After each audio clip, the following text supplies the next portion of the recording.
Chapter 113. The banners fluttered in the wind as the 5,000 Imperial Army soldiers marched towards the southwest at an astonishing speed. The situation in the southwest was very urgent and the remaining defense line could not hold on for much longer. Ning Chen did not dare to delay. As long as the troops could hold on, he ordered them to continue their journey. The Great Xia's territory was very large. It would take at least a month to travel from Beichui City to the southwest border of the Great Xia. However, the Imperial Army soldiers were all warriors and were much faster than ordinary people. Ning Chen was still injured, so he brought a lot of medicine. There were many elixirs in the army, and he basically ate them as if they were his meals. On the third day, in the Weiyang Palace of the Great Xia, a green pillar of light shot into the sky. The shocking scene shocked the world. Now that the world was attacking the Great Xia that had been invincible for 1,000 years was showing signs of decline. It was like duckweed in the rain, about to be completely submerged at any time. Although this green pillar of light did not mean that the Great Xia could turn the situation around, it at least gave the people of the Great Xia a glimmer of hope. The heavens had not completely abandoned the Great Xia, and the Empress in the palace was still working hard for the survival of the Great Xia. Ning Chen looked at the green pillar of light and was silent for a long time. He knew that Qing Ning had broken through to the Xiantian level. Back then, it was Qing Ning who brought him to the Weiyang Palace. He had always been afraid of Zhang Sun and had the best relationship with Qing Ning. Today, seeing her break through to the Xiantian level, he could not feel happy. He wanted to stop those monks from the Buddhist kingdom and needed a Xiantian level expert. However, it was actually a suicide mission. Qing Ning had broken through to the Xiantian level at this time. The candidate would definitely not be anyone else. Ning Chen sighed in his heart. He really did not want Qing Ning to die with him. Zhang Sun needed someone he could trust. If he and Qing Ning died, what would Zhang Sun do? He had never blamed Zhang Sun for pushing him to the southwest border to die. In this world, the person who was fiercest to him was Zhang Sun, but the person who treated him the best was also Zhang Sun. Zhang Sun had done everything an elder could do. He had beaten, scolded, and punished him. However, when Emperor Xia wanted to kill him, Zhang Sun still stood up to protect him regardless of the consequences. In his days in the imperial palace, he had caused as much trouble as he had done meritorious deeds. However, in the imperial palace, meritorious deeds and demerits could never be offset. Once he made a mistake, he would be consigned to eternal damnation. He had snuck out of the palace, faked Zhang Xuan's edict, and even defied the edict without returning. Zhang Sun was angry, but he only grounded his feet and did not even flog him. The only time Zhang Sun was really angry was because he secretly made a deal with the 9th princess behind her back and tried to join the wedding procession. That time, he was in the wrong. However, at that time, the old eunuch who was killed by Mu Qingxue was fished out. He was indeed frightened and wanted to escape at all costs. In the end, he angered Zhang Sun. He knelt for 3 days. Zhang Sun was so angry that she threw the teacup on his forehead, causing his face to bleed. Even so, Zhang Sun still secretly asked Xia Miaoyu to take care of his safety. Otherwise, Xia Miaoyu wouldn't even have time to pay attention to him. To him, Zhang Sun was the best senior in the world. This time, in a situation where someone had to die, Zhang Sun chose him, and it could only be him. There was nothing to complain about. This was a matter of course. When night fell, Ning Chen ordered the procession to rest for the night and continue the journey in the morning. When the moon was high in the sky, a green light flashed across the sky and shone brightly. Qing Ning had arrived. Her elegant face was as beautiful as before. Her long hair danced in the wind. She stood in the void, giving people the illusion that she would leave at any time. Ning Chen did not like this feeling, so he waved his hand. "Come down." Qing Ning landed and walked in front of him. She said, "Her Highness asked me to help you." Since she was already here, Ning Chen knew that he could not change anything. Although, he hoped that it was old eunuch Pei who came. Prince Yen asked me to give this to you. Qing Ning waved her hand and a light yellow sword appeared. It was the sand sword she took from northern Meng. The only change was that this sword had taken form. Prince Yan's vital essence is in the sword. However, you only have one chance to use it. You must use it carefully. Ning Chen took the sword and felt an unprecedented power flowing in the sand sword. It was as vast as the sea, and he could not see the bottom of it. When he injected his vital essence, the sand sword immediately turned into sand and changed its shape according to his will. Ning Chen kept it in his sleeve. This sword came at the right time. It would be of great use at a critical moment. The night was getting darker. Other than the soldiers on night watch, everyone else had already gone to sleep. However, a certain person was unwilling to rest. Qing Ning had just broken through to the Xiantian realm. She had an aura around her that Ning Chen hated the most. Mu Qingxue had already forgotten about him. He was afraid that Qing Ning would be the same. That was why Ning Chen didn't cultivate, heal, or sleep that night. All he did was talk to Qing Ning for the entire night. Qing Ning did not stop him. She quietly listened for the entire night. When the sun rose, she said, "Not everyone will forget the past after breaking through to the Xiantian realm. You are worrying too much." Ning Chen awkwardly rubbed his nose. Wasn't he just scared? 2 days later, Qing Ning could finally withdraw her aura completely and return to her original state. Ning Chen secretly let out a sigh of relief. The group had already traveled more than half of their journey.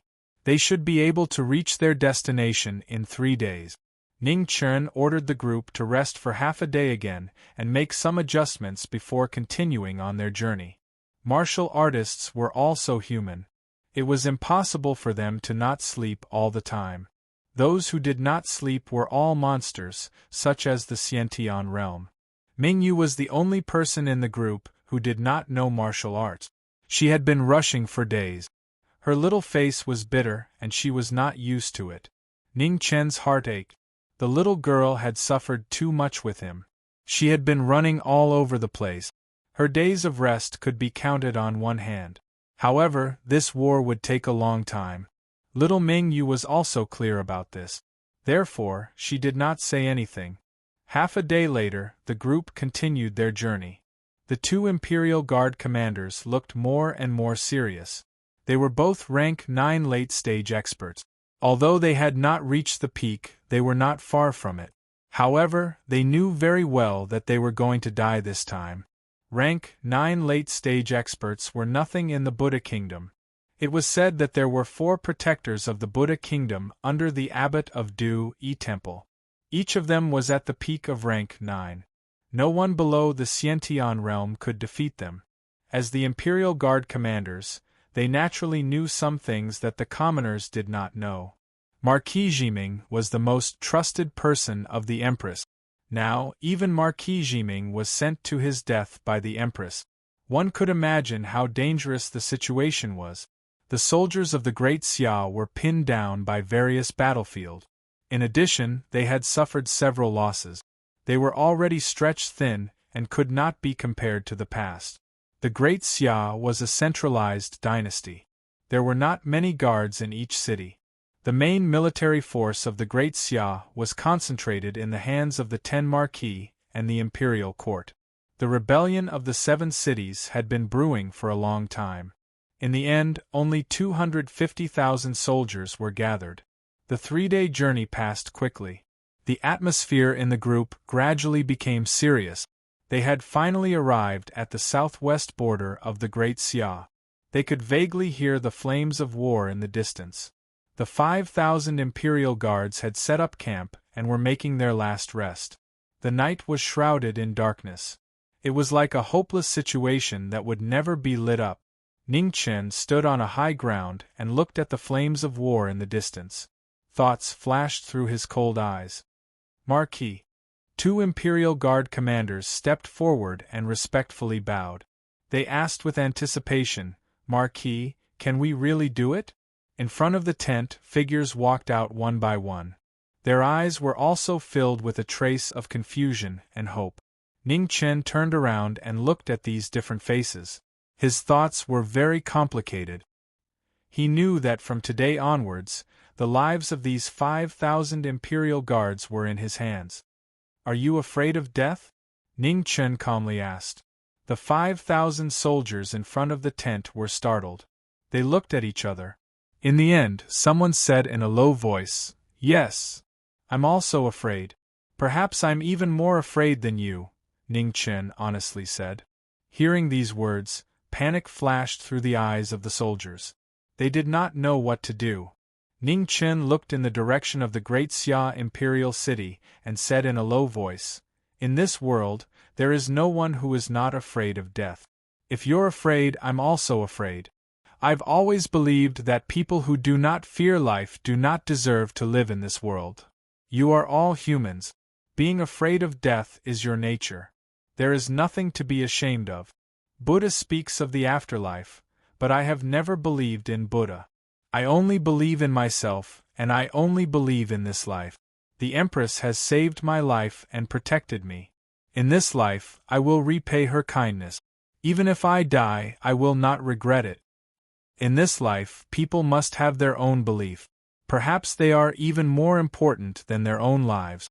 I have them, so even if I'm afraid of death, I still came. As for whether you have them or not, that's up to you. I won't die for nothing, and I won't let you die for nothing. However, I cannot promise that you will all return alive. The Empress has ordered me to stop the Buddhist kingdom for a month. In this month, I will not say anything about leaving if you're afraid of death. Even if you all die in battle, I will not give the order to retreat. Similarly, if I die in battle first, you cannot retreat. Tonight, think about it carefully. If you feel that you have unfinished business, write it down and bury it here. In the future, if you live, help the dead complete their wishes. All right, go back to your tents and rest." After saying that, Ning Chen waved his hand. This was all he could say. As for the rest, they had to think about it themselves. The Imperial Army of Grand Xia represented the final strength of Grand Xia. They could lose, but they couldn't lose. If they lost, it would just be a war. If they lost, it would be the belief of Grand Xia. The battlefield had always been the burial ground of heroes. In the past 1,000 years, countless martyrs of Grand Xia had chosen to sacrifice themselves to protect the safety of the people behind them. That was how Grand Xia had flourished for 1,000 years. No matter how strong a dynasty was, it was impossible for it not to be defeated. The reason why Grand Xia was invincible was because no matter what, the martyrs of Grand Xia had never lost their belief. The words of the general of the Northern Plains, written in blood, were still fresh in their minds. This was the eternal soul of Grand Xia. From now on, I give up my blood and bones. May the heavens take pity on me. I hope that after I die, I will become a soul of war and protect the territory of Grand Xia forever. Chapter 114. The last night was spent in sleeplessness and deep thought. Scrolls after scrolls were buried under a tree in front of the barracks by the soldiers. From then on, they waited for the survivors of the battlefield. The 5,000 Imperial Guards continued forward without any regret. Ning Chen walked at the front of the army and glanced at Qing Ning beside him. A trace of guilt flashed through his eyes. "Don't think too much. This is the path I chose. It has nothing to do with anyone else," said Qing Ning calmly. Ning Chen sighed inside. Qing Ning didn't have to come. This was the first time he felt so powerless. In front of absolute power, all his schemes were useless. However, he couldn't just sit there and wait for death. He had lived 2 lives, so he had to gamble everything he had learned. Before he died, he had to pull this group of fake Buddhas into the seamless abyss. Thinking of this, Ning Chen turned and asked, "Sister Qing Ning, does the abbot of Du-Yi Temple have a weakness or a relative weakness?" Qing Ning was silent. After thinking for a long time, she slowly said, It's said that people who cultivate the indestructible Vajra body will become heavier with each passing day. Speed might be the only thing lacking. However, the abbot of Dui Temple is in existence in the Three Calamities realm. No matter how slow he is, he's still much faster than all the other Hotian expert. Hearing this, Ning Chen's eyes narrowed slightly, and he said, "If we fight, how long can you last if you only avoid the battle?" Qing Ning didn't understand. She was puzzled. "I've never fought before, so I'm not too sure. However, I should be able to last 10 moves. What do you want to do?" "Nothing. I'm just asking." Ning Chen shook his head. 10 moves wasn't much, but it was enough. He needed an opportunity. The abbot of Dui Temple was too powerful. When they fought, one of them had to be able to protect themselves. Since he couldn't do it, it was the same if Qing Ning could. After walking for a short while, a surging river appeared in front of them.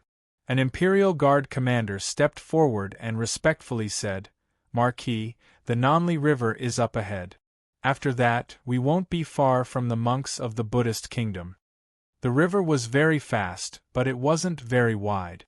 There were dams along the way, and there was a bridge every 50 kilometers. This was built to make it easier for the commoners to cross the river. Back then, the Great Xia had spent a lot of money and manpower to build it. The group walked on the bridge, passing by one group after another. Ning Chen looked at the river behind him and narrowed his eyes. Then, he continued to rush forward. After walking another 15 kilometers, they could see a majestic city in the distance, Gulan City. It used to be the territory of Great Xia, but now it had changed hands. The people of Great Xia didn't believe in Buddhism. After the war, most of them became refugees and were exiled to various places. The once invincible Great Xia couldn't even protect its own people today. It was truly a tragedy. The current ancient Orchid City had already become the holy land of the Buddhist kingdom. Many of the Buddhist kingdom's believers had rushed over from the Buddhist kingdom one after another to continue worshipping their Buddha. The abbot of Dui Temple was a Buddha in the mortal world, a supreme god in the Buddhist kingdom. Naturally, he would have a large group of Buddhist disciples worshipping him. The 10,000 Buddhist kingdom's disciples recuperated in the ancient Orchid City for several days. Although the abbot of the Dui Temple was a Buddha in the mortal world and was extremely powerful, since they were in the mortal world, he still had to worry about his own Buddhist children and grandchildren. He could go on without rest, but the Buddhist kingdom's disciples couldn't. After a series of battles, the Buddhist kingdom's disciples also began to suffer casualties. They had no choice but to rest and reorganize temporarily. Ning Chen stood on the high ground and looked in the direction of ancient Orchid City from afar. The majestic city seemed to be right in front of his eyes, but in reality, it was still at least 300 miles away. They were on a higher ground so they could see more clearly. The 5,000 Imperial Guards and the 2 Imperial Guards leaders all looked at their Marquis. In the future, they would be here to stop the Buddhist kingdom's disciples from continuing north. However, this was too difficult. They were waiting for Ning Chen's orders. Their Marquis was one of the smartest people in the world. If it wasn't for Northern Meng's military advisor, he would definitely think of a way. Outside ancient Orchid City, the vast expanse of fertile land had begun to sprout green. Spring had arrived, and everything was recovering. It was supposed to be the most beautiful time, but because of the war, the people were displaced and became somewhat desolate. Ning Chen stood on the high ground for an entire day without saying a word. It was only when night fell that he came down. The 2 Imperial Guards leaders looked at each other. They really couldn't understand what their Marquis was thinking. After Ning Chen returned to his tent, he picked up his brush and wrote 2 letters. One was sent to the Imperial City with a messenger eagle. The other letter, along with the ink sword in his hand, was given to one of the Imperial Guard's leaders. He solemnly said, "You must personally hand this letter to the barbarian king. This ink sword can be used as a token. Go quickly and return quickly." Understood. After receiving the sword and letter, the Imperial Guard's leader immediately set off, not daring to delay for even a moment. For the rest of the time, Ning Chen was still thinking in his tent, weighing every detail. At this time, he couldn't make any mistakes. Qing Ning was in charge of taking care of little Mingyu. The two of them had been together for a few days and were already familiar with each other. The only thing that made Mingyu uncomfortable was that she had to constantly pay attention to her identity as a girl. She couldn't let Qing Ning see through her, so she had been trying her best to avoid physical contact. Xiantian cultivators were not like ordinary cultivators. If it wasn't for the first impression and the Zhen Qi that Ning Chen had left in Mingyu's body, this matter would have been exposed long ago. What are you thinking about? It's already been a day and I haven't seen you speak. Qing Ning walked up and asked. Ning Chen thought for a moment and told the truth. I'm going to borrow the barbarian king's path and make a trip to the Buddhist kingdom. With their current strength, it was impossible to stop them.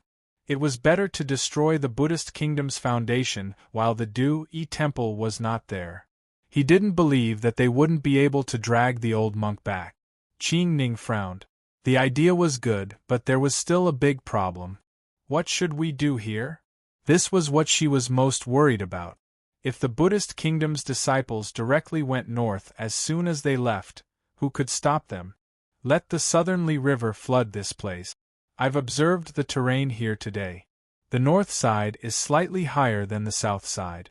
As long as we blow up a few dams on this side of the Southernly River, the river will immediately burst and flood this place. Most of the Buddhist kingdom's disciples have cultivated the Vajra indestructible body. Their bodies are much heavier than ordinary cultivators. After the flood, the land will become swamps or muddy. The old monk is a Xiantian cultivator, so he can cross, but his disciples can't. Ning Chen calmly analyzed. Based on the current intensity of the sun, it would take at least half a month for them to travel to the fastest place after the flood. Even if these monks could think of other ways to bring forward the date, they would have already arrived at the Buddhist kingdom by then. As long as they could lead the old monk and the 4 Buddhist kingdom's guardians back, the pressure on the imperial guards here would be greatly reduced. With the Southernly River as a natural barrier, it shouldn't be a problem for them to hold on for the last few days until reinforcements arrived. The only pity was that the tens of thousands of acres of fertile land in front of them would basically be wasted after the flood. However, at this time, they couldn't care so much. How many people are you going to take with you? Qing Ning asked directly when she heard the plan. 1,000. Ning Chen thought for a moment and said, Isn't that too little? Qing Ning frowned again and asked. It's enough. Ning Chen answered. He knew very well that the people who went to the Buddhist kingdom this time were basically doomed. It was very likely that none of them would come back. No matter how many people he took, it would be suicide. Moreover, it wasn't enough to deal with the abbot of Du-Yi temple with more people. At dawn, the Imperial Guard leader had already arrived at the barbarian Imperial Palace.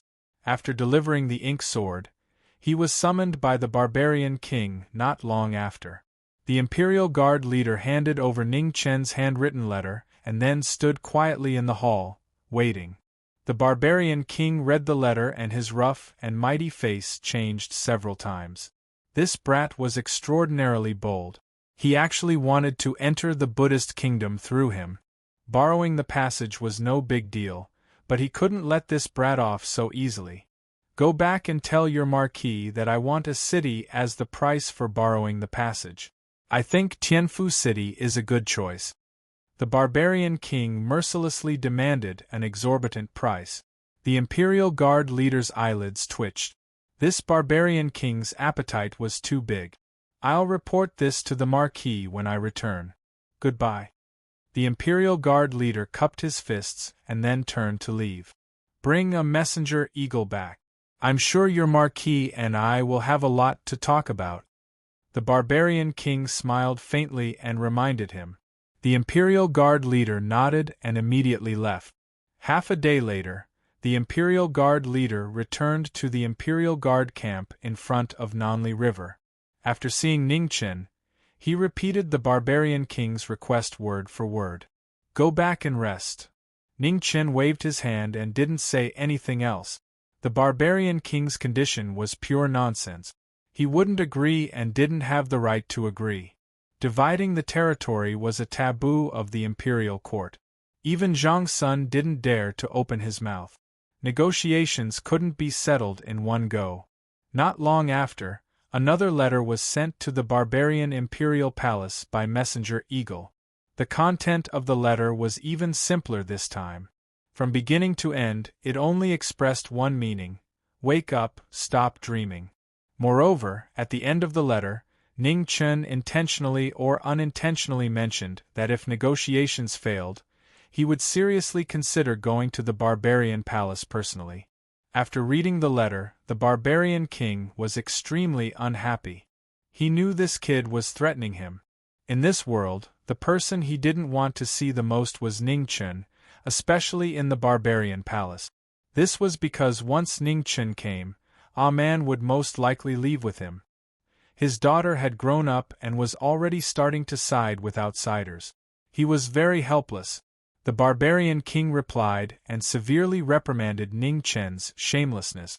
In the end, he proposed a condition that made many concessions. He wanted the merchants of the barbarian dynasty to be exempted from customs duties for 10 years. When Ning Chen received the letter, Zhang Xuan's reply had also arrived. There were only 4 words in the letter: deal with it as you see fit. This was Zhang Sun delegating power to him. When a general was abroad, military orders had to be obeyed. It was impossible for him to have time to ask for instructions every time. These 4 words could be said to be the greatest support for him. The barbarian king's request wasn't too excessive. After thinking for a moment, Ning Chen replied and agreed. He didn't have much time and couldn't waste it here. The messenger Eagle flew to the barbarian palace. When it returned, it brought a gold medal. In the tent, Ning Chen, who had been waiting for a long time, suddenly stood up after receiving the gold medal. Now that everything was ready, he could finally set out. Chapter 115. After sunset, under the cover of the night, 1,000 imperial guards bypassed Gulan City and headed toward the barbarian dynasty. Qing Ning stood in front of the military camp and watched the 1,000 figures leave. Her heart was heavy. She couldn't go with them. Now, the abbot of Du-Yi Temple was still in Gulan City. She was the only one who could fight with him. She had to stay here to hold him back. The task of destroying the foundation of the Buddhist kingdom could only be done by Ning Chen himself. No one could predict what kind of danger he would encounter during this period.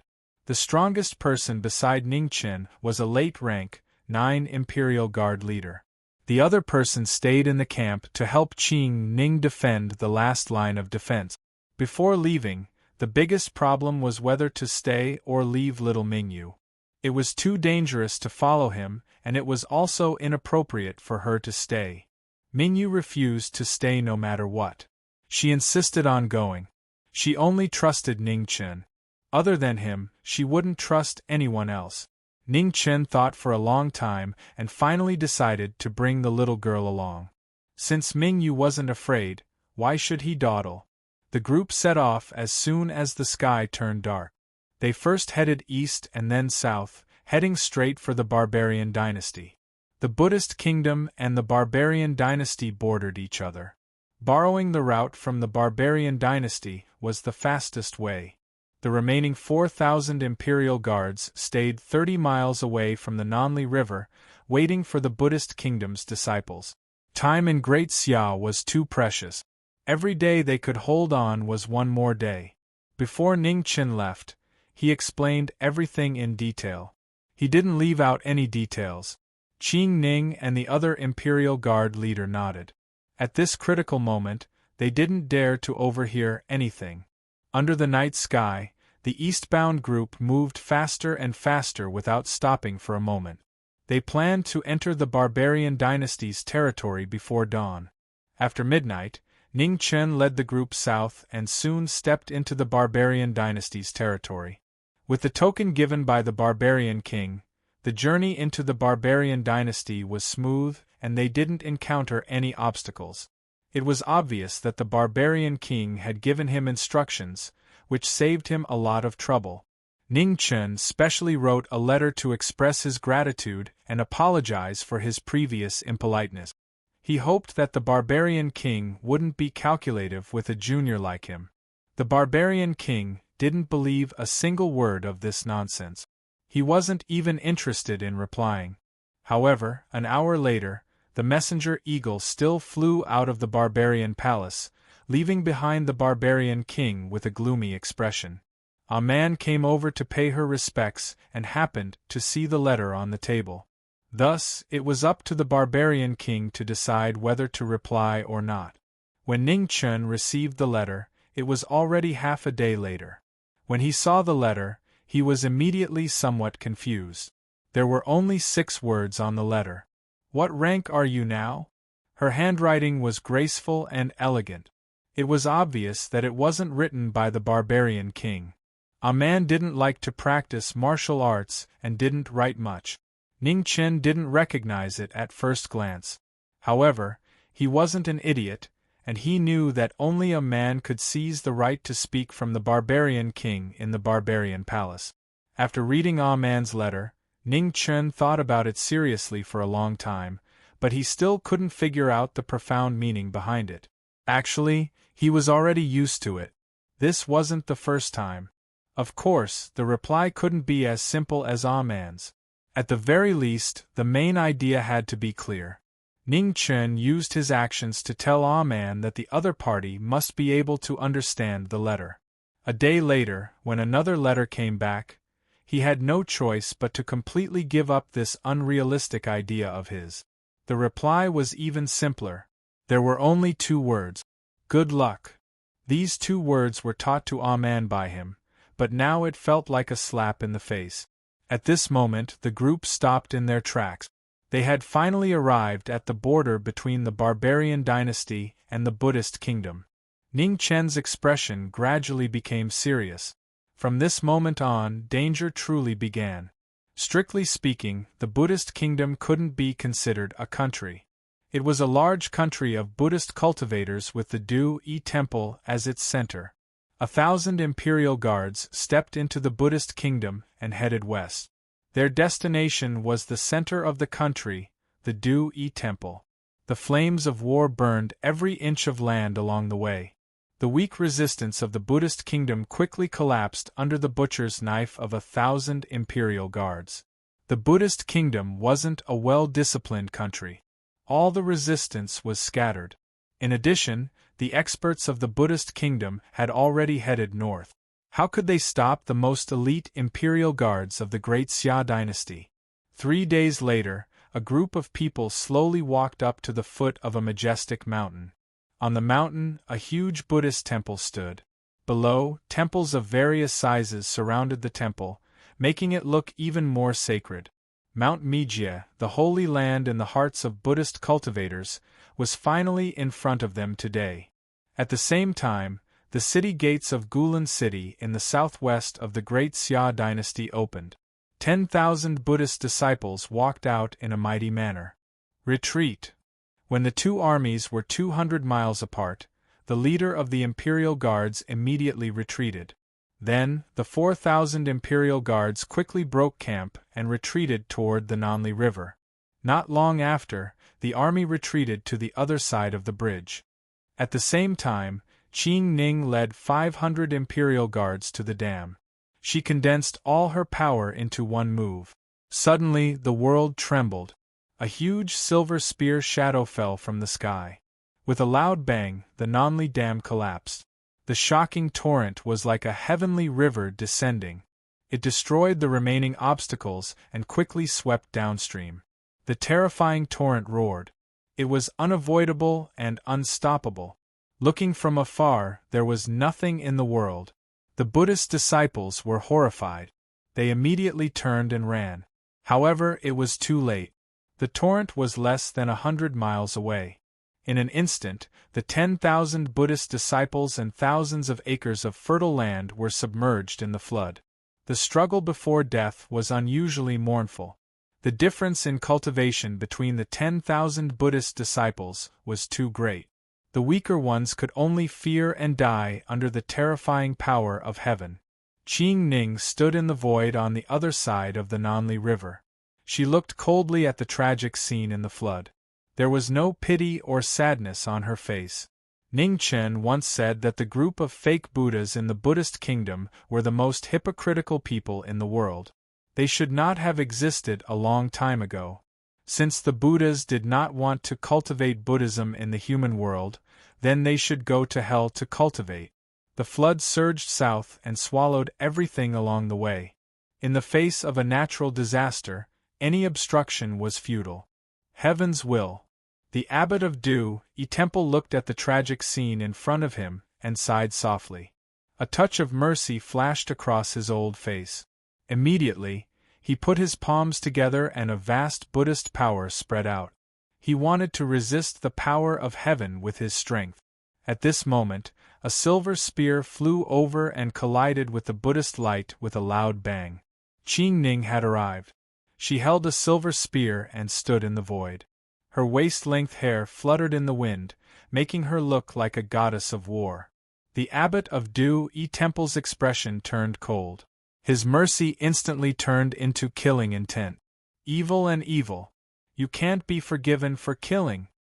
As he spoke, the Buddhist light around the abbot of Du Temple shone brightly. Suddenly, the sound of Sanskrit rang out. Endless golden light gathered. A statue of the revered one appeared in the sky, vowing to convert the evil in front of him. Qing Ning stepped forward instead of retreating. Her silver spear focused on one point and pierced towards the Buddha's eye in the human world. Ha! With a soft shout, the abbot of Du Temple raised his palm. A swastika appeared in his palm and blocked the spear with a clang. The Buddha's body was as hard as gold and stone. Even an innate expert could not hurt it. Qing Ning turned the silver spear in her hand and quickly retreated. At the same time, the statue of the revered one opened its mouth. In the sky full of golden light, the 6-syllable mantra appeared. Om Ma Ni Pad Me Hum. The revered one of the revered one's mantra, Du Temple. The 6 huge golden words condensed the supreme holy power of Buddhism and pressed down. Qing Ning retreated again and again. Her body was fast, but the Buddha's mantra was even faster. After a real fight, only then did Qing Ning know how terrifying the 3 disasters realm experts were. Seeing that the Buddha's mantra had locked her body, and she could not avoid it, Qing Ning made up her mind and charged towards the Buddha in front of her. An innate expert was the fastest person in the world. In a flash, the 2 figures had already overlapped. In the next moment, the 6-syllable mantra appeared instantly and crashed towards the 2 with a loud bang. Poof! After a loud bang, the green figure flew out. Blood splattered all over his body. He was already seriously injured. The power of the Buddha's mantra was extremely strong. Even the abbot of Du Temple could not withstand it completely. His feet shook and he took half a step back. In just one move, the outcome was decided. The terrifying Buddha in the human world was so powerful that it made people despair. Qing Ning covered her mouth as blood kept flowing out. The promise of 10 moves had become a joke today. The flood below had already reached the waist of the Buddha in the human world. Qing Ning only realized now that the abbot of Du Temple was so tall. He was much taller than an ordinary person. In the flood, the miserable cries for help gradually weakened and were drowned by the torrential flood. Seeing that her goal was achieved, Qing Ning made a prompt decision and retreated immediately. She did not want to fight anymore. In a short fight, many of the Buddhist kingdom's disciples were swallowed by the flood. The Buddhist kingdom's disciples who cultivated the indestructible body were at a disadvantage in the torrential flood. The 4 Buddhist kingdoms' guardians and more than 100 rank 7 and above Buddhist kingdoms experts opened up paths for the Buddhist kingdom's disciples with the power of Buddha. They tried their best to save those who were still alive. The abbot of Du Temple twisted his fingers and Buddhist lotuses bloomed in the void. They shone down endless Buddhist light and quickly dispersed the flood. The faces of the surviving disciples were all pale. They were scared out of their wits by this horrifying natural disaster. It was only now that they realized that even though they had cultivated Buddhism for their entire lives, they were still as insignificant as ants in the face of the power of heaven and earth. Half a day later, under the protection of Du Temple's abbot and many Buddhist kingdom's powerhouses, the 7,000 surviving Buddhist kingdom disciples retreated back to ancient Orchid City in a sorry state. The remaining 3,000+ people were forever buried under the torrent. The 4,000 imperial guards looked at the lower reaches of the river that had turned into hell. They could not help but feel a chill down their spines. They had killed people before, but this was the first time they had seen someone killed like this. The flood had always been a problem that Great Xia had not been able to solve for many years. They did not expect that it would help them so much this time. Although most of the Buddhist kingdom's disciples survived, they would not be able to go on an expedition in a short period of time. The sea of water that they were heading to would not recede in a short period of time. After Qing Ning returned to her tent, she immediately closed her eyes and adjusted her breath. She knew that Ning Chen would definitely send back news soon. She had to go and help. In this fight, she had experienced the power of the Buddhas in the mortal world. With her current strength, there was no way she could contend against them. Although the abbot of Du Temple was not fast, he was really too strong. If she tried to block him head-on, she would not be able to block even one move. This war had just begun. How to deal with the Buddhas in the mortal world would be the biggest problem in front of them. Chapter 116. Buddha Kingdom's Mijia Mountain, the supreme sacred mountain of the Buddha Kingdom. Today, it welcomed the most unwelcome guests. Ning Chen ordered them to set up camp and seal off the path. There was only one path up Mijia Mountain. As for whether there were other secret passages, it was not something he could know now. Currently, Mijia Mountain was at its weakest. As long as the old monk and those experts of the Buddha Kingdom didn't return, this place wouldn't be that terrifying forbidden ground of the Buddha Kingdom. However, it was impossible for there to be no experts left on the mountain. It wouldn't be easy to fight their way up. Set up camp here. After thinking for a moment, Ning Chen ordered the Forbidden Army to rest and reorganize. They had fought their way here, so Mijia Mountain must have been prepared. There was no need to rush. He missed Prince Yen. If Senior Prince Yen was here, he wouldn't care about this mess and would just fight his way up. In this world, martial strength wasn't omnipotent, but it was impossible to do anything without martial strength. He didn't know how many experts were left on the mountain.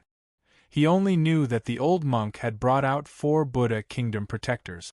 The experts of the Buddha Kingdom were basically all in ancient Orchid City. Now, he was most afraid of those who couldn't see the light of day. Although these people usually didn't show themselves, they were very powerful. They were the foundation of a sect and were not to be trifled with. Night gradually fell. On Mijia Mountain, Buddha light shone brightly, competing with the moon. Under the night sky, the majestic Buddha mountain made people feel like they were worshipping it. The history of Buddhism was long and untraceable. In the generation of Du Temple's abbot, Buddhism had reached its peak. With a 3-disaster realm Xiantian overseeing it, no one in the world dared to easily invade. Ning Chen accompanied little Mingyu and sat in front of the tent, quietly looking at the mountain. Mijia Mountain was indeed a beautiful land, just by looking at the scenery. The two of them looked at it for a long time, neither of them speaking, each thinking about their own things. Since Northern Meng mobilized their troops, the war had unknowingly been going on for a few months. Spring had passed and summer was about to arrive. It was just that they didn't know how long this war would last. One Fan Lingwei had already caused Grand Xia to be in a sorry state. Now that this group of monks from Buddhism had joined in, Grand Xia's situation had become a complete mess. Ning Chen looked at the Buddha mountain in front of him. The more he looked at it, the angrier he got. A bunch of monks. Instead of cultivating their moral integrity and helping the good, they actually went to Great Xia to fight a war. They were really out of their minds. What are you thinking about? Mingyu asked curiously after a while. I'm thinking about how to go up and blow up this mountain, Ning Chen said honestly. Mingyu was speechless. Everyone knew that this was impossible. Mijia Mountain was frighteningly big, and there were hard stones everywhere. Even the thing called gunpowder was not of much use. Mingyue, have you signed any agreements with the Buddhist kingdom? Ning Chen thought for a moment and asked. When they were in Beimeng, it was definitely not a coincidence that they met that little monk. Beimeng, like Great Xia, did not believe in Buddhism. What was the use of a monk there? No. Mingyu shook her head. Northern Meng and Du Yi Temple had always minded their own business. They did not have any grudges or dealings with each other. Ning Chen was helpless and did not ask any more. Perhaps only Fan Lingyue and the abbot of Du Yi Temple knew about this matter. It was useless for him to think more. Almost 5 days had passed. He did not know how Qing Ning was doing. Compared to Fan Lingyue, the monks in ancient Orchid City were much easier to deal with. At least, they did not know the art of war. Of course, this was under the premise that the abbot of Du Yi Temple was not there. Overly powerful martial strength would often make many schemes and schemes useless. This was also why he was so worried. Fortunately, the Buddhist kingdom did not have someone like Fan Lingyue. Otherwise, there was really no need to fight. Mingyue, do you want to go up and take a look? Ning Chen looked at the high and mighty Buddha mountain, narrowed his eyes and asked. Won't I be a burden to you? Mingyu was a little troubled. It's okay. If it's just us going up, there won't be any danger. Ning Chen replied. Those who did not want to see the light would not come out easily. As long as the 1,000 imperial guards were below, he and little Mingyu would be safe. Mingyu nodded. She really wanted to go up and take a look. Everyone in the world knew that the Buddhist kingdom had Mijia Mountain, but those who could really go up were very few. It would be a lie to say that she was not curious. Let's go. As soon as he finished speaking, Ning Chen carried little Mingyu on his back and immediately turned into a stream of light and rushed up the mountain. Mijia Mountain was very tall, more than 10,000 feet high, reaching straight into the clouds. In front of it, humans were no different from ants. Du Yi Temple was at the top of many Buddhist temples. It was very huge, and it took the sweat and blood of countless Buddhist disciples to build it. He had always thought that the fake Buddhas in this world were all vampires who ate human flesh and drank human blood. Other than nibbling away at the fruits of labor of thousands of Buddhist disciples, they did nothing but wait for Buddhist disciples to provide for them. How far did they cultivate their Buddhas? Ning Chen carried little Mingyu all the way to the top of Du Yi Temple. Along the way, they did not stop and did not encounter any obstacles. Of course, this did not mean that no one noticed them. At the very least, Ning Chen himself felt the aura of 3 powerhouses who were not inferior to the 9th stage sweep past. They were all very subtle and did not want to be noticed. Ning Chen was not willing to pay attention to such sneaky people. As long as they did not come out, he would also pretend that he did not notice. The bright moon shone high up, sprinkling a white and cold brilliance. The two of them went up the path. At the end, Du Yi Temple was already in front of them. Dong! The sound of a bell rang through Mijia Mountain, as if to warn off uninvited guests. On the top of the mountain, on the mountain wall in front of Du Yi Temple, there was a huge Buddha that was 100 feet tall. The Buddha's face was majestic without being angry, and golden light shone down, making people feel an indescribable pressure. The Buddha's statue was extraordinary. After being supported by the Buddhist power of generations of eminent monks, the Buddha's light was indestructible, and it had become a miracle of the Buddhist kingdom. Ning Chen put down little Mingyu and stopped in front of the Buddha.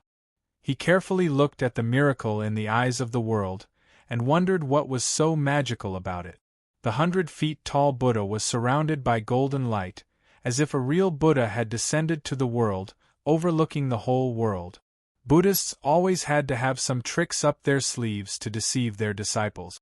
This 100 feet tall Buddha was a miracle created by Buddhists. Ningchen stepped forward and reached out to touch the Buddha statue. He felt a vast Buddhist power surging out, and its strength was not inferior to that of an innate master.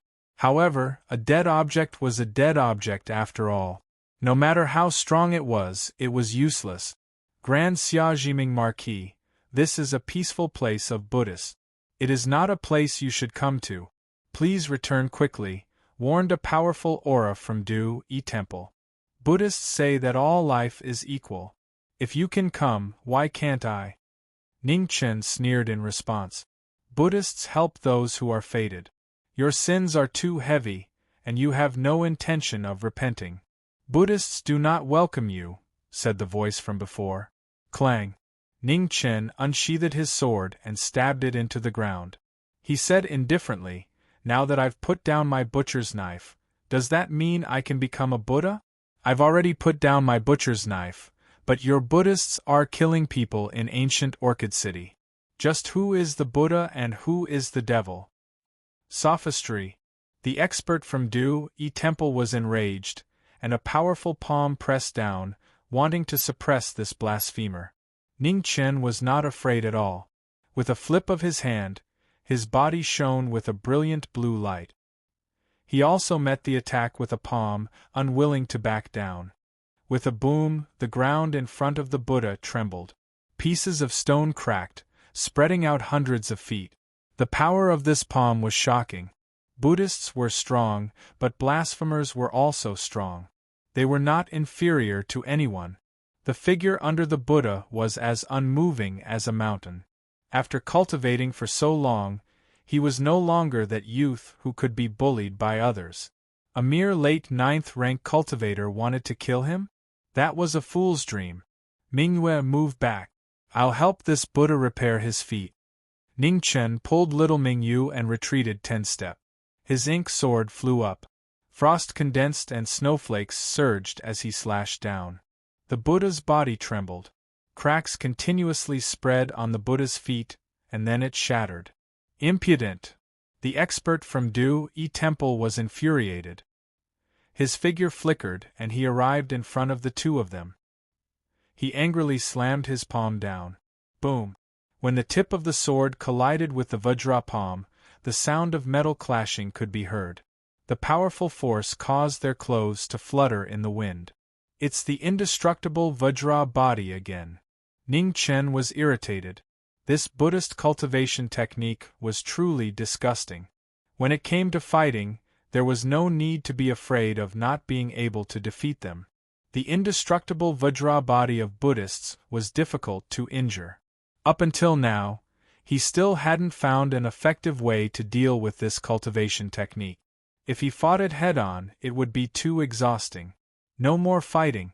Mingyue, let's go. Ningchen waved his sword and pushed the Buddha away. Then he held Mingyue's hand and prepared to leave. You think you can come and go as you please? What kind of place do you think Du Yi Temple is? The Buddha's Vajra stomped his foot and golden light soared from his body. Sacred Buddhist technique, Tathagata illuminates the heavens. The Buddha's words filled the sky, shining with a dazzling golden light. The Buddha's demon-slaying technique of the past had once again appeared in this world. The Buddha's appearance was accompanied by Sanskrit chants that constantly attacked the blasphemer's mind. Noisy. The Sanskrit chants were ear-piercing. Ningchen was impatient. He instantly arrived in front of the Buddha's Vajra and slashed his sword at the Buddha's eyes. Amid the clanging of metal, the Buddha's eyes stung. Sword chi entered his body, causing his chi and blood to surge. The Buddha of salvation shattered. Ningchen flipped his palm, and blue waves rose again. The vast palm imprinted itself on the Buddha's dantian. The Buddha's Vajra flew back and retreated more than 10 steps. Blood flowed from the corner of his mouth, and the golden light on his body gradually dimmed. Damn it, he really can take a beating. Ningchen shook his numb palm and felt very unhappy. This was only a Buddhist expert at the later stage of level 9. If it had been the old monk and the 4 protectors of the Buddhist kingdom, they would not have been able to move at all. Recuperate well. I'll come again tomorrow. After saying that, Ningchen no longer lingered. He turned into a beam of light and quickly descended the mountain with Mingyue. After the two left, the Buddha retreated. He could no longer suppress his injuries, and he vomited blood. Rubble covered the ground in front of the Buddha's statue under the moon. One of the Buddha's legs was already missing. The merciful Buddha's eyes were still merciful as he looked down the mountain, as if he was forgiving the blasphemer's greatest disrespect. Chapter 117. Ningchen took little Mingyu down the mountain. The leader of the Imperial Guards handed him a letter from Qing Ning. In the letter, he explained in detail what happened during the day without leaving out any details. What a pity! After reading the letter, Ningchen sighed in his heart. He thought that with Qing Ning holding back the abbot of Du Yi Temple, half of the disciples of the Buddha kingdom would be killed or injured. He didn't expect that they only lost a little more than 3,000. The Buddha of the Buddha kingdom was too strong, far beyond his imagination. Qing Ning, who had reached the innate realm, could only take one blow. With the 4 protectors of the Buddhist kingdom, the casualties of the Buddhist kingdom's disciples were greatly reduced. Their strength was heaven-defying, and it made people sigh. After all, it was not the rainy season now. Although the Nanli River was full of water, it couldn't last for too long. Once the water level receded, the disciples of the Buddha kingdom would definitely go north again. In fact, this was the best time to attack ancient Orchid City. The residents of Du Yi Temple and the 4 Dharma protectors of the Buddha kingdom had consumed a lot of energy and were in the weakest state. The disciples of the Buddha kingdom also suffered heavy casualties. Unfortunately, they didn't have the ability to fight against the 3 disasters realm innate experts, even if they were in the weakest state. This was the helplessness of lacking strength. Even if the opportunity had appeared, they could only watch it slip away. However, they had accomplished their task by delaying the Buddha kingdom's advance to the north. The rest depended on him and the 1,000 imperial guards behind him. As long as they destroyed the foundation of the Buddha kingdom before the flood receded and led back the Buddha kingdom experts in Beichue City, the pressure on the 4,000 imperial guards in Nanli River would be greatly reduced. Now, he only hoped that Qing Ning's injury wasn't too serious. Otherwise, it was impossible for him and the 1,000 imperial guards at the foot of the mountain to hold back the abbot of Du Yi Temple. During this trip to the mountain, he roughly knew how much combat power was left on Mijia Mountain. At least he sensed that there were 3 hidden level 9 experts and a Vajra of Buddhism. Obviously, there were more experts in Du Yi Temple. He had to find out as much as possible. Moreover, there was one thing that he had been very concerned about. The huge Buddha statue on the mountain gathered too much Buddhist power and showed miracles day and night. If he could absorb this power, it would be a good choice. He had been stuck at the peak of level 8 for some time and had not been able to break through. If he could use the orthodox Buddhist force to break through, he should be able to step into level 9. At this time, any increase in strength would be very crucial. Level 9 was the last realm below the primordial realm, and the increase in combat strength would be extraordinary. Of course, this was not something easy to do. The Buddhists would not sit by and watch him break through. On the other hand, the power of the Buddha statue was too great. If he made a mistake, he would be stuffed to death. However, he wasn't in a hurry. He could slowly wait. Tonight, he would cut off a Buddha's foot. Tomorrow, he would cut off a Buddha's hand. There would be a day when the power of the Buddha statue would be just enough for him to absorb. That was the Buddha of the Buddhist sect, not his Buddha. No matter how thoroughly it was destroyed, he would not feel any heartache. If he could destroy the miracle of the Buddhist kingdom, it could also help him step into the realm of level 9. It was the most suitable thing for him. The next day, Ning Chen went up the mountain as usual and chopped off a Buddha's hand. A huge sound shook the entire Mijia mountain. The Buddha's Vajra in the Du-Yi temple was furious.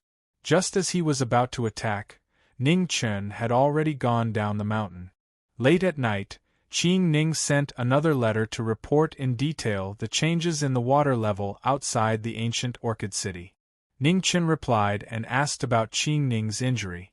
In addition, he asked them to pay attention to the ancient Orchid City. In this war, the biggest difficulty was the abbot of the Du-Yi temple. The slightest carelessness would cause everyone to die without a burial place. On the third day, on Mijia Mountain, the explosion sounded again.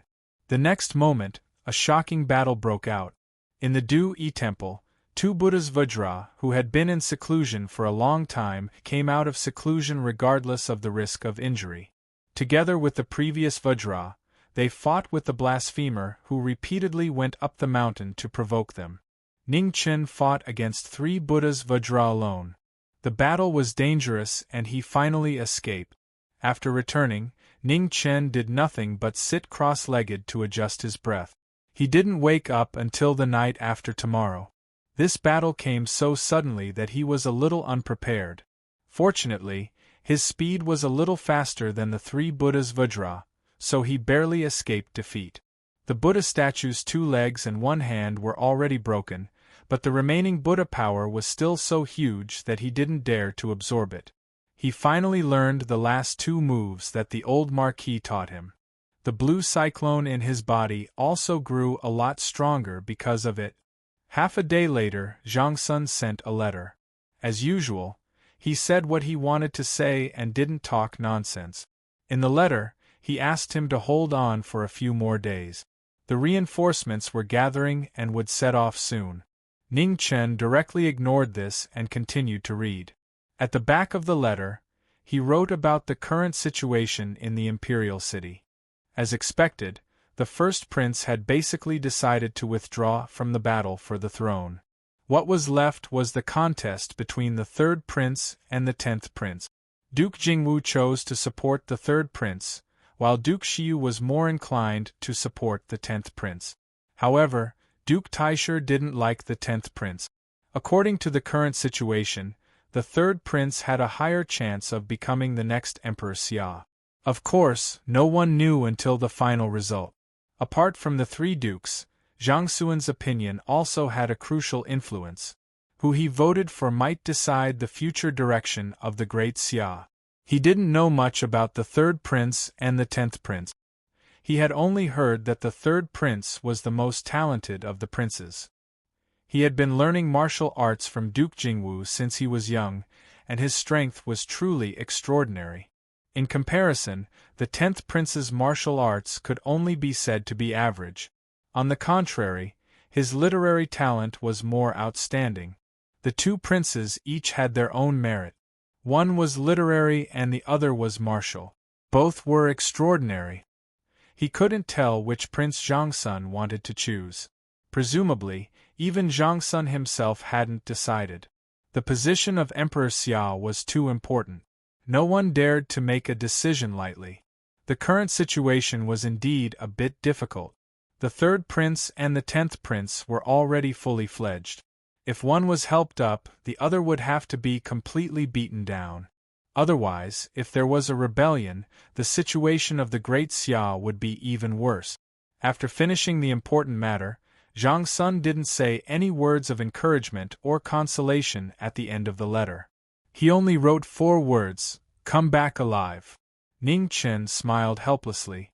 Let's talk about this later. Whether he could survive or not depended on whether the Buddha in the mortal world was flawless and invincible. He, Qing Ning, and the 1,000 imperial guards at the foot of the mountain didn't dare to say that they could survive. The foot of the mountain was as peaceful as usual. The 1,000 imperial guards were guarding the path up the mountain. Those who were patrolling, and those who were cultivating were cultivating. The atmosphere was peaceful and there was no panic. On the 4th night, Ning Chen went up the mountain again. There was one more Vajra in front of the Buddha. The Vajra around him was surging. It seemed that he had forced himself to come out of seclusion, causing the Vajra to backfire and showing signs of Qigong deviation. This time, Ning Chen was more cautious. He didn't go near the Buddha statue at all. He took out the broken death bow and shot 3 consecutive arrows at the Buddha statue's head. He didn't wait for the 4 people to react. He turned around and ran without saying anything. The 4 Vajra gritted their teeth in hatred. However, they were indeed not as fast as the young man in front of them. If they couldn't trap him, there was nothing they could do. The Buddha on the mountain was basically crippled. Besides the body, only 4 limbs and a palm were left. Even its head was blown to pieces. This night, it was obvious from the foot of the mountain that the Buddha's light on the mountain had weakened a lot. It was still weakening.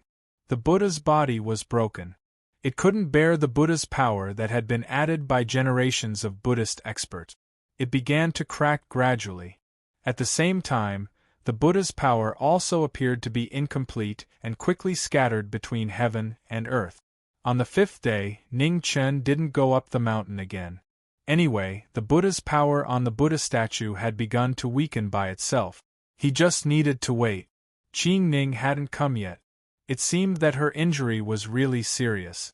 He had to continue to bear it alone. Now, there were 7 experts above level 9 on the mountain. This was really unexpected. He couldn't figure it out. Since when were level 9 experts as worthless as cabbages? Including the 4 Buddha country guardians in Olan City, there were already 13 level 9 experts in Buddhism. No matter how he thought about it, it was nonsense. He had thought that there were at most 3 or 4 level 9 experts left in Buddhism. Now, there were 7 all of a sudden, and he didn't know if there would be more. There was only one late level 9 leader of the Imperial Guards by his side. It shouldn't be a problem to fight one, but it would be difficult to fight 2. The indestructible body of Vajra of Buddhism was indeed difficult to deal with. If he fought it head-on, he wouldn't be able to defeat it. It would also consume a lot of his genuine qi. He cultivated 2 tomes of arcane at the same time. The consumption wasn't obvious. If it were anyone else, it would be quite unbearable. The indestructible body of Vajra was harder to cultivate toward the end. Correspondingly, the effect would be stronger. For example, the Buddhist Vajras on the mountain didn't suffer any damage at all when they were cut by swords and sabers. On the 7th day, Qing Ning sent another message. She said that the water level had gradually receded. Many higher places had begun to reveal the land one by one. Ning Chen's heart gradually sank. He knew that he couldn't delay any longer. After a quarter of an hour, Ning Chen walked out of the tent and looked at the Buddhist temple on the mountain. He said calmly, "Tell the soldiers to get ready. We'll go up the mountain tonight." "Yes," the leader of the Imperial Guards said respectfully. After the order was given, it quickly spread to the entire army. The atmosphere gradually became solemn. They knew very well that tonight would be the most important battle of their journey. After the order was given, the 1,000 Imperial Guards all began to concentrate and recuperate. They tried their best to adjust themselves to peak condition. No one knew what would happen in the face of the Holy Land of Buddhism. Being more prepared might be the key to saving their lives. The sun set and the moon rose. The night gradually deepened. The bright moon scattered its white brilliance. At this moment, it completely overshadowed the light of Buddha on the mountain. "Let's go." Ning Chen got up. Holding little Mingyu's hand, he immediately walked up the mountain. "Let's go." The leader of the Imperial Guards gave the order and followed them up the mountain. The banners fluttered and their footsteps were sonorous. In this Buddhist country far away from the Great Xia, the 1,000 Imperial Guards resolutely stepped onto the road of no return in order to buy the most crucial 1 month for the Great Xia. Chapter 118. The moment the Imperial army stepped onto the mountain path, the powerful cultivators in the temple sensed it. A powerful aura quickly awakened, determined to keep the blasphemers on the mountain. In the dark night, these auras were so bright that they were like lamps. They were so bright that they could be sensed from 10 miles away. Of course, compared to the lights, they were more like live targets. Therefore, Ning Chen took out the Death Destroyer bow without hesitation. He drew the bow into a full moon. Streaks of terrifying arrow radiance pierced through the sky and shot towards the light in the dark night. In the next moment there was a violent tremor. Before the powerful cultivators who had just awakened could react, they were severely injured by the arrow radiance. Their auras quickly withered. Damn it! In the nearest temple, a figure appeared. His hair was dyed red, and he was in a sorry state. Leave 100 soldiers behind. Ning Chen looked at the leader of the Imperial Army and said, "Yes." The leader of the Imperial Army accepted the order. With a wave of his hand, 100 soldiers quickly surrounded the injured Buddhist cultivator and trapped him. The battle broke out immediately. 100 soldiers were all below rank 8. Against an injured rank 9 cultivator, they did not waste any time and immediately started fighting. Ning Chen led the remaining 900 Imperial Army soldiers up the mountain without hesitation. No one knew how many of them would survive, but they had to continue moving forward. Time waits for no one. Once they went up the mountain, the powerful cultivators who usually did not show themselves would come out. They could not waste any time. Moreover, there were 4 Buddhist Vajras on the mountain. This was the biggest problem. Ning Chen was not confident that he could win. Therefore, before that, he had to maintain his best condition. On the mountain path, the powerful cultivators in the temple walked out one by one. More and more soldiers stayed behind. When the group was about to reach the Du-Yi temple, there were less than 500 Imperial Army soldiers behind them. The Buddha on the mountain was right in front of them. When the group continued to move forward, another rank 9 cultivator appeared. He had a strong aura and had reached the later stage of the 9 heavens.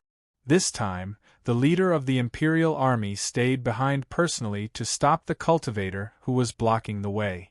He watched the group go up the mountain. Ning Chen led the remaining 400 people up the mountain. In front of the magnificent temple, the atmosphere was a little gloomy. When the group reached the peak, the gate of the Du-Yi temple slowly opened. 18 bare-chested cultivators walked out, followed by 4 Buddhist Vajras. Golden Arhat. Ning Chen's heart sank when he saw the sudden appearance of the 18 Buddhist experts. He knew that this battle was going to be difficult. The cultivation of the golden body powerhouses in front of him was between rank 8 and peak rank 8. With the indestructible body of Vajra, it was estimated that they could fight against a rank 9. If they worked together, even a rank 9 would be defeated. There were no more rank 9 powerhouses around him. There were only 3 rank 8 powerhouses left. The difference was too great. It was impossible for him to win. The most troublesome thing was that he still had to deal with the 4 Vajras of the Buddhist sect, so he had no time to care about anything else. "Ho, don't worry. We'll do our best to delay these 18 golden Arhat." At this moment, a rank 8 Imperial Army expert stepped forward and firmly said, "Survive." Ning Chen only said one sentence, then pulled little Ming Yu and walked forward. 4 Buddhist Vajras blocked the way. The atmosphere between the two sides was stagnant, and a battle was about to break out. The 3 8th-rank Imperial Army experts and the remaining 400 soldiers also surrounded the 18 golden-bodied Arhats in order to buy time for their Marquis. First defense, waves break 10,000 miles. Knowing that the battle could not be delayed, Ning Chen moved the black sword in his hand and used his ultimate move. Suddenly, waves swept over, and a sword broke 10,000 miles. The 4 Buddhist Vajras worked together to block the move, but they still could not bear the huge force and were forced to take half a step back. The moment the 4 of them retreated, Ning Chen's eyes narrowed. Snowflakes surged around him, and frost condensed on his sword. He condensed thousands of sword wills into one sword and instantly arrived in front of a Buddhist Vajra. Clang! There was the sound of metal and stone. The Buddhist palm blocked the move and was forced to take another step back. Waves flow east. Ning Chen's move changed again. He turned his palm and raised his chi, striking the Dantian sea of chi. With a bang, the Vajra saw red and was forced to take 10 steps back. In the blink of an eye, Ning Chen had used up 20% of his true chi. The life scroll quickly circulated, constantly recovering the depleted true chi, but it could not keep up with the continuous outbursts of his ultimate move. Seeing that their opponent was going all out, the 4 Buddhist Vajras did not want to show weakness. They put their palms together and golden light suddenly shone. In the sound of Sanskrit, 4 bodhisattvas appeared. They looked merciful and slowly extended their palms. Scoff! Ning Chen stepped down, and the blue light around him continued to rise. Vast waves rose up once more, turning into a huge wave that crashed down from the sky. The Buddha palm was heavy, and the huge wave was unparalleled. As they clashed, a terrifying shock wave spread out and the ground collapsed. Even someone as strong as Ning Chen, who had 2 scrolls of heaven books, found it hard to handle the combined might of the 4 Buddhas. His mouth was dyed red and his body was injured. On the other side, the situation of the 400-odd guards was not looking good. The 18 golden body arhats were invulnerable, and swords could not hurt them. This made the great Xia Guards Legion Corps feel helpless. I can't wait any longer. Ning Chen made up his mind. He did not care about the danger, sweeping up Xiao Mingyu and flying toward the Buddha palm. Seeing that, the 4 Buddhist Vajras stomped their feet and quickly followed. Ning Chen's eyes squinted, and the ink sword in his hand stabbed into the Buddha palm. Following which, the bow of death appeared, and 4 terrifying arrows shot out. The arrows that were forcefully shot out were stained with blood. After 4 arrows, Ning Chen's skin cracked, and blood flowed out. It was obvious that he had exceeded his body's limit. With his current strength, he could only shoot 5 arrows at most. The 6th arrow was already extremely difficult. In today's battle, he had already shot 8 arrows. Although there was a gap between the arrows, and he did not shoot them consecutively, his body could not take it anymore, and he started to show signs of exhaustion. The silver arrows whizzed and arrived in the blink of an eye. When the 4 Buddhist Vajras saw the arrows flying over, they could not dodge in time and could only use their bodies to block them. Pring pring pring pring, after 4 loud bangs, the 4 of them were knocked away by the power of the arrows. They fell onto the ground, creating huge craters. This was a rare opportunity, and it was gone in the blink of an eye. Ning Chen did not dare to delay, and he slapped the ink sword into the Buddha palm. The scroll of life, scroll of earth, and the blue cyclone were all activated at the same time. Using the opening created by the ink sword, they crazily devoured the Buddhist energy on the Buddha palm. A terrifying and vast wave instantly exploded. The heavens and earth seemed to have sensed it and suddenly changed. Dark clouds blocked the moon and lightning flashed, as if they were feeling sad for the day when the Buddha palm was destroyed. Ah! The next moment, Ning Chen let out a long cry of pain. His black hair flew up, and his whole body was shining with golden light. The unparalleled orthodox Buddhist energy crazily poured into his chi sea, and he instantly broke through the 9th grade barrier that had been blocking him for a long time. Boom! Thunder from the 9th heaven fell. The thunder tribulation that should not have appeared in the acquired realm came with a loud bang at this moment. The huge thunder that was more than 10 feet thick fell and struck the blasphemer on the Buddha palm. As the thunder tribulation fell, the 2 tomes of arcane seemed to have sensed it, and suddenly flew out of Ning Chen's chi si in his dantian and rushed into the thunder tribulation. In the golden light, they began to devour the power of the sky thunder to quickly repair themselves. However, the acquired realm should not have this kind of tribulation of heaven and earth. After the thunder tribulation fell, it quickly dissipated and calmed down again. The 2 tomes of arcane had only repaired less than 1/3. After the thunder tribulation disappeared, they sank into Ning Chen's chi si in his dantian again. At this moment, the 4 Buddhist Vajras also stood up from the crater. Their figures flashed, and they stood in a line. Immediately, their hands formed a Buddha seal, and the golden light rushed into the sky. Om Ma and I Pad Me Hum. The four of them joined forces to reappear the supreme martial arts of Buddhism. Suddenly, the 6 syllables appeared, condensing the supreme saint power of Buddhism, and pressed down mercilessly. Facing the extreme power of Buddha, Ning Chen, who was on the Buddha palm, endured the pain all over his body, and forcibly absorbed the infinite Buddha power under him.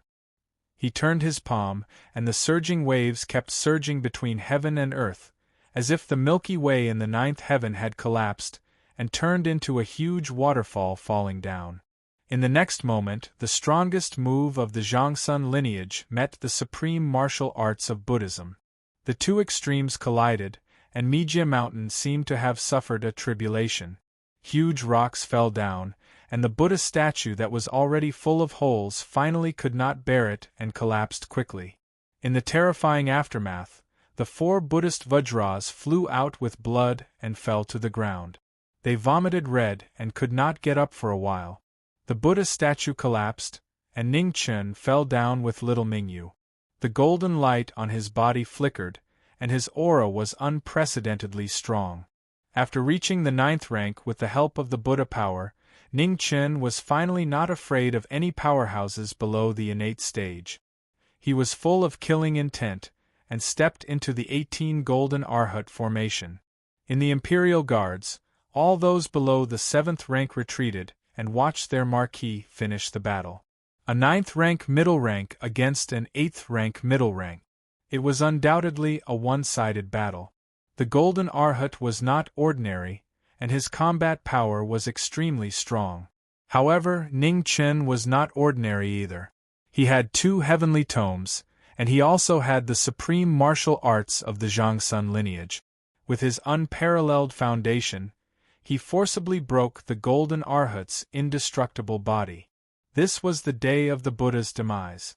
None of the 18 Golden Arhats were spared, and they all died. The other 4 Buddhist Vajras were also destroyed by Ning Chen, and they could never cultivate again.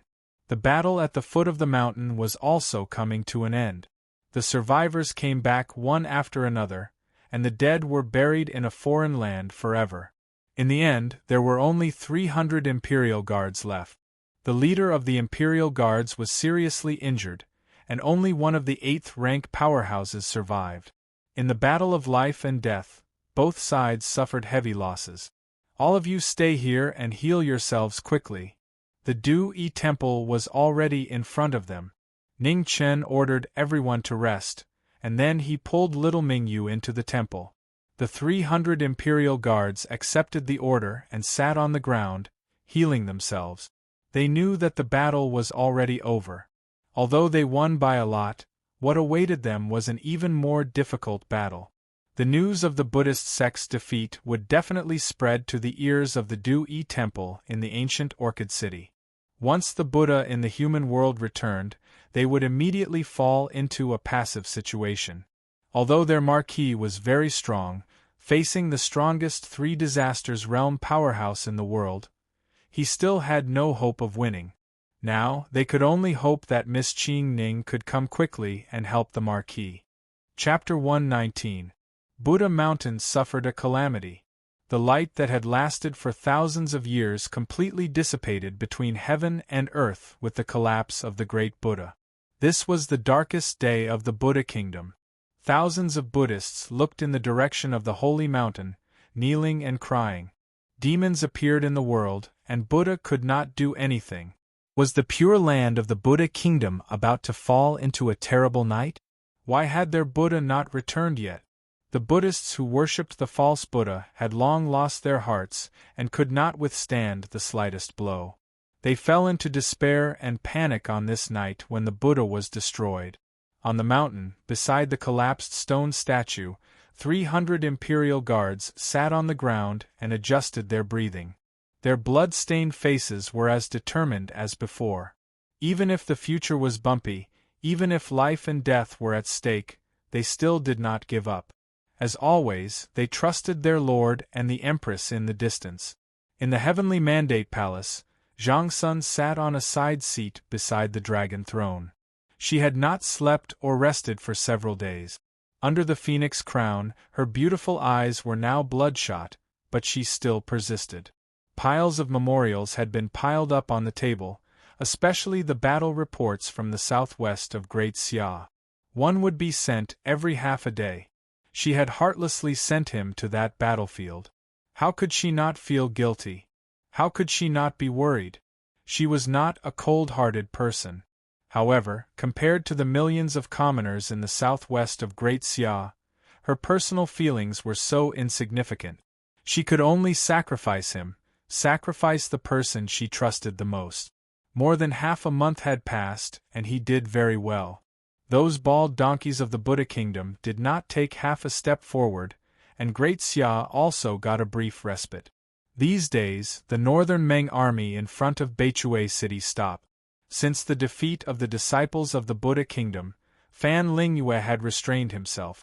The negotiations between the two dynasties were still going on, and there seemed to be no room for reconciliation. It seemed that everything was going in the direction of Great Xia. Now, the most important thing was to elect a new emperor and stabilize the situation of Great Xia as soon as possible. An hour later, a letter was sent out from the Heavenly Mandate Palace and flew quickly in the direction of the Buddha kingdom. Du-Yi Temple on Mount Mijie was the most mysterious and sacred place in the Buddha kingdom.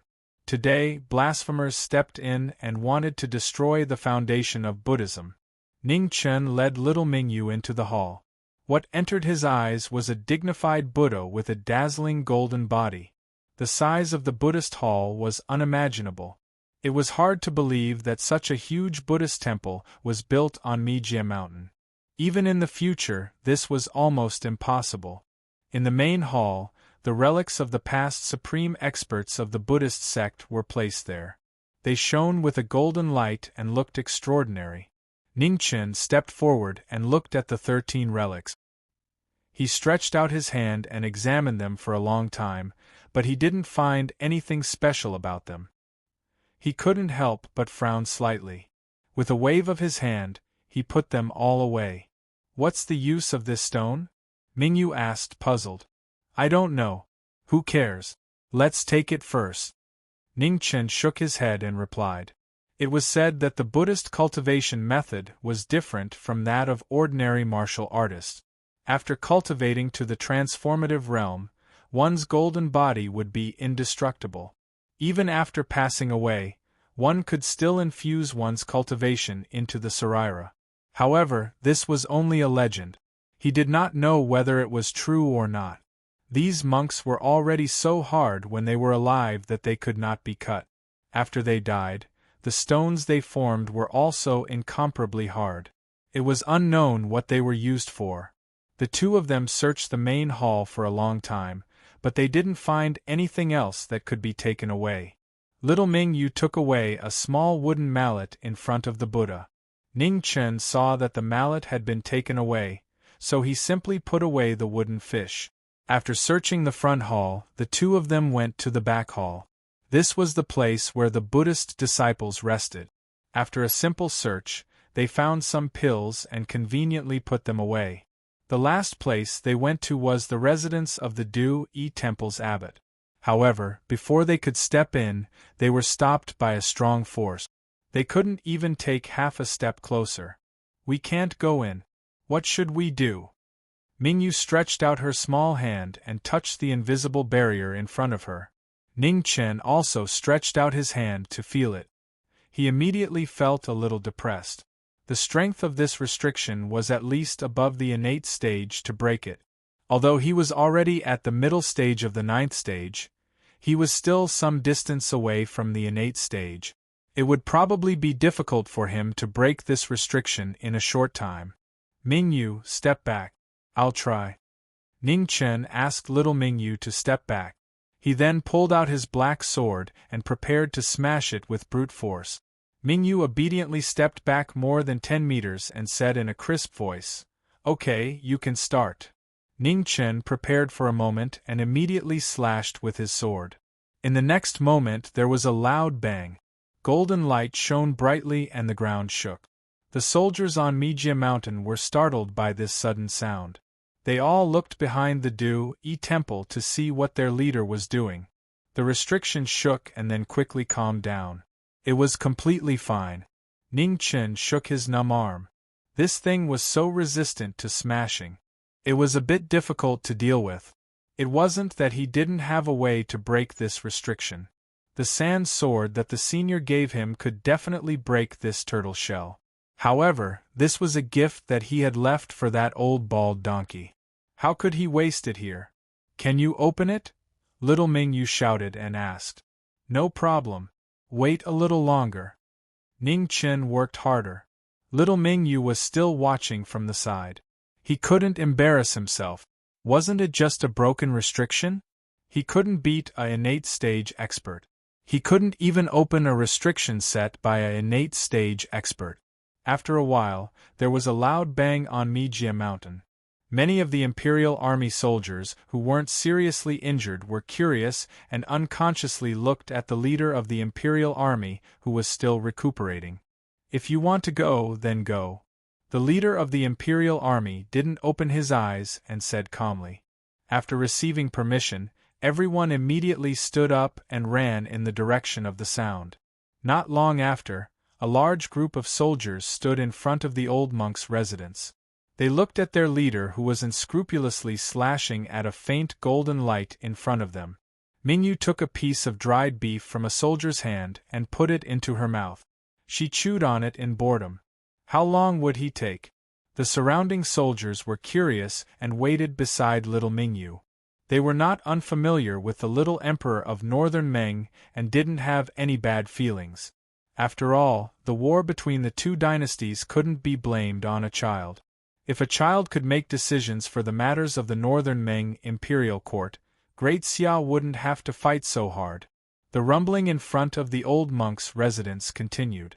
Everyone was tired of watching and sat with little Mingyu, eating the dry rations they had brought with them as they waited in boredom. How much longer? After a while, Mingyu was a little sleepy, but she couldn't fall asleep because of the loud noise. Thus, she impatiently shouted and urged Ning Chen. "Soon!" Ning Chen turned his head and replied. When he saw the group of people sitting behind him, he couldn't help but jump in fright. Why had all these people come? "Marquis, do you need help?" A soldier mustered up his courage and asked.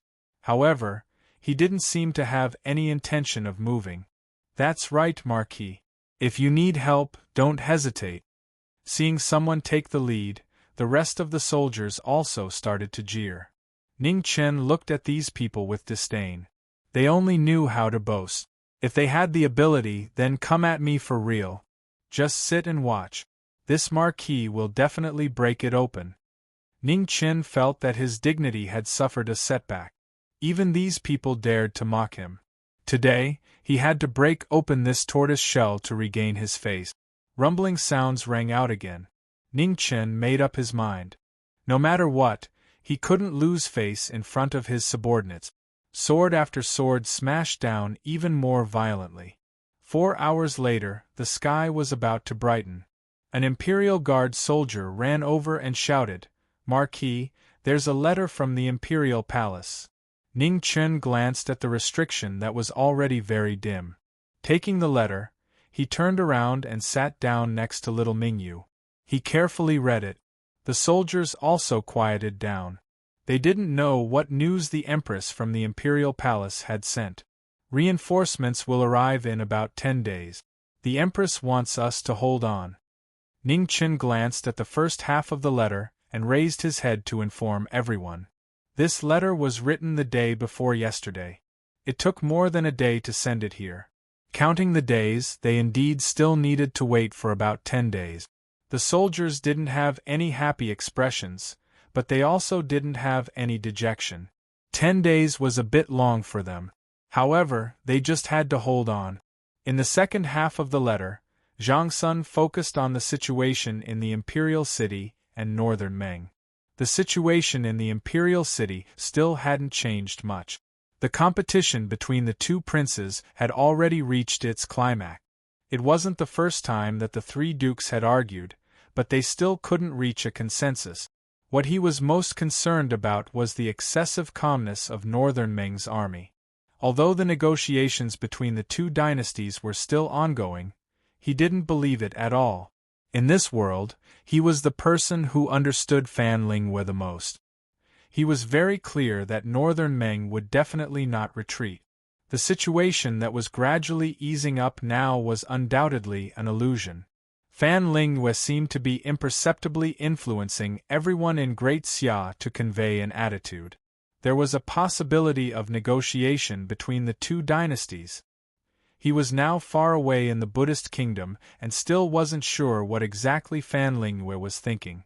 However, this illusion was definitely a huge hidden danger for Great Xia. "Someone, bring me a brush and ink." Thinking of this, Ning Chen opened his mouth and said, "Yes." The soldier waiting at the side bowed respectfully. Immediately, he turned around and walked towards the main hall. There was no lack of writing materials in the hall. In a short while, the brush and ink were brought over. Ning Chen took the brush and ink and immediately wrote down his suggestion. In the letter, he repeatedly emphasized for Zhang Sun to handle the matters in the imperial city carefully. In particular, he had to be extra careful with Fan Lingwei and not believe in any illusion of peace. At the end of the letter, he briefly explained everything that had happened. He told Zhang Sun not to worry and that he could still hold on. Send the letter back to the imperial palace immediately. Ning Chen folded the letter and handed it to the imperial soldier beside him. "Yes, sir." The soldier received the order and quickly left. After such a torment, everyone was no longer in the mood to find joy in the midst of suffering. Similarly, Ning Chen didn't want to delay any longer. He walked to the front of the restriction and raised his cultivation to the peak. The sky was filled with snowflakes, the ink sword vibrated, and frost quickly condensed. The sword light that came crashing down heavily slashed on the restriction. The golden light that was already extremely dim finally couldn't withstand this powerful force and shattered with a bang. Chapter 120. With the seal broken, little Ming Yu's eyes lit up and her sleepiness disappeared. She got up and ran over. The surrounding Imperial Army soldiers were also curious. They also wanted to see just what was so special about this mortal Buddha's residence. Ning Chen pushed open the wooden door in front of him and lit a candle. He discovered that the furnishings of the room were much simpler than he had imagined. There was a bed, a table, and a chair. There was nothing else. In front of the door, the Imperial Army soldiers lost most of their interest. This rundown room was even worse than the rooms of those little monks. Ning Chen looked around, carefully searching for clues. He was not like those idiots behind him. He was not stupid enough to believe that this old bald donkey's room was as simple as it looked. Only an idiot would waste the energy to set up a seal in a rundown room with nothing. He had spent most of the night breaking open this turtle shell. He had to at least get something out of it. "Marquis, what are you looking for?" one of the idiots asked. "A mechanism or a secret door," Ning Chen casually replied as he knocked on the bed. These people's intelligence was hopeless. He could not count on them. It was more reliable to do it himself. There was nothing on the bed. After lifting it up, he could see everything. There were no hidden compartments, and it did not seem like he was knocking on the wall. The sound was very solid and there was no muffled echo. Not far away, little Mingyu was also using her little mallet to knock and help search. She was not like those idiots who only knew how to stare. "Is there a roof?" After searching for a while, Mingyu raised her head and suggested. Ning Chen and the Imperial Army soldiers instinctively raised their heads. Perhaps there really was such a possibility. "Lord Marquis, I'll do it." The idiot who had asked the question earlier volunteered. He stamped his foot and flew up, landing on the roof beam. He then began to search carefully. The group of people waited below. After looking up for a long time, their necks began to ache. The Imperial Army soldier on the roof beam jumped down and bitterly smiled while shaking his head. He had found nothing. Ning Chen was not disappointed. Thinking about it, there was no roof, no walls, and no bed. Then there was only the floor.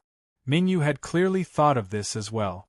She crouched down and began to knock on the floor with her little mallet. She seemed extremely focused.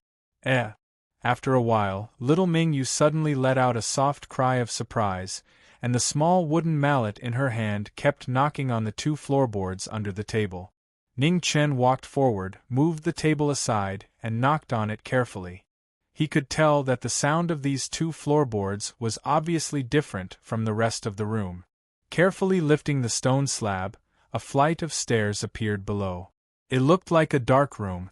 Ning Chen took a candle and walked down the stairs. It was very dark at the bottom of the stairs. With the help of the candlelight, they could barely see the path. Mingyu followed behind carefully, not daring to take a single step. Some of the Imperial Army soldiers also followed them down. The group of old men couldn't help but feel a little nervous in the dark passageway as they followed closely behind. No one knew where this road led to. Anyway, it was very long. The group walked for a full 15 minutes. Light gradually appeared in front of them. It was very soft and milky white. It didn't look like moonlight, nor did it look like fire. As they walked closer, they could see clearly that these were luminous pearls embedded in the wall.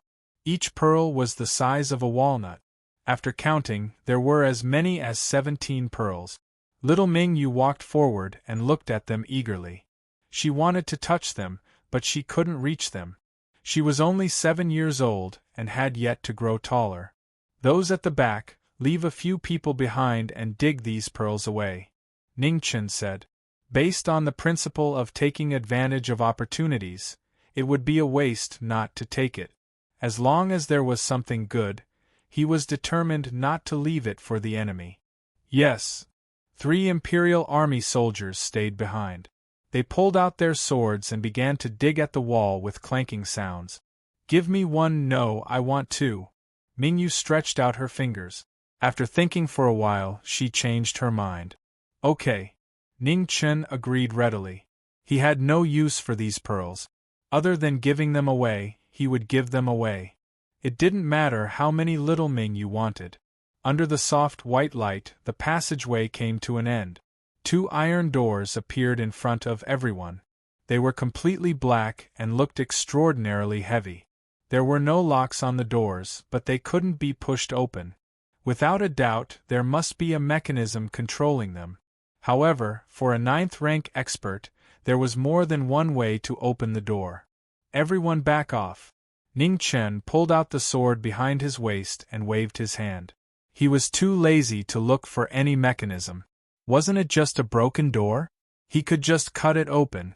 Everyone hurriedly retreated more than 10 steps. Little Mingyu even covered her ears. It seemed that she was afraid of the noise tonight. Seeing that everyone had retreated, Ning Chen moved the black sword in his hand. The sword light flashed. Then, there was a loud bang and the ground shook. The 2 iron doors were cut into 4 halves. No hidden weapons flew out and no poisonous gas spread. The big iron door fell to the ground and smashed into a cloud of dust, revealing a corner of the final secret room. Ning Chen kicked open the other half of the iron door that was blocking the way and walked in.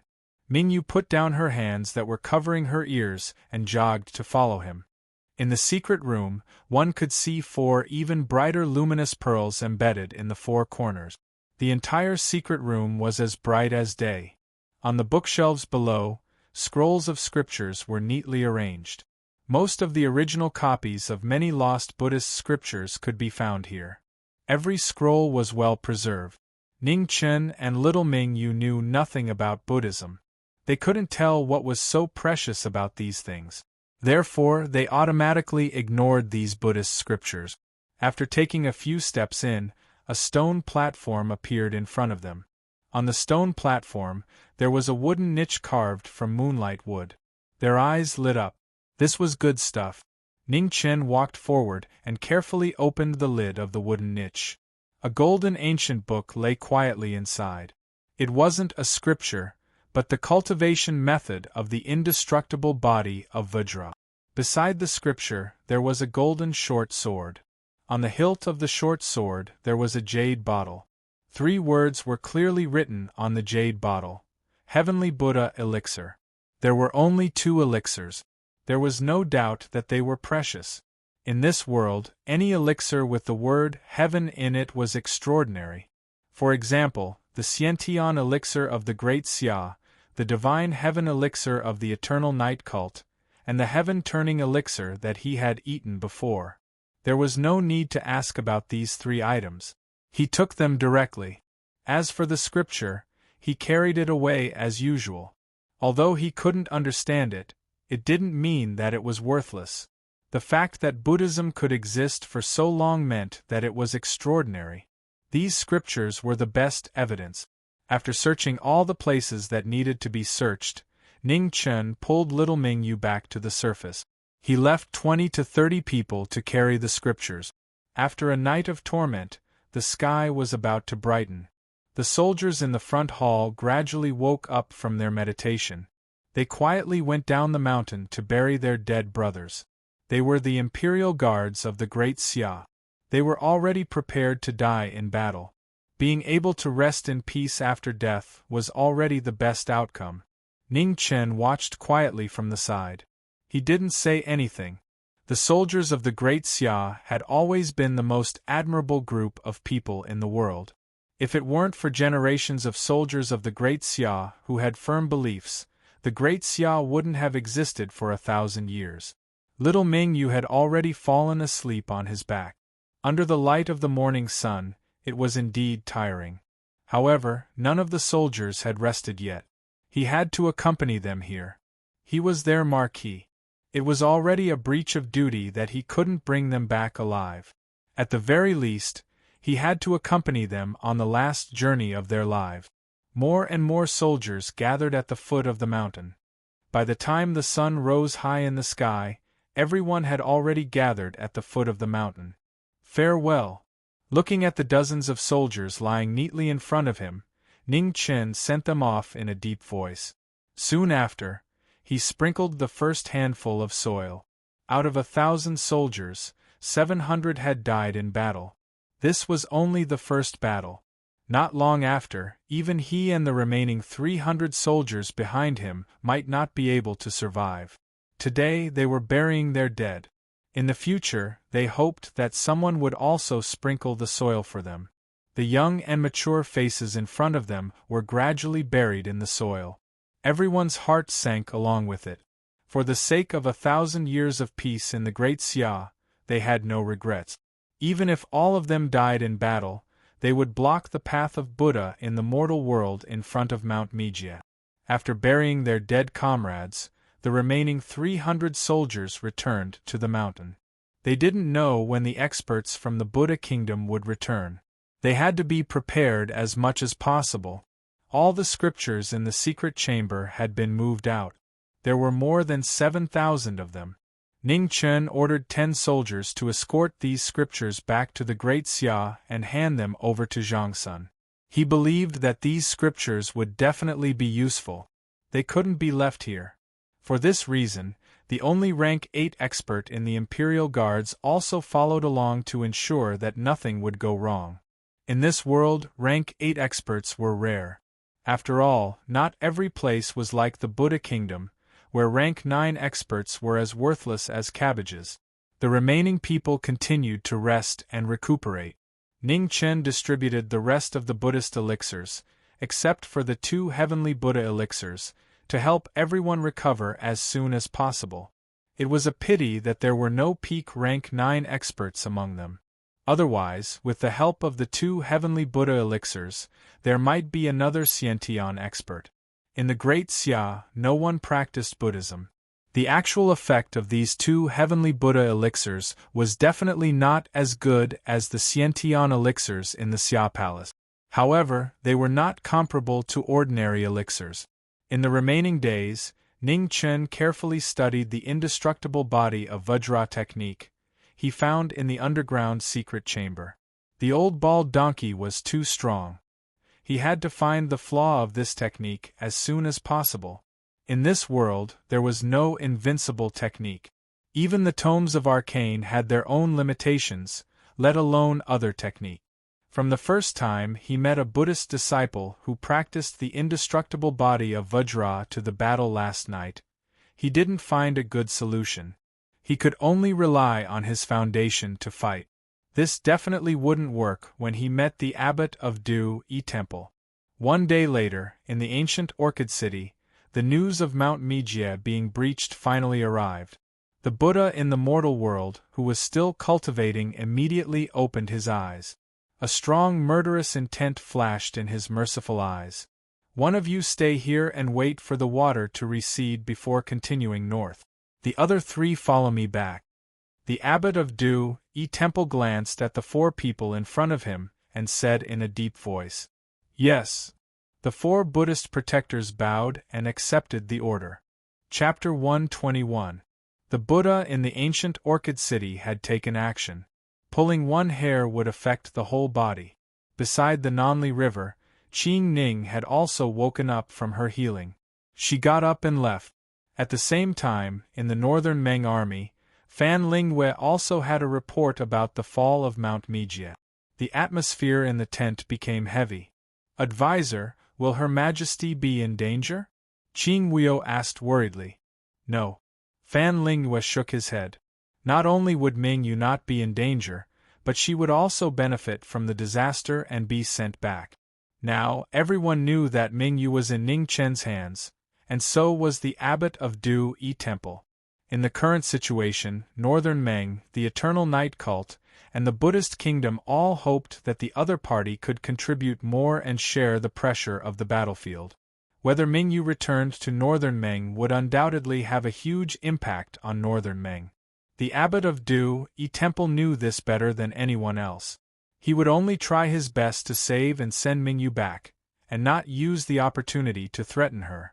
Among them, none of them had the strength to fight against Great Xia. At this time, no one would be foolish enough to destroy their alliance. In this world, there weren't many smart people, but there weren't many fools either. If the abbot of Du Yi Temple still couldn't understand such a simple logic, his title of Buddha would be in vain. Mount Mijie, in front of the broken Buddha, Ning Chen had been sitting for an entire day, looking at the 3 things he took out from the secret chamber: a scroll of martial arts, a bottle of Buddha Heaven pills, and a golden short sword. "Men," Ning Chen said. "Present." An Imperial Army soldier stepped forward and bowed respectfully. "Bring the 4 monks here." "Yes." The Imperial Army soldier received the order and quickly walked toward the main hall. Not long after, 4 soldiers escorted the 4 monks to the front of the Buddha and stood at the side, waiting for the next order. Ning Chen stood up and didn't say anything. He formed a sword with his right hand and pointed it at one of the monks. The Buddha's Vajra acupoint was broken, and he let out a painful groan as blood flowed from his mouth. Seeing this, the 4 Imperial Army soldiers were shocked speechless. Although their martial arts were destroyed, their physical strength was still as strong as before. How could they be injured so easily? As expected. Ning Chen's eyes narrowed slightly. The indestructible body of Vajra technique recorded how to cultivate all 360 acupoints in the body, but it didn't mention the Tanzhong acupoint in the middle of the chest. There was no perfect cultivation method in the world. No matter how strong the unbreakable golden body was, there were still places where it could not be cultivated. The Tanzhong acupoint was the biggest flaw. No wonder all the monks of the Buddhist kingdom he had seen always had one hand on their chest. So this was the reason.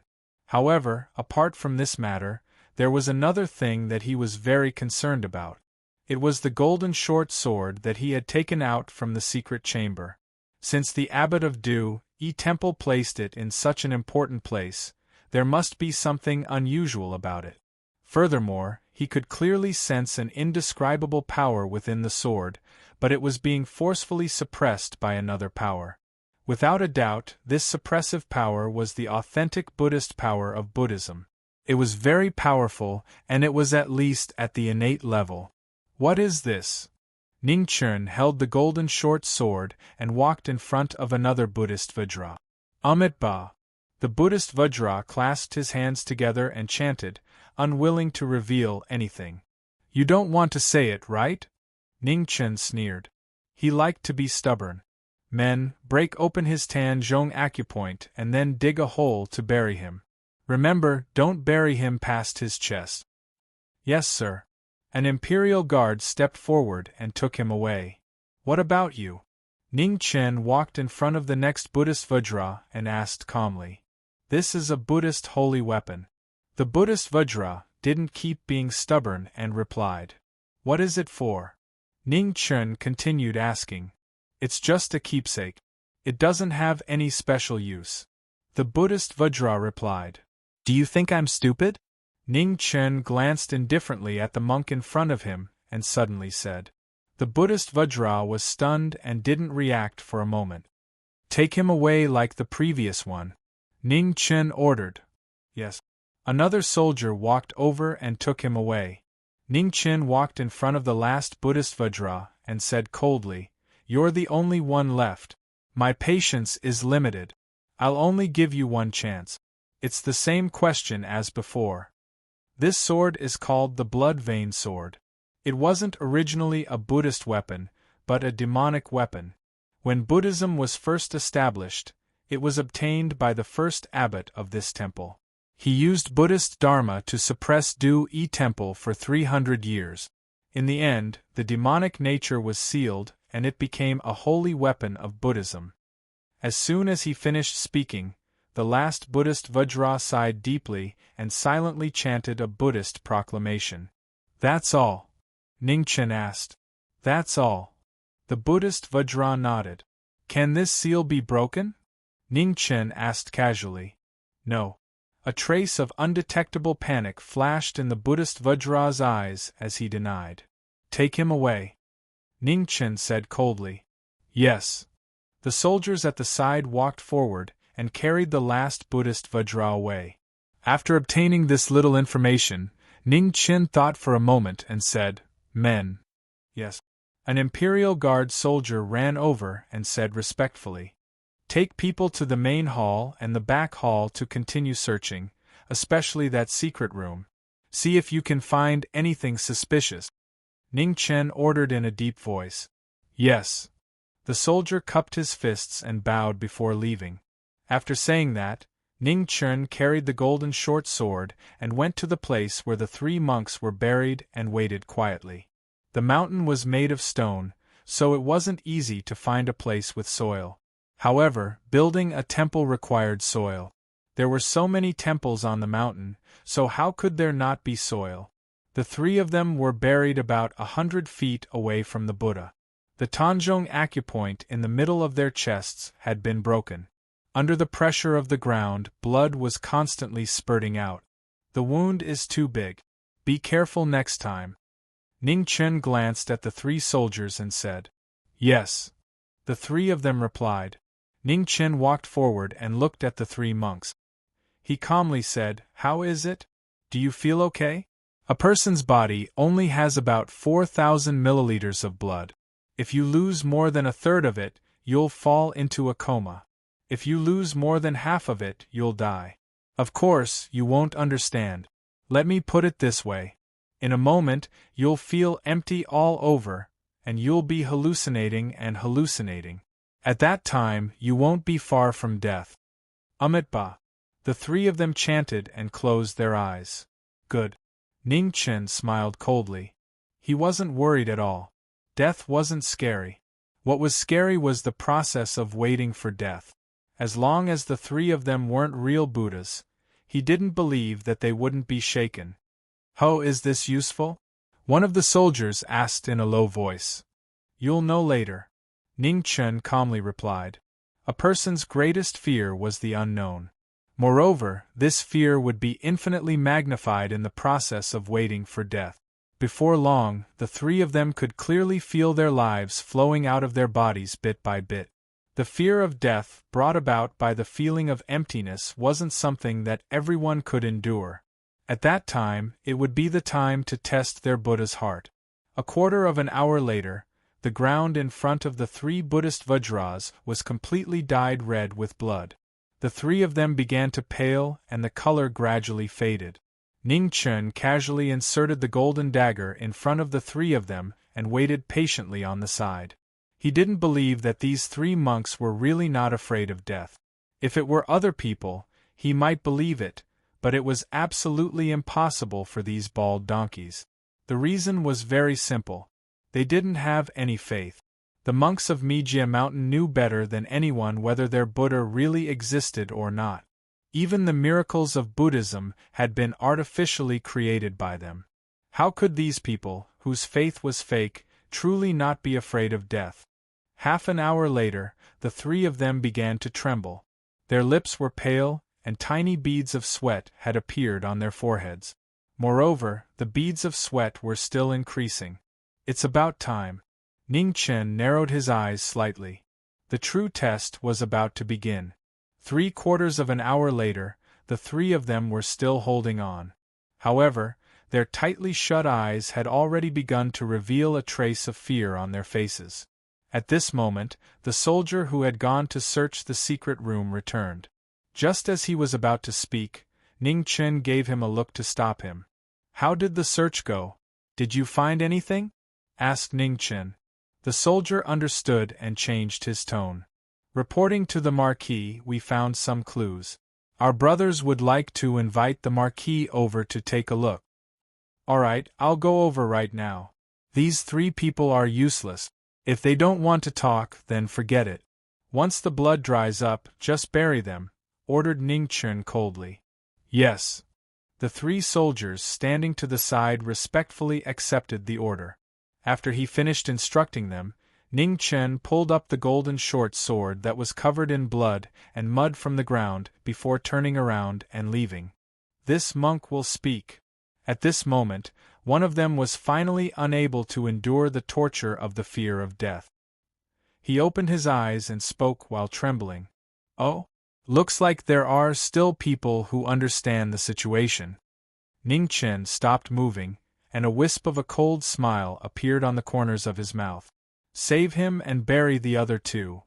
"Yes, sir," replied the three soldiers. "This monk will speak as well." At this moment, another person opened his eyes and spoke with fear. "All of you." The remaining person revealed an expression of rage, and was about to curse loudly. However, he was forever unable to utter these curses. Ning Chen's figure flashed and instantly arrived before him. After that, he stomped his foot into the ground with his head and body. "Bury him. Bring the other two over," said Ning Chen with an icy cold expression. After he finished speaking, he turned around and walked towards the back of the hall. The two Buddhist Vajras were dug out. After a short moment, they were escorted to the back of the hall in a daze. "Speak. What exactly is the origin of this short sword, and how to undo the seal?" Ning Chen glanced at the two of them and spoke. A wisp of guilt flashed through the face of one of the Buddhist Vajras, and he said in a low voice, "The origin of the sword is recorded on a stone tablet under the secret room. The method to undo the seal is also on it." "Where is the exact location of the stone tablet?" asked Ning Chen. "This monk can take the Marquis to find it," said the other Buddhist Vajras hastily. "Lead the way," said Ning Chen indifferently.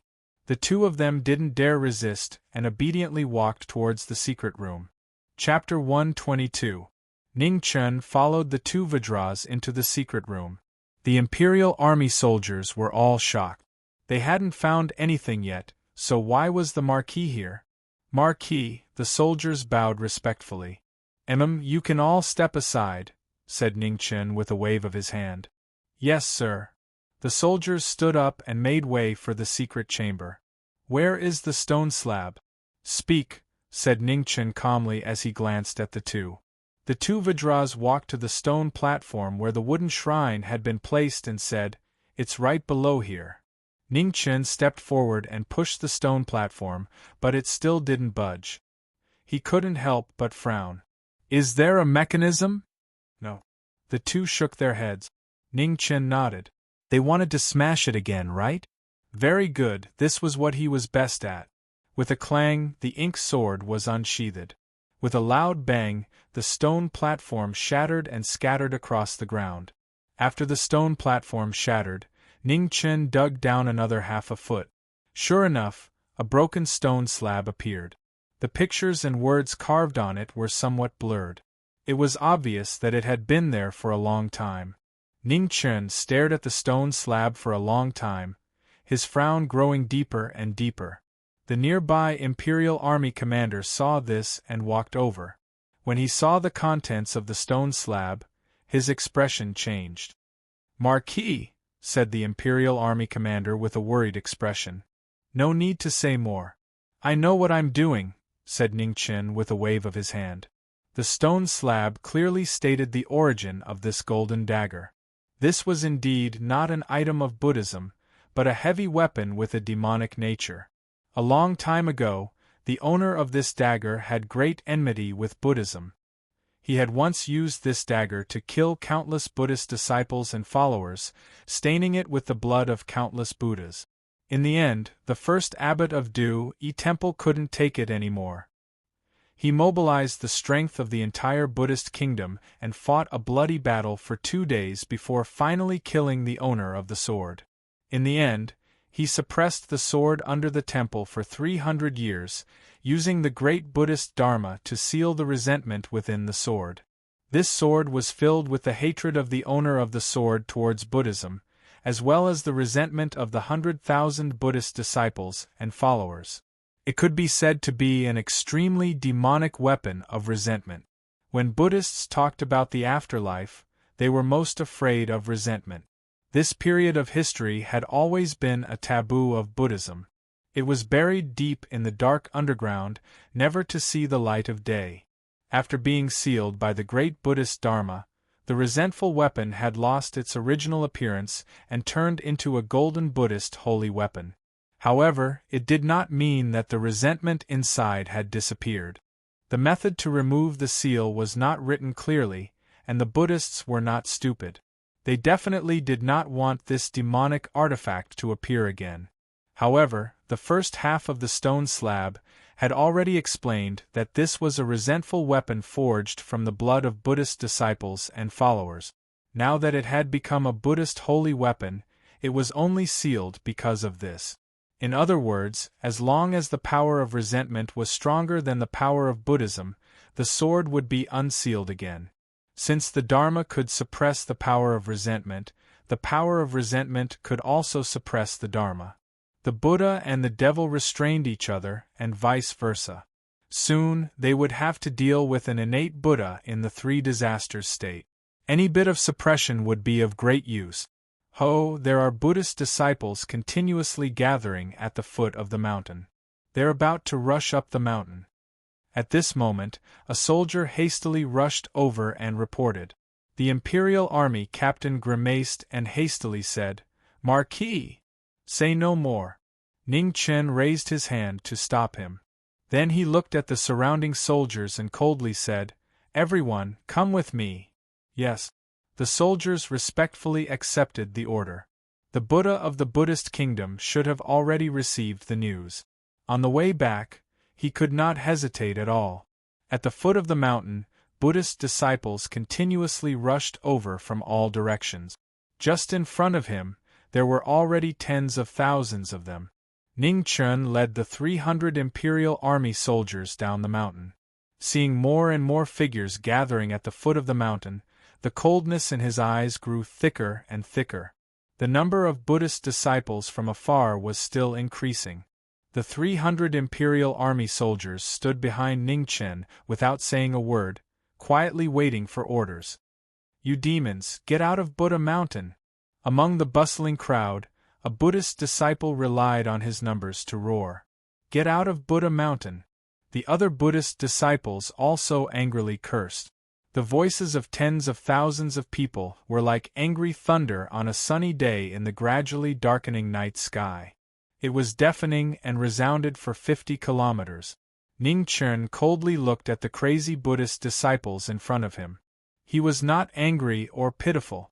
He was just as calm as before. Stupid people who had lost their minds did not deserve any pity. Compared to the soldiers of Great Xia, who were still fighting a bloody battle, they were worthless. The voices of the crowd went from loud to weak. Seeing that the demons in front of them were still indifferent, the deafening voices gradually weakened. At this moment, Ning Chen opened his mouth and said in a mocking tone, "In the eyes of your Buddha, you are a bunch of idiots. Of course, in my eyes, you are even worse than idiots." Hearing these words, the crowd immediately exploded. Their anger was instantly stimulated to the extreme, and they swarmed up the mountain. Suddenly, Ning Chen's body moved. The golden short sword in his hand drew a terrifying sword ray. Immediately, severed limbs flew all over the sky and blood spurted out like rain. "Kill, leave no one alive," Ning Chen said coldly. "Yes." The 300 Imperial Army soldiers received the order. In the blink of an eye, they killed their way into the crowd. In an instant, under the sacred ground, fearful voices rose and fell one after another. However, they could not stop the merciless sword rays from taking their lives. The difference between ordinary people and martial artists who had no organization or discipline was unimaginable. In front of Mijia Mountain, there was only slaughter, a naked slaughter. Fresh blood flowed out. Gullies were formed in the ground by the blood, spreading out horizontally and vertically until they reached 5 kilometers away. Ning Chen stood on the stone steps in front of the mountain and took out his golden short sword. With a flip of his palm, the blood below constantly flew up. Soon after, it turned into a bloody waterfall that rushed toward the golden short sword in the air. The golden short sword floating in the air shone brightly and continuously resisted the erosion of the bloody waterfall. The slaughter continued. Similarly, blood continued to flow. The atmosphere of anger, fear, hatred, and despair continued to spread. Amidst the blood, an intense resentment exploded. The Buddhist light in the sword became brighter and brighter, and the resentment in the bloody waterfall became denser and denser. When the two collided, ear-piercing sounds constantly rang out. This was the most tragic night in the Buddhist kingdom. Buddhists could not do anything. They could only watch helplessly as the Buddhists at the foot of the mountain were slaughtered by the demons of Great Xia. The soldiers of Great Xia had the strictest discipline in the world. The belief of absolute obedience had long been deeply ingrained in their hearts. From the moment they received their orders, there was no doubt or hesitation. The bloody waterfall in the air became more and more majestic. The Buddhist light in it was gradually drowned out by the bloody waterfall, and it was difficult for it to shine. 300 kilometers away, the expressions of the abbot of Du-Yi Temple and the 3 protectors of the Buddhist kingdom changed. They were shocked by the powerful resentment in the distance. At the same time, even further away, a look of deep worry flashed across Qin Ning's face. Her figure flashed past and hurried in the direction of Mijia Mountain. At the foot of the sacred mountain, the miserable cries became softer and softer. There were only a few figures left standing. The golden short sword in the bloody waterfall began to vibrate. It was obviously at the critical moment of breaking the seal. Boom! In the next moment, the surface of the golden short sword erupted with a final brilliance and immediately shattered. At the same time, the resentment on the sword suddenly soared into the sky, rolling up the surrounding bloody waterfall and forming a huge blood pillar that penetrated the heavens and the earth. The resentment soldiers appeared and the rain of blood fell. It was as if the heavens were crying tears of blood for the calamity of the mortal world. In the rain of blood, the resentment soldiers gradually appeared. The appearance of the sword greatly changed. A 3-foot-long sword appeared. Bloody lines spread out and a demonic aura circulated, causing people to feel cold all over. At the foot of Mijia Mountain, the 300 soldiers bathed in the rain of blood. There was no one left standing around them. They knew that from now on they would be the most sinful people in the world. Ning Chen did not say anything, nor did he apologize. He stood in the rain of blood, quietly waiting for the future Buddha. An hour later, 4 powerful figures slowly walked over. With every step they took, the earth would tremble. These were the 4 most powerful Buddhas of Buddhism. Bang bang bang bang. The 4 gradually approached, and the corpses blocking their way were all sent flying. Their Buddhist robes were not stained with blood and were incomparably holy. You guys block the 3 of them. Ningchen held the blood-patterned sword and glanced at the Imperial Guard leader. Yes. The Imperial Guard respectfully accepted the order. This was the final battle. No one knew how it would end, but they had no other choice. The 3 Buddhist country guardians were the most powerful people in the world aside from the innate stage. Just by standing there, they gave off a terrifying and unshakable pressure. In comparison, the abbot of Du-yi Temple seemed more ordinary. He was calm and reserved, without the aura of a martial artist. However, everyone present knew that this was just an illusion. The Buddha of the mortal world had proven his strength countless times. Ningchen stood in front of the Buddha of the mortal world without any hesitation. Heretical demons, heinous sins, Buddha cannot tolerate them. Amitabha. The abbot of Du-yi Temple put his palms together and chanted the name of the Buddha. Immediately, his body shone with golden light as he started the battle of killing demons. There is no Buddha in this world. There is only a group of hypocritical bald donkeys like you. My sins will be punished by the heavens. It will not be the turn of bald donkeys like you. As soon as he finished speaking, the resentment soldier in Ningchen's hand shone with a bloody light. Within 10 miles, everything was dyed red, covering the clouds and the moon. It was terrifying. At this moment, the 3 Buddhist country guardians only felt their inner breath stagnate. Their Buddhist power was blocked, and they could not use it. Heaven's will. The abbot of Du-yi Temple sighed softly. He took half a step forward, no longer hiding the murderous intent in his eyes. At this moment, a beautiful green figure rushed over from afar and landed between the 2 of them. Sorry, I'm late, Qing Ning said apologetically. You're not late. It's enough to send him to heaven, Ningchen said coldly without changing his expression. You're just a junior. The abbot of Du-yi Temple took a step forward and turned into an angry Vajra. Clang! The silver light of the spear swept past. Qing Ning took a few steps back with a strange expression. The abbot of Du-yi Temple was slow. The power of his moves was also much weaker. Although it was still powerful, it was not as overwhelming as before. Ningchen increased his power by 30% and said telepathically, "Don't think too much. This blood-veined sword was once owned by a top Khanate realm master. It gathered countless resentment and has a restraining effect on the Buddhist power of these bald donkeys. However, I can't hold on for too long. I have to end this quickly. Also, the weakness of the indestructible Vajra body is in the middle of the chest." Understood, Qing Ning replied with a serious expression. Chapter 123. At the foot of Mijia Mountain, the bloody light was getting stronger and stronger. The abbot of Du-yi Temple frowned as he felt the Buddhist power being suppressed in his body. The murderous intent in his eyes was getting stronger. This man must not be left alive. On the opposite side, Ningchen's expression also became unprecedentedly serious. This was the strongest enemy he had ever met in his life.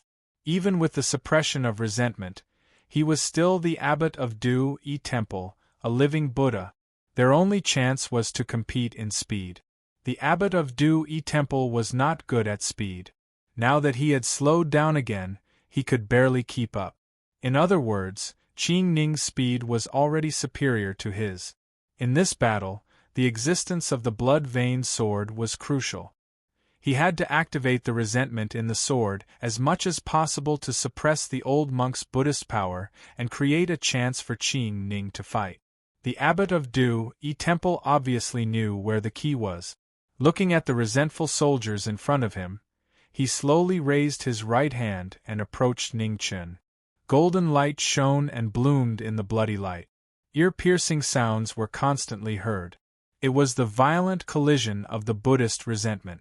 At this moment, Qing Ning moved. Green light streaked across the sky and instantly arrived in front of him. The silver spear condensed light and pierced towards the abbot's sandalwood. Clang! The abbot of Du Temple blocked with his left palm. The silver spear was blocked and could not move forward. At the same time, Ning Chen also arrived in front of him. The bloody sword broke through the air and slashed towards the Buddha's eyes. The sound of metal clashing was heard. The abbot of Du Temple closed his eyes and formed a Buddhist seal with his right hand. The swastika appeared and slapped towards Ning Chen. Bang! The silver spear was blocked. In a short moment, Ning Chen had already retreated 10 feet. The bow of destruction appeared. In the falling snowflakes, a silver arrow was shot out. Qing Ning cooperated with him. The silver spear turned around and broke through the sandalwood from the other side. In the face of the two attacks, the abbot of Du Temple's expression did not change. He put his palms together and a golden light shone. The inviolable Buddhist power was unparalleled. The arrow shattered and the silver spear was also blocked an inch away from the sandalwood. Green swallow circle. The silver spear was blocked. Qing Ning's hand holding the spear loosened. The spear body spun rapidly. Green light gathered and an ear-piercing sound was heard. In the next moment, Qing Ning's palm hit the end of the spear. The silver spear that was blocked broke through the Buddhist light and moved an inch. At that moment, Buddha grasped the spear's blade and blocked the silver spear's advance. At the same time, the swastika appeared again. The abbot of the Du Temple flipped his palm towards Qing Ning. In that instant, the two palms separated, giving Ning Chen the best opportunity. He took a step forward and thrust his sword forward, instantly arriving in the middle of the sandalwood. Is it that simple? The abbot of Du Temple snorted coldly. His palm force instantly changed direction and pressed towards Ning Chen. Bang! Ning Chen blocked the attack with his sword. The bloody light shone brightly, but the Buddha's palm's power was shocking. Most of the Buddha's power was consumed by resentment. However, the remaining power was still not something a mere 9th rank could withstand. Ning Chen was sent flying, covered in blood. Qing Ning's expression changed, but she didn't have time to care about the Buddha's injury. She turned her right hand and separated the spear from the blade. Immediately, the bladeless spear pierced towards the Buddha's chest. The silver true qi entered his body. The abbot of Du Temple grunted and struck the woman in front of him with his palm. Qing Ning flew back dozens of feet. After landing on the ground, she took a few more steps back before she managed to steady herself. Blood quietly flowed from the corner of her mouth. "How are you?" Qing Ning glanced at Ning Chen and asked. "I'm not dead yet." As he spoke, Ning Chen spat out another mouthful of blood. The blood splashed onto the blade of his sword, creating a stronger smell of blood. In a short moment of confrontation, both of them were already injured, especially Ning Chen. After taking a blow, his body could barely hold on. The Buddhas in the mortal world were too strong. Even if they were suppressed by the resentment around them, their strength was still absolutely strong. It was difficult to defeat them. On the other side of the battlefield, the leader of the Forbidden Army led more than 300 Forbidden Army soldiers to fight against the 3 Buddhas. With the help of the bloody light, they barely stopped the 3 from advancing. The 300 Forbidden Army soldiers were willing to risk their lives. Even if they were to die in battle, they wouldn't let the 3 bald donkeys disturb their Ho. They believed that Ho would definitely stop the fake Buddhas in the mortal world. There was no reason other than that he was their Ho. On the 2 sides of the battlefield, one side was more difficult than the other. The 1 month that Great Xia needed was now less than 10 days. Whether they could survive or not all depended on tonight's battle. They couldn't let their residents in Du Temple return to Gulan City. Otherwise, the 4,000 Forbidden Army soldiers by the Nanli River wouldn't be able to escape the fate of dying in battle. The soldiers who were bathed in blood charged forward without any regret. When one fell, another charged forward without hesitation. Finally, casualties began to appear among the 3 Buddhas. Under the sacrifice of 4 7th-rank soldiers, the leader of the Forbidden Army finally found a flaw in one of the Buddhas. He stabbed his sword into the Buddha's Tanjong acupoint. The other two Buddhas were furious. They turned their palms and attacked, but were blocked by the bodies of two soldiers. In an instant their bodies exploded. Blood and body parts splattered everywhere. No one was sad and no one cried. The remaining soldiers continued to fight without wavering. Their swords were merciless, but their hearts were even more merciless. This was the most miserable battle that the Great Xia Forbidden Army had ever lost. 300 people against 3 people. One by one, they died. Almost at every moment, there were soldiers falling. They had hope and smiles on their faces, entrusting their hopes to those who were still alive. Not long after, less than 100 of the 300 soldiers were still standing, and they were still falling. Ning Chen didn't get distracted, but he also felt the tragic battle not far away. Since he couldn't bring them back, he would drag this group of fake Buddhas down with him. The abbot of Du Yi Temple suppressed the vibrating silver vital energy in his body.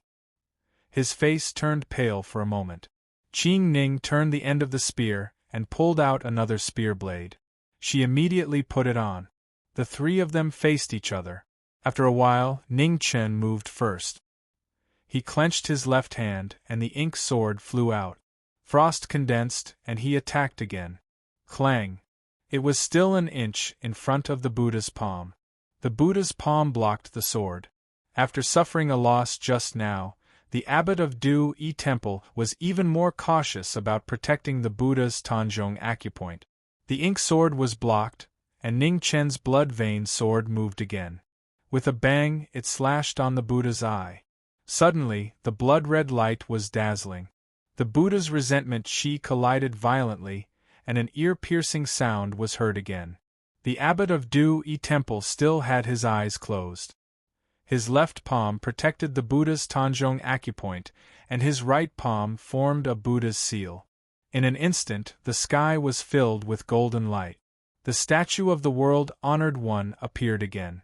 Danger was approaching. Qing Ning's face changed slightly.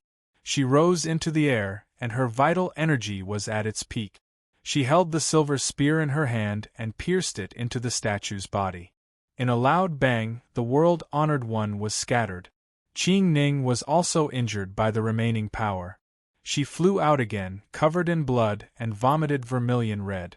Sister Qing Ning. Ning Chen's heart trembled. He activated the 2 heavenly books. Suddenly, frost and dark yellow light appeared in the blood-red sky. The 3 colors competed, and it was extremely dazzling in the night. The abbot of Du Yi Temple was not used to the sudden change in gravity. The speed of his counterattack was slightly slower, and there was a very short stagnation when he turned his left palm over. In a flash, the Buddha's Tanjong's position appeared. The ink sword in Ning Chen's hand was already there. The sword sank in, and all of his vital energy was poured in. How dare you! The abbot of Du Yi Temple endured the pain and grabbed the ink sword with his left palm. Immediately, the Buddha's power around him suddenly spread. Crack! The ink sword broke. Ning Chen was pushed more than 200 feet away by the explosive Buddha's power. He spat out a mouthful of blood. The broken sword landed on the ground, and he was seriously injured again. The abbot of Du Yi Temple could not suppress his anger after being injured by the younger generation. His face was full of murderous intent. He stomped his foot and the Buddha's seal appeared. Lotuses bloomed in the air, and the Buddha's lotus world was formed. The lotus world opened, and the surrounding blood-red light suddenly weakened. Instead, it seemed to be suppressed. Retreat! Ning Chen spat out another mouthful of blood and ordered reluctantly. Hearing this, the imperial guards reacted quickly. Without any hesitation, they immediately retreated up the mountain. The 2 Buddhist protectors wanted to chase after them, but a silver spear swept past them. They could not react in time and flew out with a bang, vomiting blood. On the other side, Ning Chen endured the injuries in his body. He shot 3 arrows in a triangular formation toward the old monk's eyes and the Buddha's Tanjong's position. The Buddha's light around the abbot of Du-yi temple shone. When the arrows approached, they shattered with a bang. "Let's go." Ning Chen looked at Qing Ning and said again. "You want to leave?" The abbot of Du-yi temple snorted coldly. He stomped his foot, and under the light of the lotus, he wanted to trap the blasphemer in front of him. Ning Chen slashed with the blood-veined sword in his hand.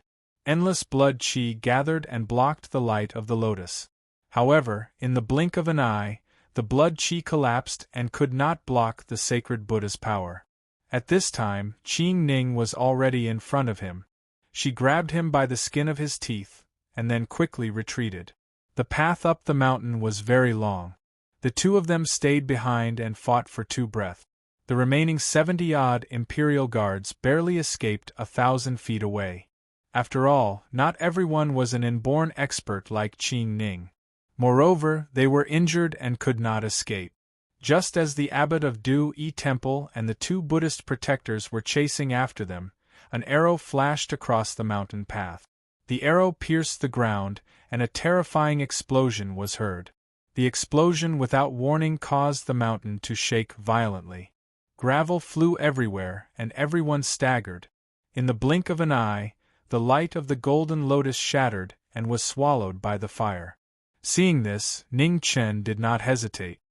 He turned into a ray of light and rushed into the fire. The blood-veined sword pierced through the air. At this moment, its speed reached an extreme. Ning Chen. Qing Ning's expression changed. She immediately chased after him and protected herself with her silver spear.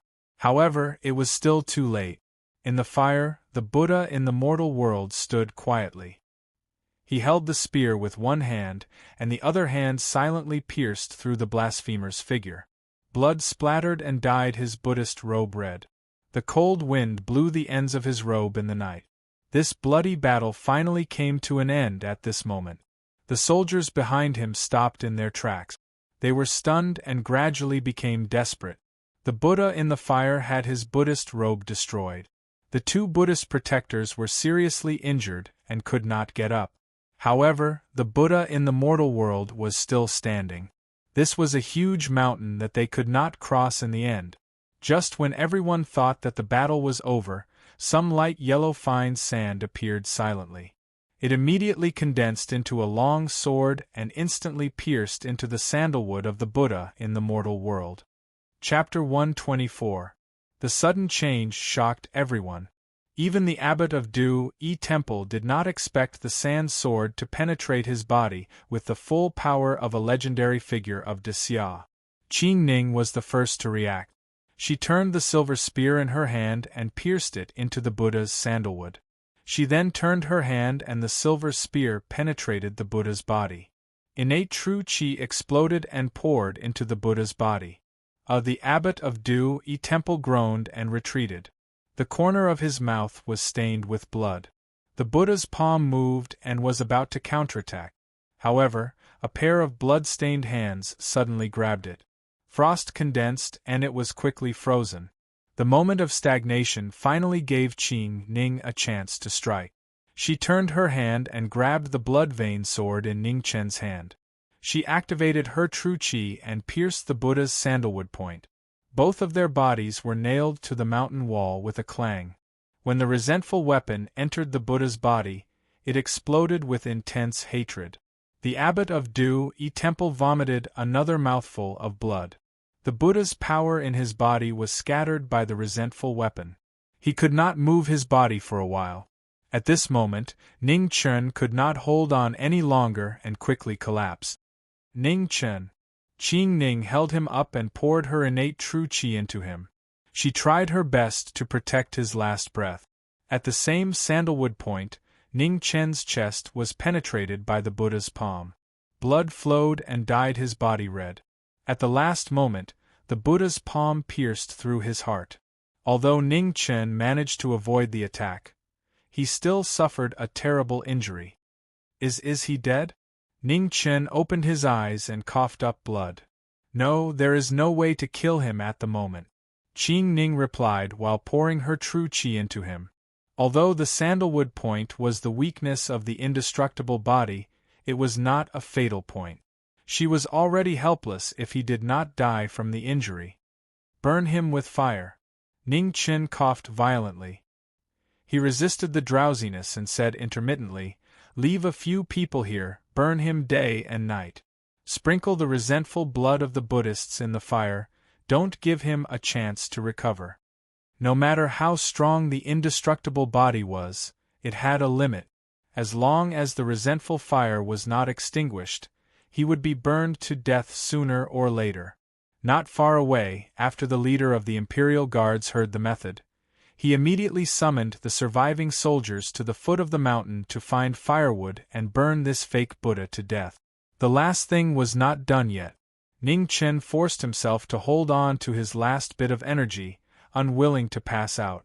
He said weakly, "Mingyue is still waiting on the mountain. Send me up the mountain." Qing Ning didn't say anything. She turned into a streak of light and rushed up the mountain. In the abbot's room of the Du Yi Temple, little Ming Yu was sitting on the bed. She had long been awakened by the commotion at the foot of the mountain. However, with Ning Chen's instructions, she could not go out. With a bang, the door opened. Qing Ning brought Ning Chen in and walked to the bed. Seeing the bad guy's miserable appearance, the tears on little Ming Yu's face immediately fell. She panicked and said, "What's wrong with you? Don't scare me." "Sister Qing Ning, go out for a moment," Ning Chen said in an extremely tired tone. Qing Ning hesitated for a moment before walking out.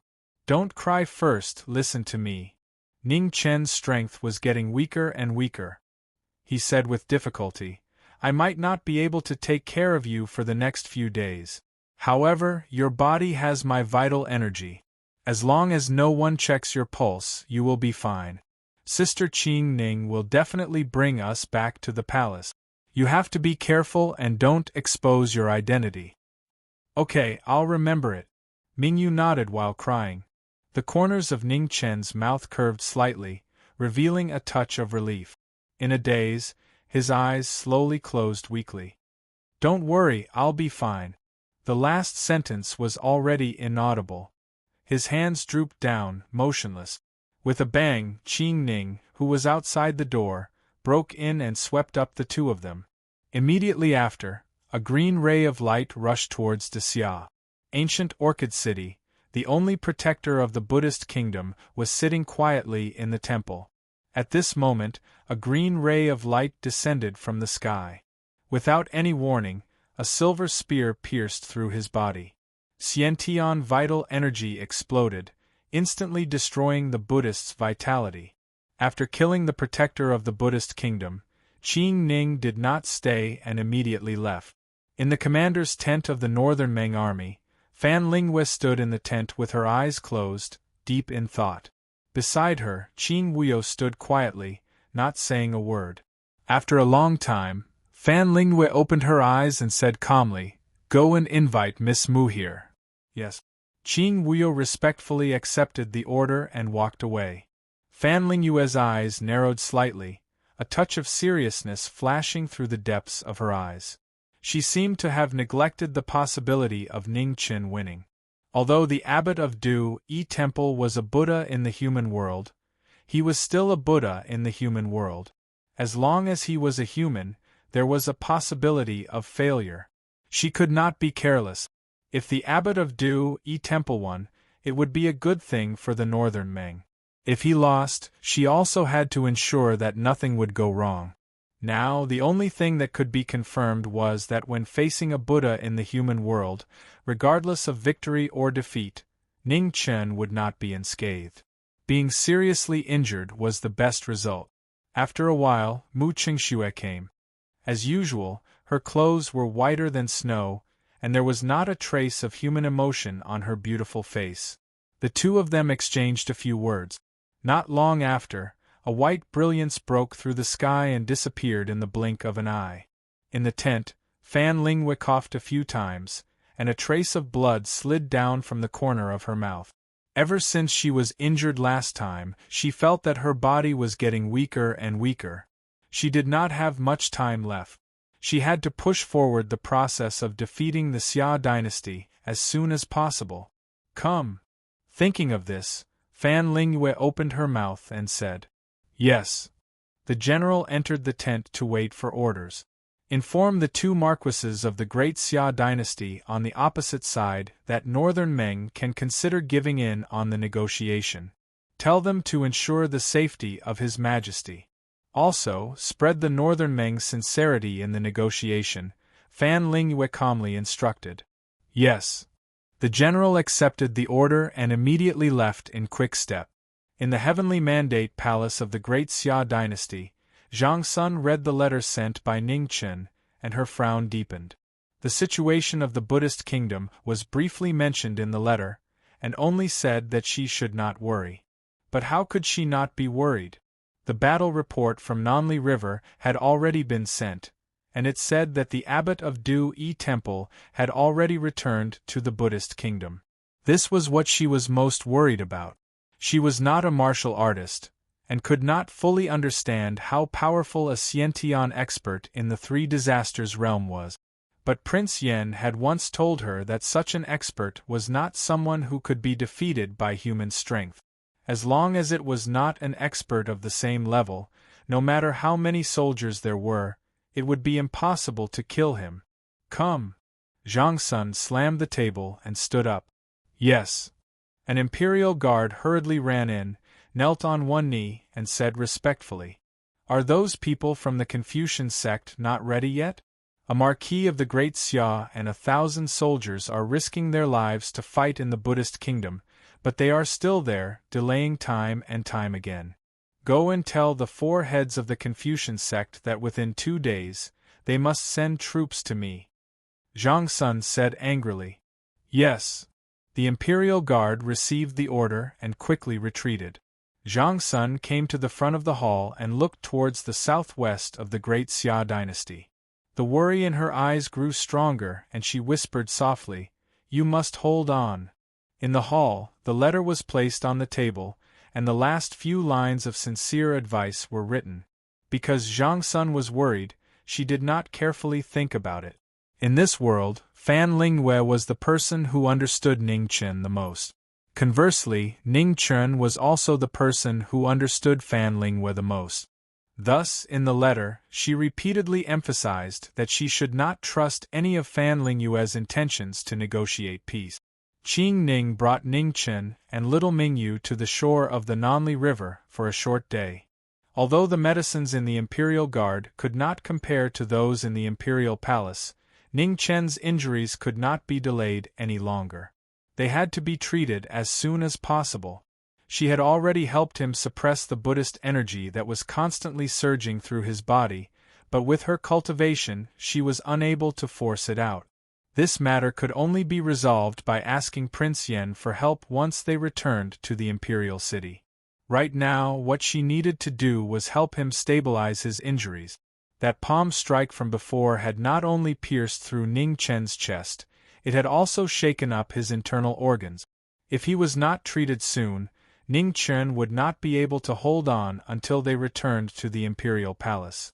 In the Imperial Guard, there were no pills on the level of the celestial reversal pill. However, there had to be a trade-off. Her top priority was to stabilize Ning Chen's injuries. As long as he could hold on until they returned to the imperial palace, his life would be saved. In the tent, Mingyu stubbornly guarded the bedside, unwilling to leave even a single step. No one could persuade her otherwise. Qing Ning had no choice but to let little Mingyu guard the bed. Mingyu was no longer just a hostage here.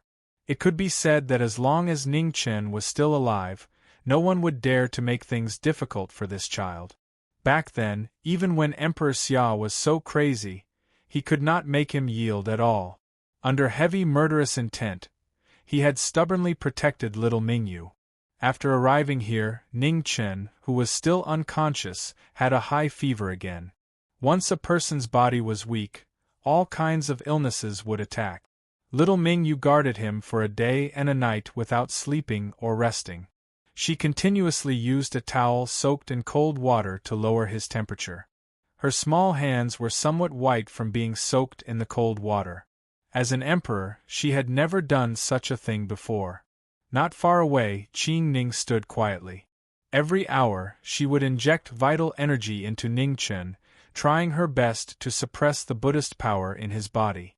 However, the abbot of the Du-Yi temple was an expert in the 3 disasters state, while she had just passed the first of the 5 disasters. The difference in their realms was too great. Every time she injected vital energy, she felt that the Buddhist power was becoming increasingly difficult to control. The next morning, Ning Chen's fever finally showed signs of subsiding. His injuries did not seem to be on the verge of erupting for the time being. Qing Ning did not say anything and was about to leave with the other 2. However, at this moment, a beautiful figure dressed in snow-white clothes slowly appeared in the distance. In an instant, she stood in front of the 3 of them. Mu Chengxue. Qing Ning's expression changed slightly. It was actually her. The first time they met, she was severely injured and had just woken up. Mu Chengxue was severely injured and unconscious. They had met for a short period of time. She did not expect to meet them again today. They did not say anything and did not exchange any words. Mu Chengxue's figure moved in a flash. His sword was as fast as a flowing shadow and arrived in an instant. Whoosh! The snow-white sword carried a trace of blood. Qing Ning retreated 3 zhang away with the other 2. However, she still could not avoid the brilliance of the Qing Ing sword. Her left shoulder was dyed red. In the blink of an eye, a dark red flower of blood appeared. The sword energy entered her body. Qing Ning staggered and her face turned pale in an instant. In the battle with the Buddha, the vital energy in her body was severely depleted. Now that she was carrying the other 2, she was unable to avoid the sword in Mu Chengxue's hand. Take this kid away. I will cover you. At this critical moment, a tall and majestic figure appeared in the southeast. After a few steps, he stood between the 2. It was the barbarian king who had been guarding the barbarian palace all this time. Chapter 125. Qing Ning had never seen the barbarian king, but there were only a few Xiantian experts in the world. She could guess who he was. Thank you, senior. Qing Ning cupped her fists and took the opportunity to leave with the other 2. Mu Chengxue's eyes turned cold. With a light step, he disappeared. Boom! At the same time, the barbarian king also moved. With a punch, space trembled and dust filled the air. Even the ground was shaken, creating a huge ravine. Mu Chengxue was blocked by the aftermath. After retreating out of the range of the space trembling, he couldn't help but frown. This person was so powerful. The barbarian king stood in front of Mu Chengxue, trying his best to buy time for Qing Ning to leave. Although he didn't like that kid, he didn't want Man to be sad again. Man rarely begged him, but this time she had been begging him for several days. This was a war between the Great Xia, the Buddhist kingdom, and Northern Meng. Originally, he didn't want to participate. Moreover, he couldn't beat that bald donkey. However, he couldn't ignore Man's feelings. Man's mother died early. He and Man depended on each other for more than 10 years. Man's happiness was his greatest wish. He went to Mount Mijia. He thought he was late, but the result gave him a fright. The Buddha of the mortal world was actually defeated and nailed to the mountain wall. After asking, he understood what happened. This kid was really sinister. He relied on all kinds of despicable and shameless methods to defeat the abbot of Du-Yi temple. Moreover, he burned the Buddha of the mortal world as if he was an animal. When he went, the soldiers of the Great Xia were still sprinkling the blood of the Buddhists. Needless to say, this method must have been taught by this kid before he left. This kid was powerful, but he had too many evil tricks in his stomach. He couldn't understand why his precious daughter fell for such a sinister guy. Also, why were these girls so beautiful? The one who saved him was like this, and the one who killed him was also like this. The barbarian king couldn't figure it out, so he stopped thinking about it. Looking at the white-clothed girl in front of him, his heart was filled with fear. This girl was too fast. If he wasn't careful, he would suffer a great loss. In this world, To have such a fast cultivation technique, it must be the Xing scroll of the heavenly book.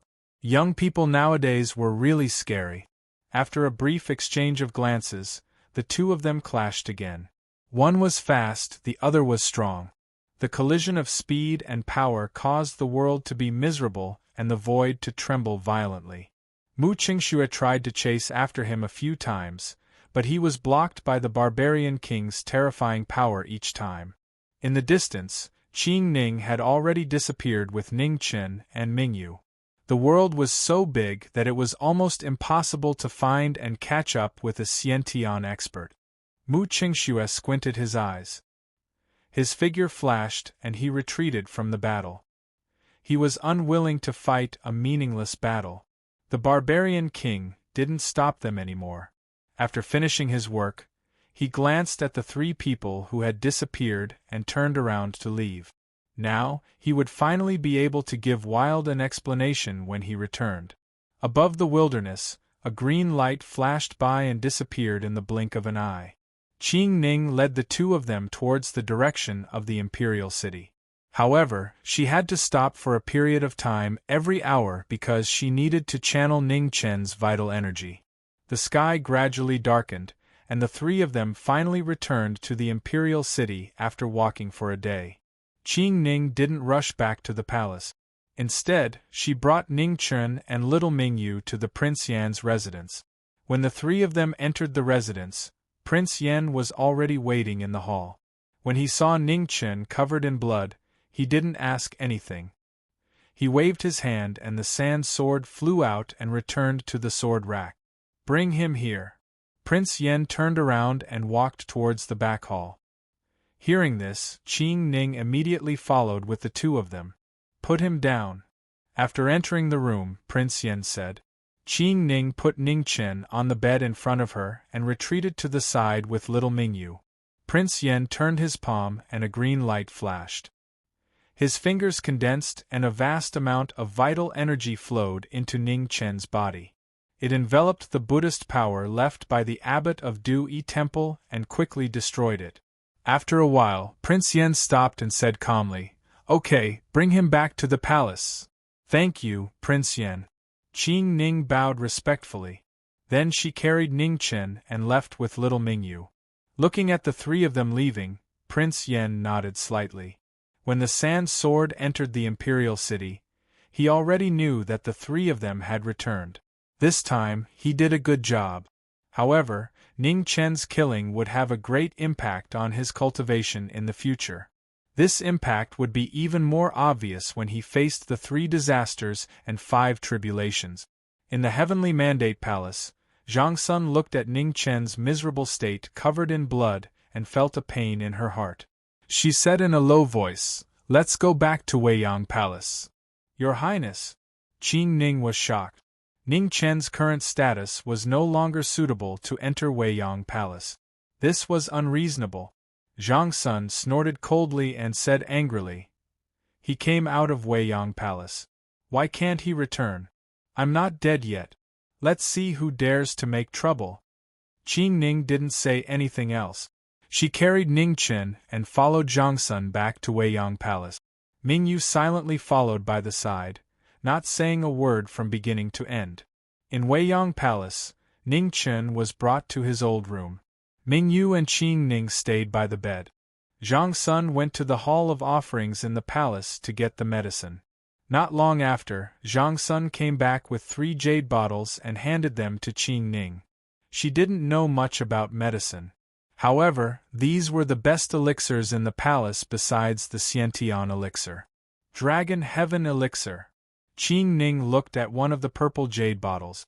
A strange look flashed across her beautiful eyes. This was the only elixir of heaven that Xia Kingdom had developed in the past 1,000 years. Its efficacy was even comparable to the elixirs of heaven that had been passed down since ancient times. The elixir was the same as the jade bottles. It was purple all over. Qing Ning gently put it into Ning Chen's mouth. Then, she ran her genuine qi and carefully dissolved the efficacy of the elixir. The elixirs of heaven in this world were not for ordinary people to take. The enormous efficacy of the elixir alone could make a person bloat to death. Ning Chen was in a coma now. His body was extremely weak. She had to be careful. The Dragon Heaven elixir was the same as the Heaven Reversal elixir. It had a good healing effect on internal injuries. The difference was that the efficacy of the Dragon Heaven elixir was relatively mild. It was the best choice for Ning Chen now. The remaining 2 elixirs were not elixirs of heaven. However, they were extremely precious elixirs. Ning Chen could take them when his body was slightly better. Beside the bed, Mingyu took the amulet that the bad guy gave her from her neck and put it on for him. Then, she continued to watch over him silently. Seeing this, Zhang Sun narrowed her eyes. She put this amulet on Ning Chen when he was in trouble last time. She didn't expect it to be on the little emperor of Northern Meng. It seemed that Ning Chen cared a lot about this little guy. At this moment, the footsteps of a young eunuch were heard outside the door. After a while, a respectful voice was heard. "Your Highness, there is a report from Beichue City." "Got it," Zhang Sun replied. Then, she glanced at Ning Chen on the bed and turned to leave. There were too many things in Xia Kingdom. She couldn't stay here for long. First, she was the Empress of Xia Kingdom. Then, she was the Master of Weiyang Palace. In the Heavenly Mandate Palace, Zhang Sun held the report and frowned more and more. She didn't understand what the military counselor of Northern Meng was thinking. That night, at the southwest border of Xia Kingdom, the disciples of the Buddhist kingdom tied wide planks to their feet and stepped on the mud to try to go north again. The 4,000 imperial guards on the shore of the Nanli River resisted with all their might. With the help of the natural barrier, they barely stopped the Buddhists. After the battle, more than half of the 4,000 imperial guards were killed or injured. There were less than 1,500 left. Another day later, the news of the defeat of the abbot of Du Yi Temple finally came. The disciples of the Buddhist kingdom were suddenly in a panic and didn't know what to do. At this time, the 4 heads of the Confucian sect appeared with 3,000 strong cultivators. They broke into Gulan City with powerful force and tactical matrix. In a day, they captured the remaining 5,000 disciples of the Buddhist kingdom. There was no doubt about the strength of the Confucian sect. This was the millennium of Xia Kingdom, and also the millennium of the Confucian sect. The 4 heads were all strong cultivators who were half a step into the innate realm. Together with the 300 strongest cultivators of the Confucian sect and the heaven-trapping matrix passed down by the headmaster, they could even fight against innate experts of the 3 disasters realm. However, when the 4 of them led the disciples to the southwest border, they unexpectedly received the news of the defeat of the abbot of Du Yi Temple. This shocked the 4 heads of the Confucian sect and made them speechless. The Buddhist kingdom was weakened. Under this situation, Gulan City was breached in just a day. There was no suspense. The defeat of the Buddhist kingdom came so quickly that everyone who thought that Xia Kingdom was doomed was shocked again. The world once again saw the deep foundation of this dynasty that had been invincible for thousands of years. In the Northern Meng army, Fan Linghui didn't say anything about the defeat of the Buddhist kingdom. He continued to pass the false image of peace to Xia Kingdom step by step. In the east, the Eternal Night cult was also showing signs of exhaustion. Under the counterattack of Marquis Kaixin and the Black Water Army, they were retreating. A month ago, Xia Kingdom seemed to be facing the end of the world. Suddenly, the situation took a sharp turn and the war seemed to be coming to an end. The main problem of Xia Kingdom suddenly changed from an external threat to an internal one. In the imperial city, the conflict between the 2 princes was so intense that it was difficult to mediate. A mutiny could happen at any time. The 3 dukes and Zhang Sun were trying their best to prevent this day from coming. However, the 2 princes had already become powerful and it was difficult to suppress them. In the most important 11 camps of the Imperial Guards in the Imperial City, the 3rd prince controlled the Divine Wind, Swift Rain, and Violet Lightning camps. The 10th prince controlled the Green Sparrow and White Tiger camp. Of the remaining 6 camps, The eldest prince and Zhongsun controlled 4. The remaining 2 camps were still observing. It could be said that after the death of Emperor Xia, most of the military strength in the imperial city had surrendered to the 3 princes. 330,000 of the most elite soldiers of Xia Kingdom were quietly waiting for orders. The 5,000 generals that Ning Chen took away were all soldiers of the Dragon Guard camp under Zhongsun. They were the best of the best in the 13 camps of the Imperial Guard. Unfortunately, not many of these 5,000 soldiers returned alive. This was the most serious loss since the establishment of the Dragon Guard camp. In the 1,000 years since the establishment of Xia Kingdom, this was the first time that they had no choice but to use the Imperial Guards of the Dragon Guard camp. Now, the external threat was finally temporarily alleviated under the bloody battle of the soldiers of Xia Kingdom. However, the internal problems that Ning Chen had been worried about were also fully exposed.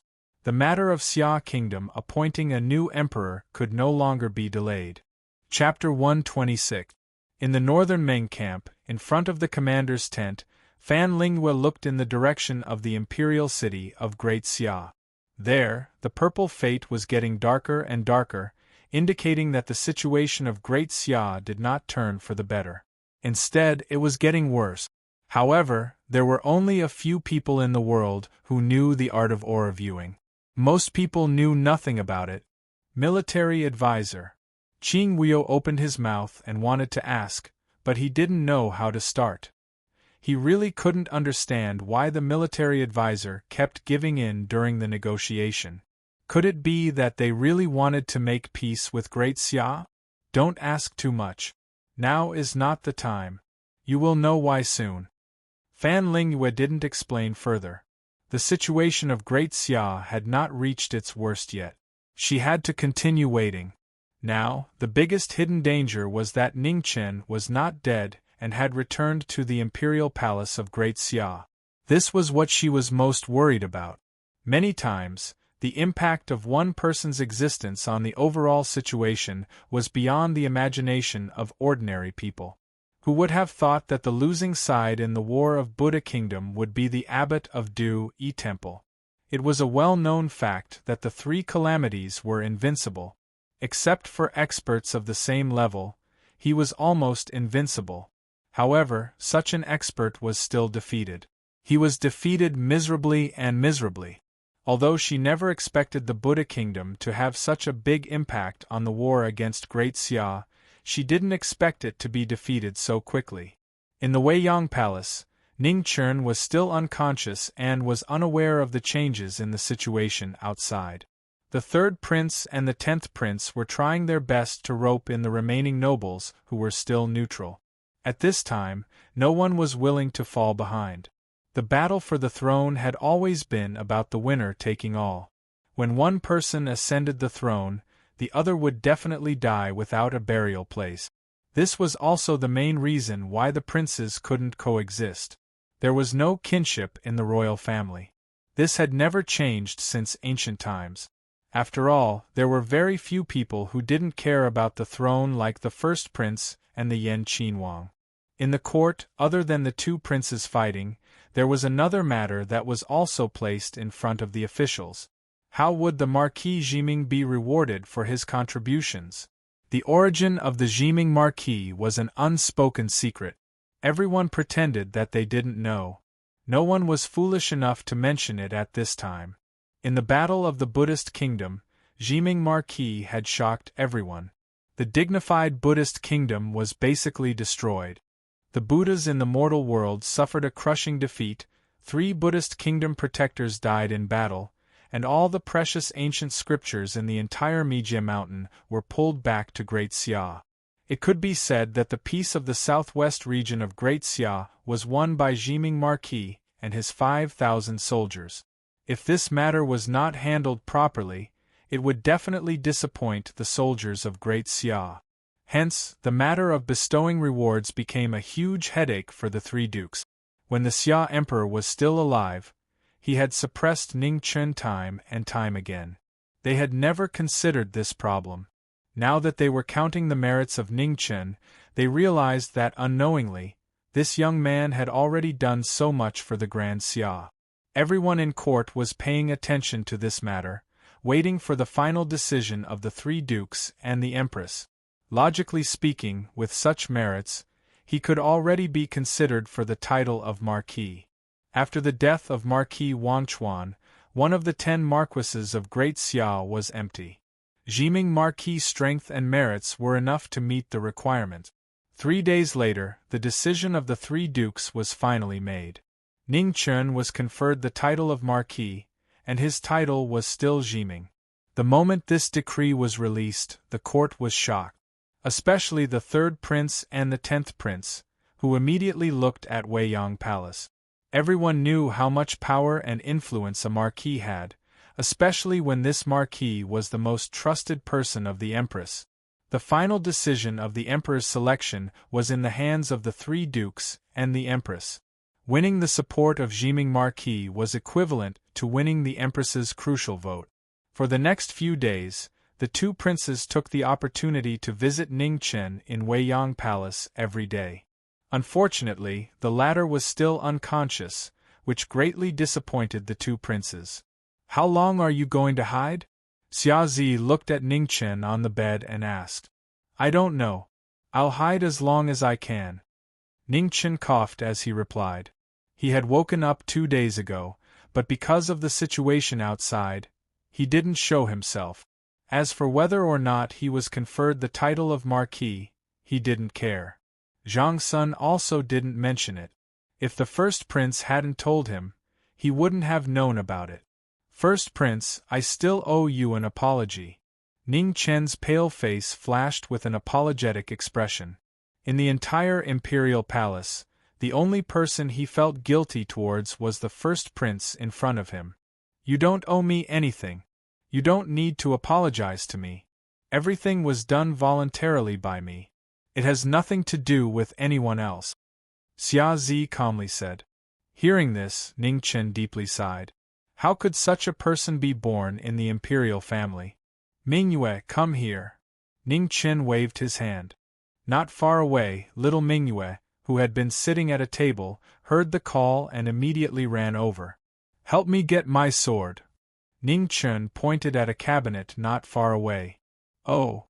Mingyue ran over to the cabinet in front of the window and grabbed the ink sword scabbard. She tried, but couldn't lift it. Ning Chen laughed involuntarily. He had forgotten that this thing was still too heavy for little Mingyue. Seeing this, Xia Zi waved his hand and the ink sword flew out and landed next to the bed.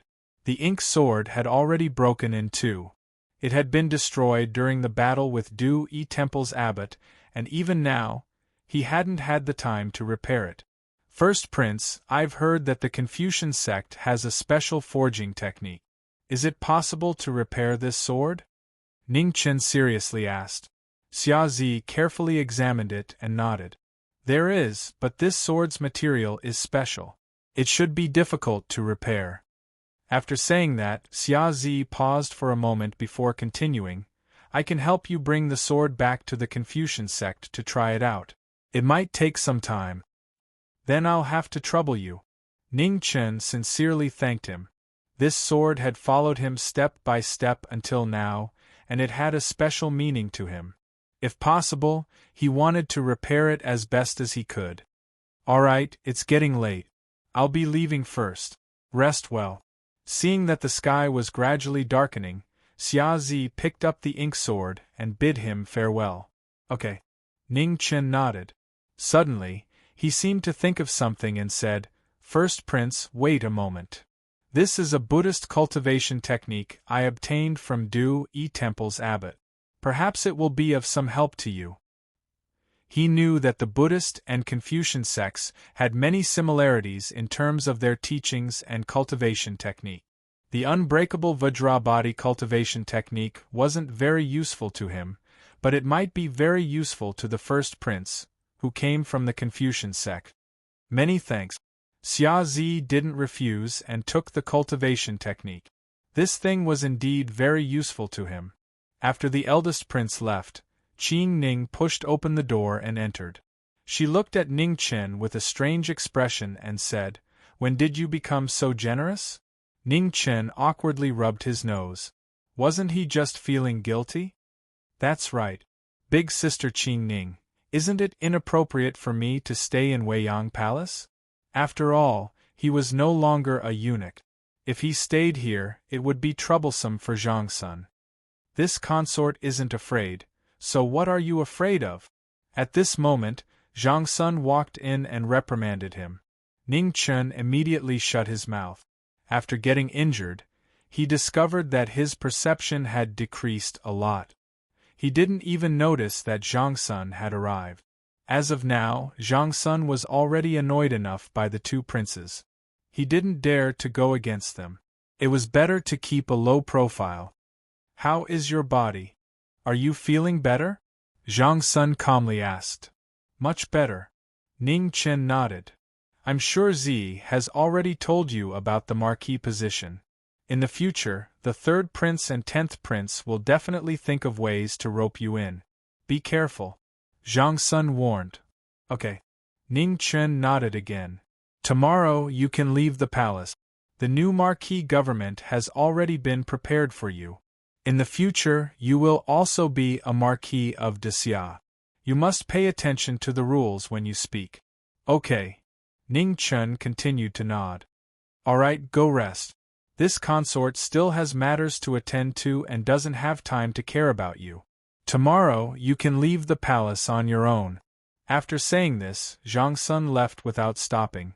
She didn't even have time to sit down and drink some water. Has Nyang Nyang always been this busy? Seeing Zhang Sun leave, Ning Chen softly asked. Yes, it's been like this for several days. As she spoke, a trace of worry flashed across Qing Ning's face. She was truly worried that Nyang Nyang's body wouldn't be able to take it. Ning Chen frowned slightly. It seemed that the matter of the two princes was more troublesome than he had imagined. What Xia was most afraid of right now was a mutiny. One of the two princes would definitely be eliminated in the struggle for the throne. No matter who it would be a big hidden danger for Xia. Sister Qing Ning, what's the situation in Beichui City? Ning Chen suddenly remembered the letter that Zhang Sun had sent him in the Buddha Kingdom. After so long, he had almost forgotten about it. The Marquis of Taiping and the Northern Meng military advisor have already been negotiating for a period of time. The progress has been very smooth. The Northern Meng military advisor has ordered the army to retreat by 100 li. Furthermore, he has repeatedly expressed his sincerity in negotiating. Qing Ning truthfully told Ning Chen what she knew of the situation. She didn't understand military matters and couldn't see anything unusual. Hearing this news, Ning Chen frowned again. Previously, he wasn't in Xia and didn't see the situation clearly. Now, the situation was gradually becoming clearer. Based on his understanding of Fan Lingyue, the matter of the peace talks was definitely a facade. If he didn't guess wrongly, Fan Lingyue was trying to numb Xia, making Xia lose the strong sense of crisis that they had always felt. The Northern Meng army was an external threat. If the external threat was too strong, Xia would have no choice but to deal with it with all their might. The two princes would also temporarily stop fighting. Otherwise, Xia would be destroyed. However, now that the external threat had weakened, the internal threat would erupt without reservation. Both princes wanted to sit on the throne of Xia Emperor. It was destined that it would be impossible for them to compromise. It was very likely that Fan Lingyue was waiting for the internal threat of Xia to erupt completely. This was why he repeatedly showed weakness. Ever since the assassination of the Xia Emperor, this plan had already begun. However, the sudden invasion of the Buddha Kingdom had attracted all the attention of Xia, causing them to have no time to carefully consider this matter. Chapter 127. Ning Chen sat on the bed, carefully going through the situation. He couldn't help but feel a chill run down his spine. Fan Lingyue had long planned all of this. The Buddhist kingdom was merely a chess piece used to attract the attention of Great Xia. However, none of them realized it. Instead, they thought that the Northern Meng army was afraid after defeating the Buddhist kingdom. The current situation was very similar to when northern Meng first invaded. At that time, the Xia Emperor hoped to use external forces to draw out internal troubles and then resolve them together. Unfortunately, the Xia Emperor overestimated himself and also underestimated Fan Lingyue, driving the tiger to attract the wolf, but he had no ability to subdue the tiger. Now, the situation in Great Xia had stabilized. The two princes wanted to first defeat their opponents and ascend to the throne before driving the northern Meng army out of Great Xia. Especially after northern Meng repeatedly showed signs of peace talks, this idea would only grow faster. Humans would always have too much confidence in their own abilities. No matter who it was unavoidable. Fan Lingyue used this weakness of human nature to force Great Xia into desperation again and again. This time, it would most likely be the same. He had no way to stop it. Even if he guessed Fan Lingyue's intentions, it was already too late. Regardless of the third prince or the 10th prince, it was impossible for them to turn back. The battle for the throne would only become more and more tragic. Thinking of this, Ning Chen closed his eyes and leaned weakly against the headboard. Fan Lingyue was indeed the most terrifying person in the world. He had already tried his best, but he still couldn't help Great Xia turn the situation around. Since the start of the war between the two dynasties, Great Xia had been led by the nose. His existence only delayed the worsening situation of Great Xia for a little longer. Now, almost half of the 330,000 imperial guards in and outside the imperial city were in the hands of the two princes. These imperial guards were the elites of the Great Xia dynasty, and their combat strength was far from what an ordinary army could compare to. At this time, it was impossible to stop the two princes. How to minimize the consequences of the battle for the throne was the most important thing. One of the princes had to die. This was the only and simplest way. Although it sounded simple, it wasn't simple at all. In the long battle for the throne, the two princes had already gathered a large number of experts around them. In addition to the military strength in their hands, how could they just kill them? Moreover, in this world, who would dare to extend the butcher's knife to the princes? Neither the three dukes nor Zhang Sun dared to give such an order. Outside, the sun had already set, and the night was gradually rising. A palace maid brought the dinner into the room. Mingyu had already washed her hands white and was eagerly waiting at the table. The little girl's thoughts were still very simple. The best thing was that the bad guy had woken up. Ning Chen tossed aside the worries in his heart and sat on the bed quietly watching little Mingyu eat. "Do you eat?" Mingyu picked up a snack and placed it in her mouth. She felt the bad guy's gaze on her, so she turned her head and smiled. "I'm not hungry. You can eat." Ning Chen shook his head. He really didn't have much of an appetite.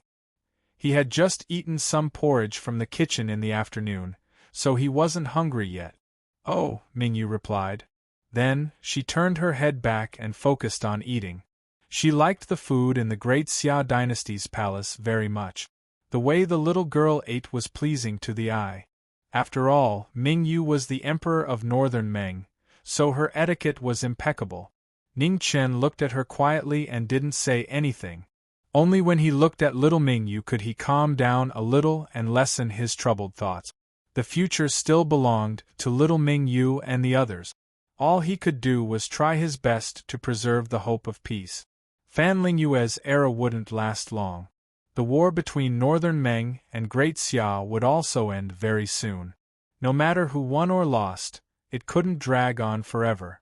"Mingyu, grow up quickly." Ning Chen sighed softly in his heart. Northern Meng and Great Xia couldn't endure the ravages of war anymore. They needed peace too much. Not long later, Mingyu jumped down from the table and ran to the bedside. She arched her eyebrows and said, "I'm full." Ning Chen reached out and helped the little girl adjust her little cloth hat. He smiled and said, "If you want to bathe later, just pull the screen. You don't have to be so fierce and chase the little palace maids away. Without my orders, they won't dare to come in." Mingyu's little face immediately turned red. She reached out and hit the former, saying, "You're a bad guy." Eh. Ning Chen laughed softly and didn't say anything else. Little girls also knew how to be shy. Fortunately, Mingyu was still a child and didn't have so many taboos. If she was a little older, he would have to be more careful when interacting with her. Not long later, a few palace maids and eunuchs brought in a large wooden tub for bathing. After pouring hot water, they left respectfully. Little Mingyu pulled the screen with a red face. Although it wasn't the first time, she still felt a little embarrassed. Ning Chen leaned against the headboard and listened to the sound of rushing water, not far away. He thought of the woman who had also bathed here in the past. At that time, he had just entered the palace and was scared half to death by an assassin. He made a deal with her. If she didn't kill him, he would save her. He saw the assassin's face. It was a woman, and she was unbelievably beautiful. After that, they protected and supported each other, and did their best to survive in this unfamiliar palace. She was the first person he came into contact with when he came to this world. However, she had forgotten about him now. He didn't know why. He had wanted to go and find the answer, but he couldn't stop worrying about Zhongsun. He was waiting. After the war between the two dynasties ended and Zhongsun stabilized Great Xia, he could leave without worry and do his own things. Little Mingyu quickly finished bathing and came out. She put on her clothes and had a large towel on her head. "Help me wipe." Mingyu handed the towel over and smiled foolishly. "Okay." Ning Chen took the towel and wrapped it around the little girl's waist-length hair, carefully wiping it bit by bit. Little Mingyu's hair was very long. A girl's nature of wanting to look beautiful was not something that would disappear just because she was an emperor. "It's done." Ning Chen rubbed the little girl's hair and nodded. What a beautiful little girl. When she grew up, she would definitely be prettier than Fan Lingwei. After waiting for less than an hour, Mingyu's hair was almost dry. Ning Chen asked someone to come in and move the bathtub away. Then, he patted little Mingyu's cloth hat and said, "Go to sleep. We still have to leave the palace tomorrow." "Okay." Mingyu ran to her bed obediently and lay down with her clothes on. At this moment, Ning Chen suddenly felt a tightness in his chest. He covered his mouth and coughed a few times. Traces of blood flowed through the gaps between his fingers. Little Mingyu looked over. Ning Chen quickly put down his hand without leaving a trace and covered it with the blanket. "I want to hear a story," Mingyu said eagerly. "Okay." Ning Chen suppressed the tightness in his chest and told the little girl the story of Cinderella. As Mingyu listened, she fell asleep. There was a smile on her pretty little face. She was very beautiful and very cute. To little Mingyu, being born as an emperor was not a happy life. On the contrary, she felt very happy these days when she was with Ning Chen. No matter what era it was, a little girl of this age would always be the apple of her parents' eye. She would always be held in her parents' hands. However, little Mingyu didn't have parents. She only had to learn how to govern a country and read endless memorials every day. Fan Lingwei knew that she did not have much time left. Therefore, she tried her best to pave the way for little Mingyu. This also increased the little girl's burden. Ning Chen and Fan Lingwei had different views. He preferred to use actions and words to educate little Mingyu. He never took the initiative to force anything. This was little Mingyu's most beautiful age. He hoped that the little girl could live happily and not live under a burden every day. The night gradually deepened. Ning Chen sat on the bed and quietly thought about the future. No matter what, he had to help his eldest grandson get through this difficult time. Suppressed coughs came one after another. Traces of blood dripped down. He fought with Buddha and survived the calamity of death, but he could not overcome the living punishment. The night passed quickly. After dawn, a carriage appeared in Wei Yang Palace. It then carried Ning Chen and little Mingyu to the new Marquis residence outside the palace. The two of them left in a very low-key manner. However, they still could not avoid the attention of people who wanted to see them. The 3rd prince and the 10th prince sent over visiting cards on the same day. Ning Chen looked at the 2 cards with almost the same content. His eyes narrowed. They were forcing him to make a choice. His position was destined to not waver for long. Now, other than a few marquises who were fighting outside, basically all the nobles had already taken their positions. He could not stay alone in the imperial court. He was the only Marquis in the capital. The 2 princes would definitely fight for him. A Marquis was different from an ordinary Marquis. After being granted the title of Marquis, they had the right to mobilize an army of less than 100,000. Even the princes could not have this kind of power. The Marquis of the Xia dynasty had the highest prestige in the Xia dynasty. From the first Marquis until now, the Xia dynasty had been fought for with their lives. It could be said that every inch of the Xia dynasty's territory had the blood of the Marquis flowing in it. The Marquis of the Xia dynasty could be hereditary, but the Marquis could not. Every Marquis had outstanding military achievement. Even the traitor Beiwu Marquis was no exception. This was also why the Marquis had such a shocking prestige in the Xia dynasty. It could be said that the power of a Marquis was not given by the imperial court. It was fought for by oneself. Without military achievements that could make the soldiers of the world accept, the right to mobilize an army of 100,000 was just for show. After the visiting card was sent, Ning Chen quickly wrote a reply.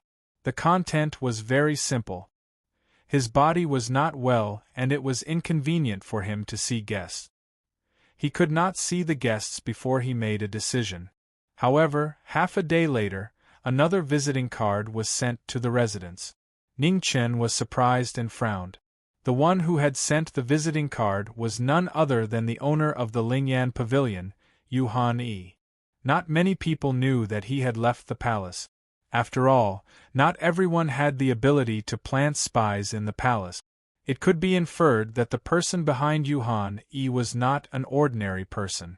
Ning Chen thought for a moment and also politely refused. If he had not guessed wrong, the real owner of the Lingyan Pavilion was most likely related to one of the 2 princes. There could not be such a coincidence in the world. He had just refused and another visiting card was sent. Chapter 128. Yuhani didn't give up. The next day, she once again sent the invitation, but this time it was from Li Er. After not seeing her for several months, the little girl had grown a bit taller. The flower bud of the past seemed to be about to bloom, and there was a hint of a young girl's gentleness. 13 or 14 years old was the time for flowers to bloom. Ning Chen didn't want to see these children get caught up in a conspiracy. Yuhani's actions had once again angered him. Li Er, give this letter to your sister Yi. You can't peek. Ning Chen gently patted the little girl's head. Okay. Li Er nodded. After Li Er left, Ning Chen waved his hand and turned the invitation card in front of him into dust. It seemed that the person behind the scenes couldn't wait to pull him to his side. The battle for the throne had indeed driven these people a little crazy. There was only one sentence in his letter. If you don't want your Lingyan Pavilion, I can help you settle it at any time. In the Lingyan Pavilion, Yuhani felt a chill run down her back when she saw Li Er's letter. She hadn't thought that Ning Chen would be so ruthless as to not give her any face.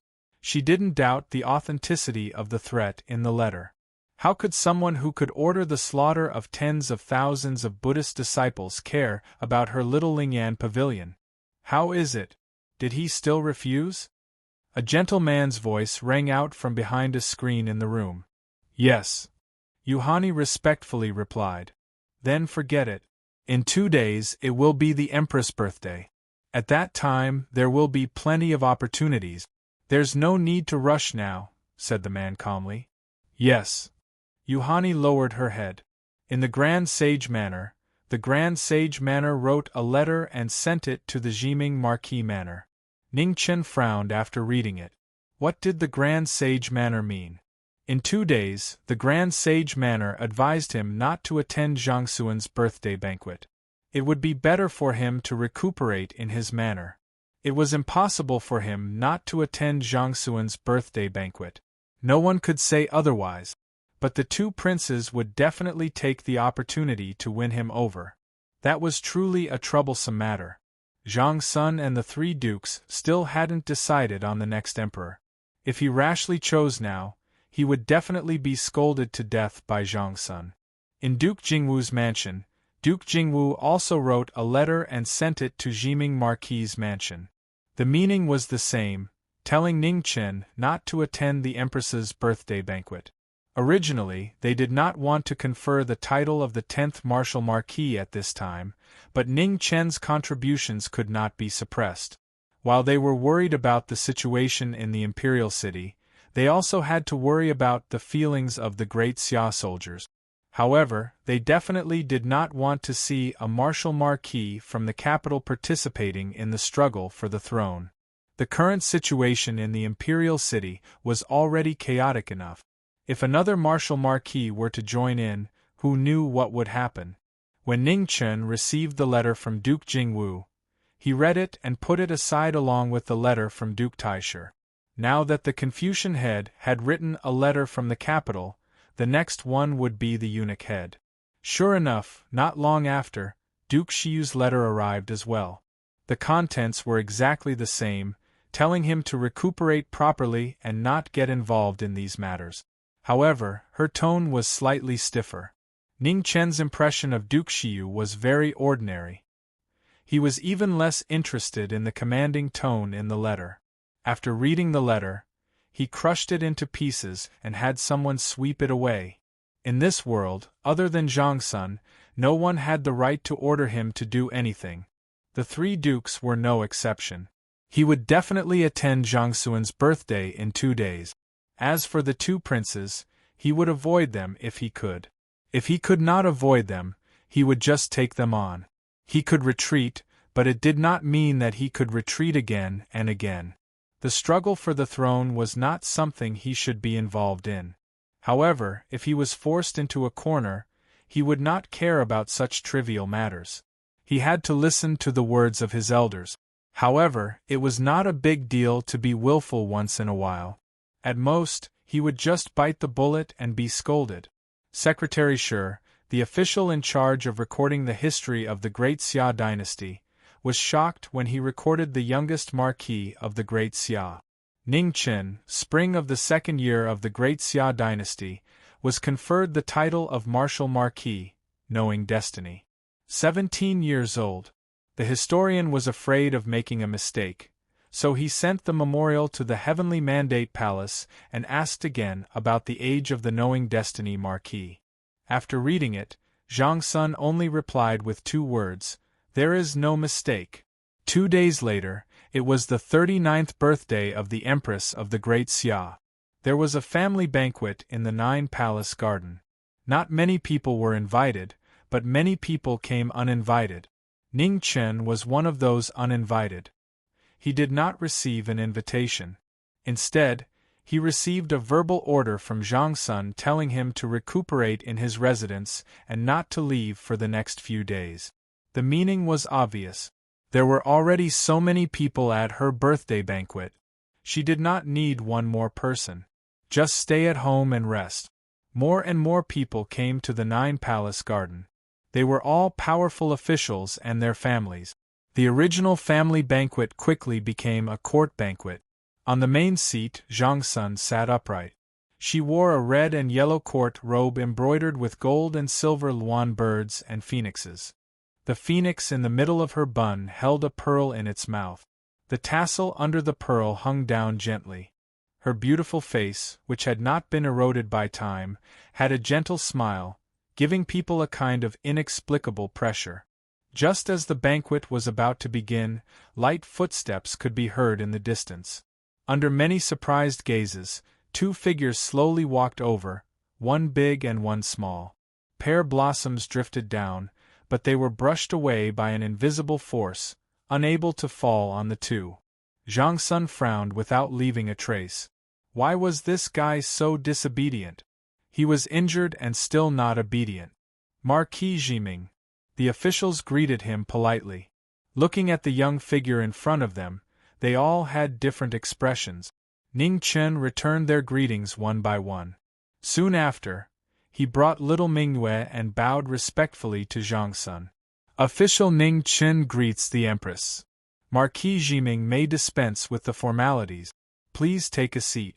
Under everyone's gaze, Zhang Sun could not say much. She could only do things according to the rules. Thank you, Empress. Ning Chen stood up and took a seat. He then ordered people to deliver the birthday gift for Zhang Sun. Looking at the birthday gift in front of her, Zhang Sun's heart was filled with curiosity. She could not imagine what Ning Chen would give her. She was very clear that this kid did not have any silver. When he was in the palace, his monthly salary was all taken by her. Even the 100 taels of gold awarded by the Xia Emperor was still with her. At that time, she was afraid that he would run around, so she cut off his silver. The officials also looked at the wooden box in front of Zhang Sun. They also wanted to know what this newly promoted Marquis would give her. When the wooden box was opened, a white light shone brightly. It was as if a gentle moon had risen in the 9-palace garden. Upon closer inspection, a pure white luminous pearl lay quietly in the wooden box.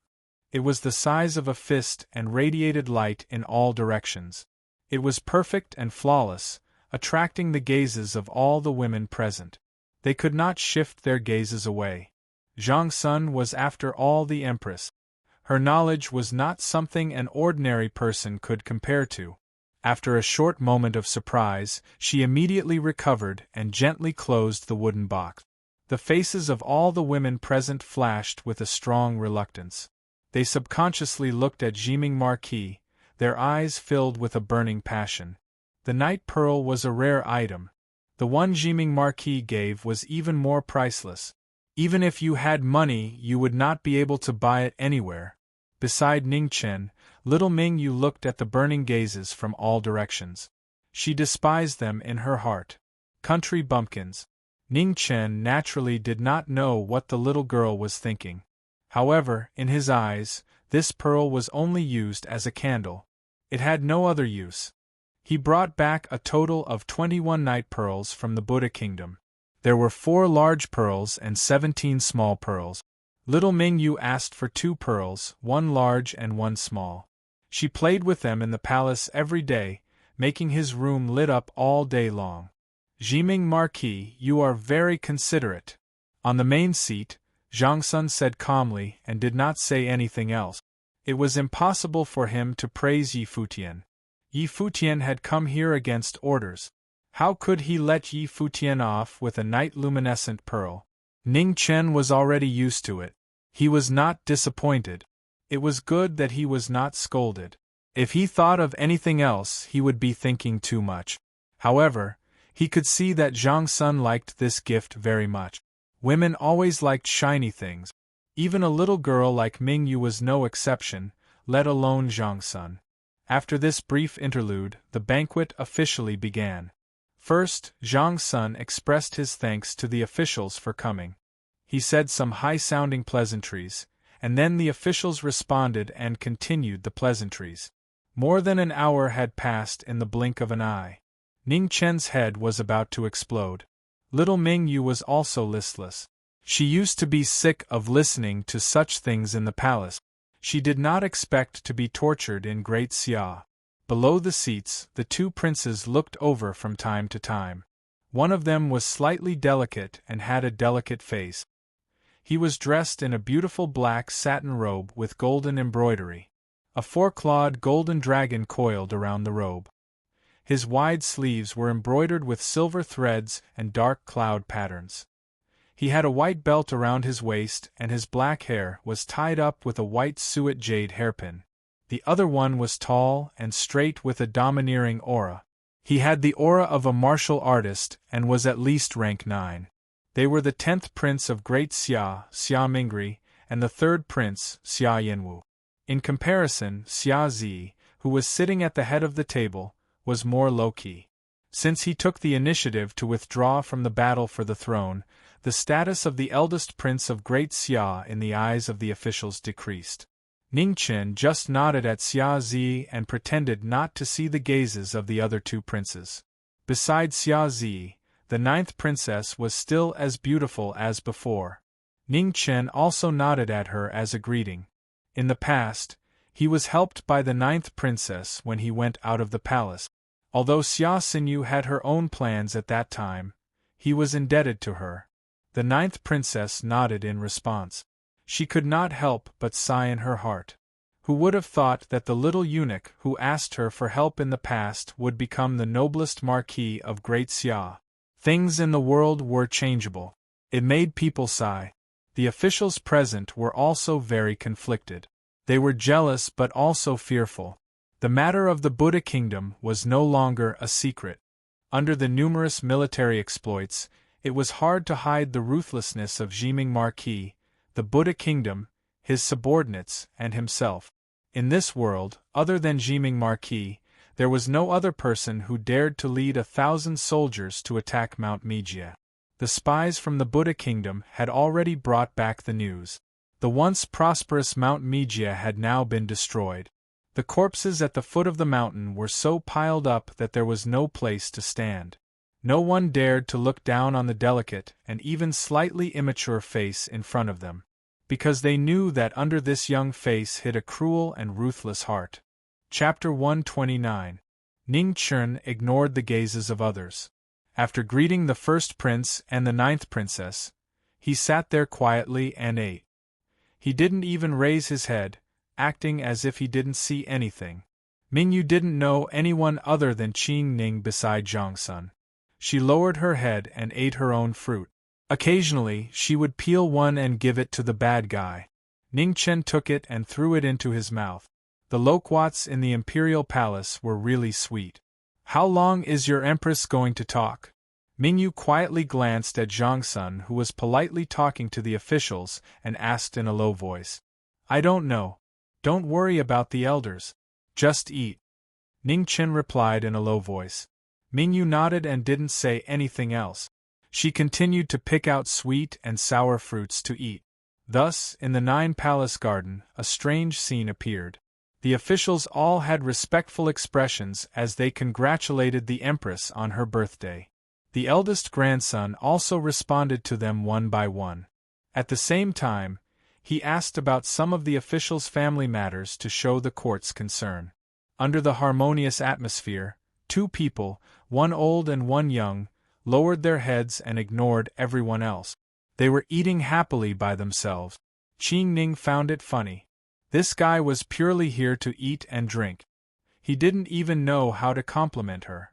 However, at this time, a discordant voice sounded. May I ask if Marquis Ji Ming is already married? The officials were in an uproar. They all looked at the person who spoke. It was the head of the Department of Justice. Other than Marquis Wu, the most powerful Marquis, Anqing Marquis. Ji Ming Marquis background was a well-known secret. Everyone tacitly agreed not to mention it. They didn't expect that someone would use this opportunity to mock him. Zhang Sun unconsciously frowned. It seemed that Ning Chen being conferred the title of Marquis had caused some dissatisfaction. Anqing Marquis was a deeply rooted aristocrat. His power wasn't small. He dared to openly challenge Marquis Wu. He wasn't completely stupid. The atmosphere gradually quieted down. Most people were waiting for Marquis Jiming's response. Marquis Anqing's mockery hit the nail on the head. If it was not handled well, today's banquet would become a joke for Marquis Jiming. Ning Chen unhurriedly peeled the loquat in his hand. Just as he was about to put it into his mouth, he suddenly felt Zhang Suan's piercing cold gaze. His hand couldn't help but tremble. He hurriedly passed it to little Mingyu and stood up. Mingyu happily took the loquat and ate it in small bites. She didn't take what had just happened to heart. The bad guys weren't real eunuchs. Besides, this kind of thing was too easy for him. The two smartest people in the world, one was Sister Lingyu, and the other was a bad guy. As for the rest, their levels were too far apart. Zhang Suan's eyes were a bit sharp. This kid was too infuriating. Others were bullying him, but he was still eating. Qing Ning looked at Ning Chen's uninterested expression. After thinking for a while, she roughly understood what was going on. In the past few months, the opponents he had to deal with every day were at the level of Fan Linghui and Buddha in the mortal world. Now that he was provoked by a small character like Marquis Anqing, it was normal that he didn't take it to heart. Just like what he had said before, once a person was bitten by a dog, no one would bite back. During the banquet, Ning Chen was forced to stand up by Zhang Sun. He immediately glanced at Marquis Anqing and held back the disgust of biting the dog. He said seriously, "Marquis Anqing, I heard that you have a daughter who is still unmarried. Today I will formally propose marriage." After speaking, Ning Chen bowed to Zhang Sun and said respectfully, "Empress, I hope you can be a witness." Cough cough. Mingyu choked and almost spat out the loquat in her mouth. The bad guy was really mean. Everyone's expression was also interesting. This time, Marquis Anqing's cleverness backfired. He was asking for trouble. Marquis Anqing only had one daughter who was 15 years old. She was indeed at the age of engagement. Zhangming Marquis' actions were to disgust Marquis Anqing. Granted. Dream on. Zhang Sun and Marquis Anqing spoke at the same time. One was calm and the other was furious. However, this was Great Xia. Zhang Suan's words were no different from an imperial edict. "Empress, you can't." Marquis Anqing immediately appeared and knelt on the ground. "Why not? Could it be that the Zhangming Marquis status isn't good enough for your daughter?" Zhang Sun coldly snorted. These old bastards were relying on their ancestors' achievements to raise their noses to the heavens. They even dared to mock a martial marquis of Great Xia. They were truly too arrogant. Because Marquis Anqing was so anxious that his face was covered in sweat. However, he didn't dare say what he was thinking. The eunuchs of Great Xia were not allowed to be given titles. That was a rule passed down by their ancestors. The Great Xia Emperor had broken that rule, but at that time, no one dared to go against him. All the officials had tacitly agreed. Now, if he dared to reveal it, it would be a slap to the Great Xia Emperor's face. "Empress, I misspoke just now. Please retract your order." Marquis Anqing had no choice but to kowtow and beg. He only had one daughter and had always treated her as the apple of his eye. How could he just watch as she was pushed into a pit of fire? Zhang Sun coldly looked at Marquis Anqing. She didn't say anything. If a misspoken sentence could resolve the problem, then she didn't need to be the empress anymore. Whether it was for public or private reasons, this matter couldn't be resolved like this. Publicly, Ning Chen was the martial marquis of Great Xia. How could he allow others to ridicule him? Privately, Ning Chen had been raised by her. She could beat him or scold him, but others couldn't. "Marquis Anqing, you're getting old. It's time for you to enjoy your life," said Zhang Sun indifferently. An uproar broke out below. Marquis Anqing's body trembled and his face turned pale. "Mother, you can't." The 10th prince immediately walked out to plead. Zhang Sun sneered. As expected, she couldn't sit still. Marquis Anqing was part of the 10th prince's faction. Once he retired, it would be a huge loss for Great Xia Mingri. "Duke Xiu, what do you think?" asked Zhang Sun calmly. "It's time for someone else to take over the position of Grand Secretary." Duke Xiu gently waved her fan and replied. He knew that the Empress had already made up her mind. Asking him was just giving him face. He couldn't just ignore that. With that, the matter was settled. Marquis Anqing powerlessly sat on the ground, his gaze lifeless. A single mistake had resulted in such a result. He found it hard to accept. The 10th prince stood up and withdrew. Since the matter was settled, there was no point in pleading. Marquis Anqing had to be given up. During the banquet, the thoughts of the officials spun. It seemed the Empress had been dissatisfied with Marquis Anqing for a long time. But Marquis Anqing was part of the 10th prince's faction. Did that mean the Empress was already leaning toward the 3rd prince? Zhang Sun didn't pay attention to what the officials were thinking. She glanced at Marquis Anqing and indifferently said, Since Marquis Anqing isn't willing to marry off his daughter, then I won't force it. This matter will end here. As for Marquis Jiming's marriage, I have my own plans. Ning Chen's heart skipped a beat. He had a bad feeling. Was Zhang Sun going to randomly match him up again? Empress, I'm still young. The marriage can be discussed in 2 years, hastily said Ning Chen. Zhang Sun indifferently glanced at him. Sit down. There's no need to say anything. I know what to do. Ning Chen helplessly sat down. The uneasiness in his heart hadn't subsided. He understood Zhang Suan's personality. She was as stubborn as him. Once she decided on something, it was hard to change her mind. This matter was troublesome. A trace of worry flashed through Qing Ning's eyes. Both of them were people who refused to back down. They wouldn't quarrel over this matter, right? Zhang Sun looked at the officials and asked, "The position of head of Department of Justice can't be left empty. Who do you think can take on this responsibility?" The officials were silent. After a while, the 10th prince signaled for one of them to come forward and recommend someone. He wanted to do his best to take back the position. However, the 3rd prince's faction immediately objected. They didn't want the position of head of Department of Justice to fall back into the hands of the 10th prince. Soon, the two sides began to quarrel. They even forgot that this was the Empress's birthday banquet. At the head of the table, Xia Zi coldly looked at the repulsive faces of the officials. The wine cup in his hand shattered into pieces. When did the 1,000-year-old Xia become so filthy? The two sides continued to quarrel. One side pushed the other, and neither side was willing to accept the other side's choice. Zhang Suan's expression grew colder and colder. These people really treated the imperial court as their home. They didn't care about anything else and placed their own people in the position. Xia Zi glanced at Ning Chen and said, "Ning Chen, you take over the position of head of Department of Justice." This simple sentence didn't cause too much of a stir. However, it shocked the officials present and made them fall silent. Ning Chen furrowed his brows. He wasn't willing to get involved in this matter. Not only that, the name of Taisai wasn't too bad in Grand Xia. His reputation wasn't good to begin with, and he didn't want to add to it. "I have no objections. I have no objections."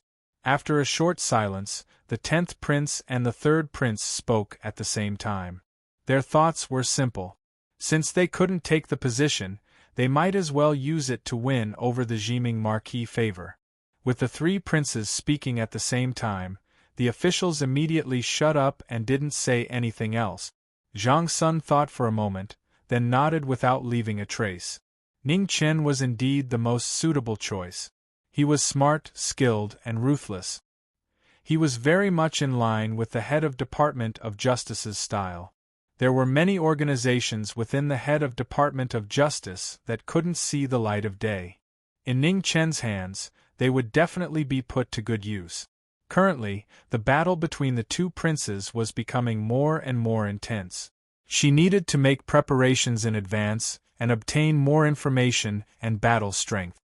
Do any of the officials have any objections regarding the head of Department of Justice? Zhang Sun asked. "I have no objections." The officials all replied in unison. "Three dukes, what do you think?" Zhang Sun looked at the 3 dukes and asked.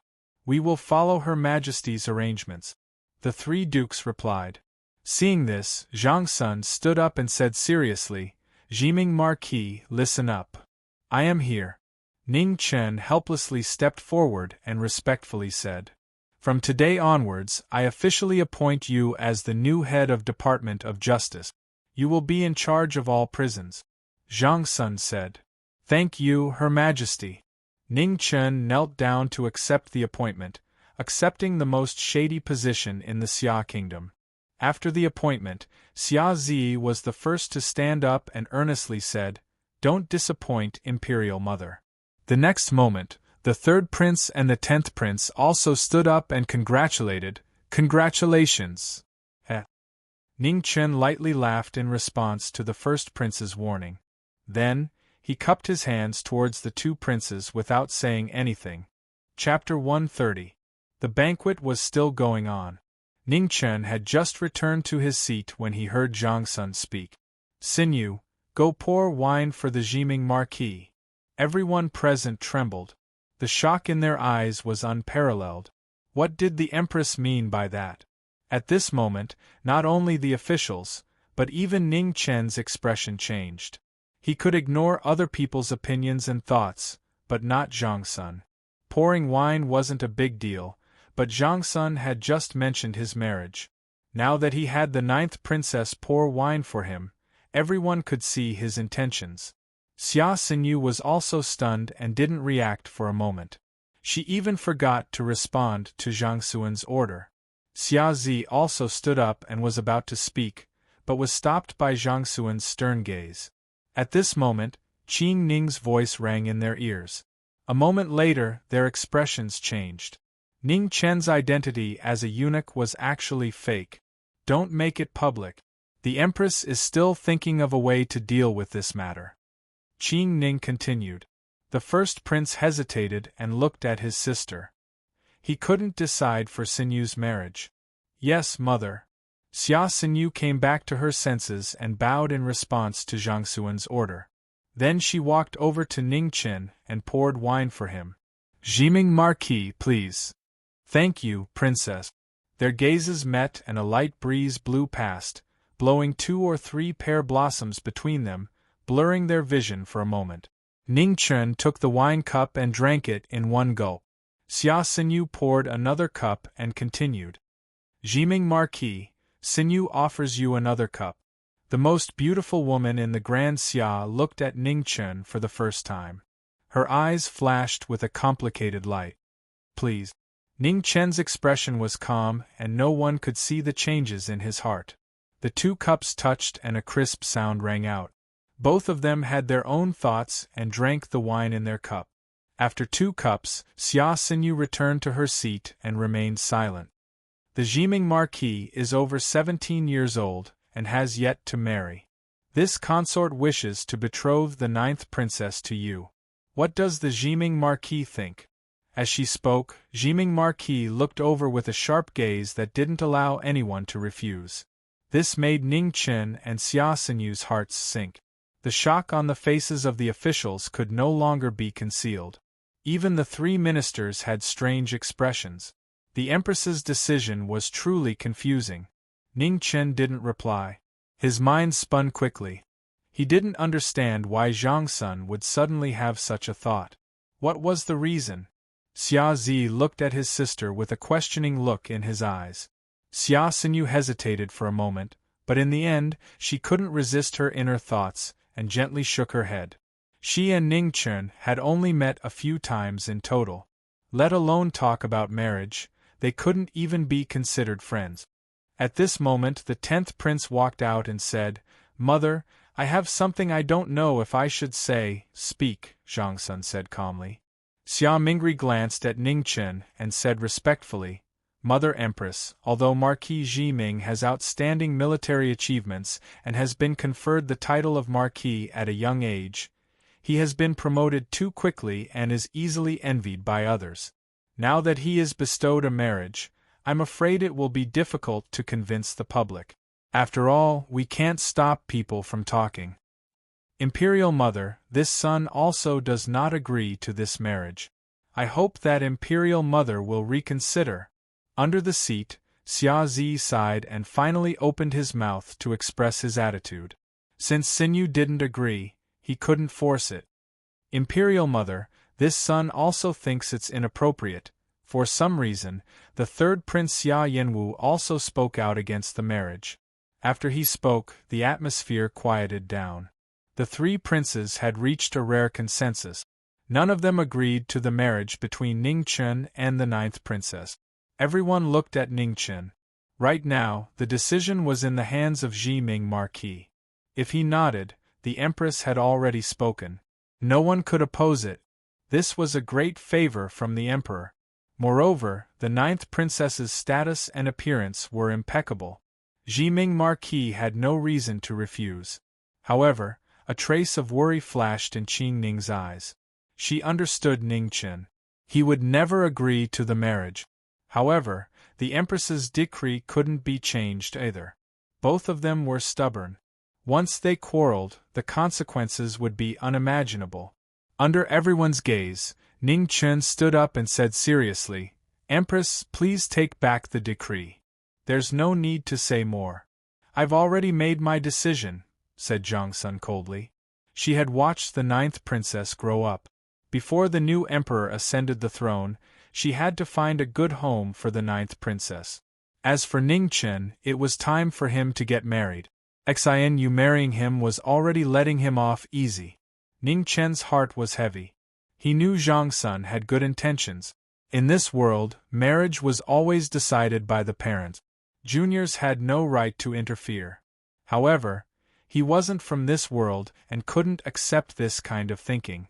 "Empress, this humble subject already has someone he likes. Forgive me for not being able to comply." Ning Chen walked forward and knelt down. "Impudent!" Zhang Sun was furious. This brat didn't know what was good for him. "Empress, please calm down," said Qing Ning. "Shut up," said Zhang Sun sternly. Qing Ning was helpless. She could only step back. She was afraid this would happen. She didn't think it would still happen. "I'll just ask you one thing. Are you going to marry or not?" Zhang Sun looked at the kneeling Ning Chen. "I'm not marrying." Ning Chen's expression was firm. "Good, very good." Zhang Sun stood up and coldly said, "Come, prepare the carriage to return to the palace." The Empress stood up, and 2 beautiful palace maids stepped forward and walked out of the pavilion with light steps. A golden canopy covered the flying flowers. Under the respectful gazes of all the officials, the golden and silver luan embroidery fluttered with the wind and slowly flew away. The birthday banquet had begun peacefully, but it also ended peacefully in everyone's hearts. Zhang Sun left the banquet, but the look she gave him before leaving made Ning Chen's heart sink once more. All the officials retreated, and in the end, they all cast their gazes towards Ning Chen. This youngest martial Marquis of the Grand Xia dynasty could be considered to be in the limelight today. It was just that they didn't know if the Emperor's grace would still be as vast and mighty as before after rejecting the marriage proposal. The 3rd prince and the 10th prince walked over to express their goodwill. They also invited Ning Chen to their residence as a guest. No matter what happened today, the Jiming Marquis was still a martial Marquis.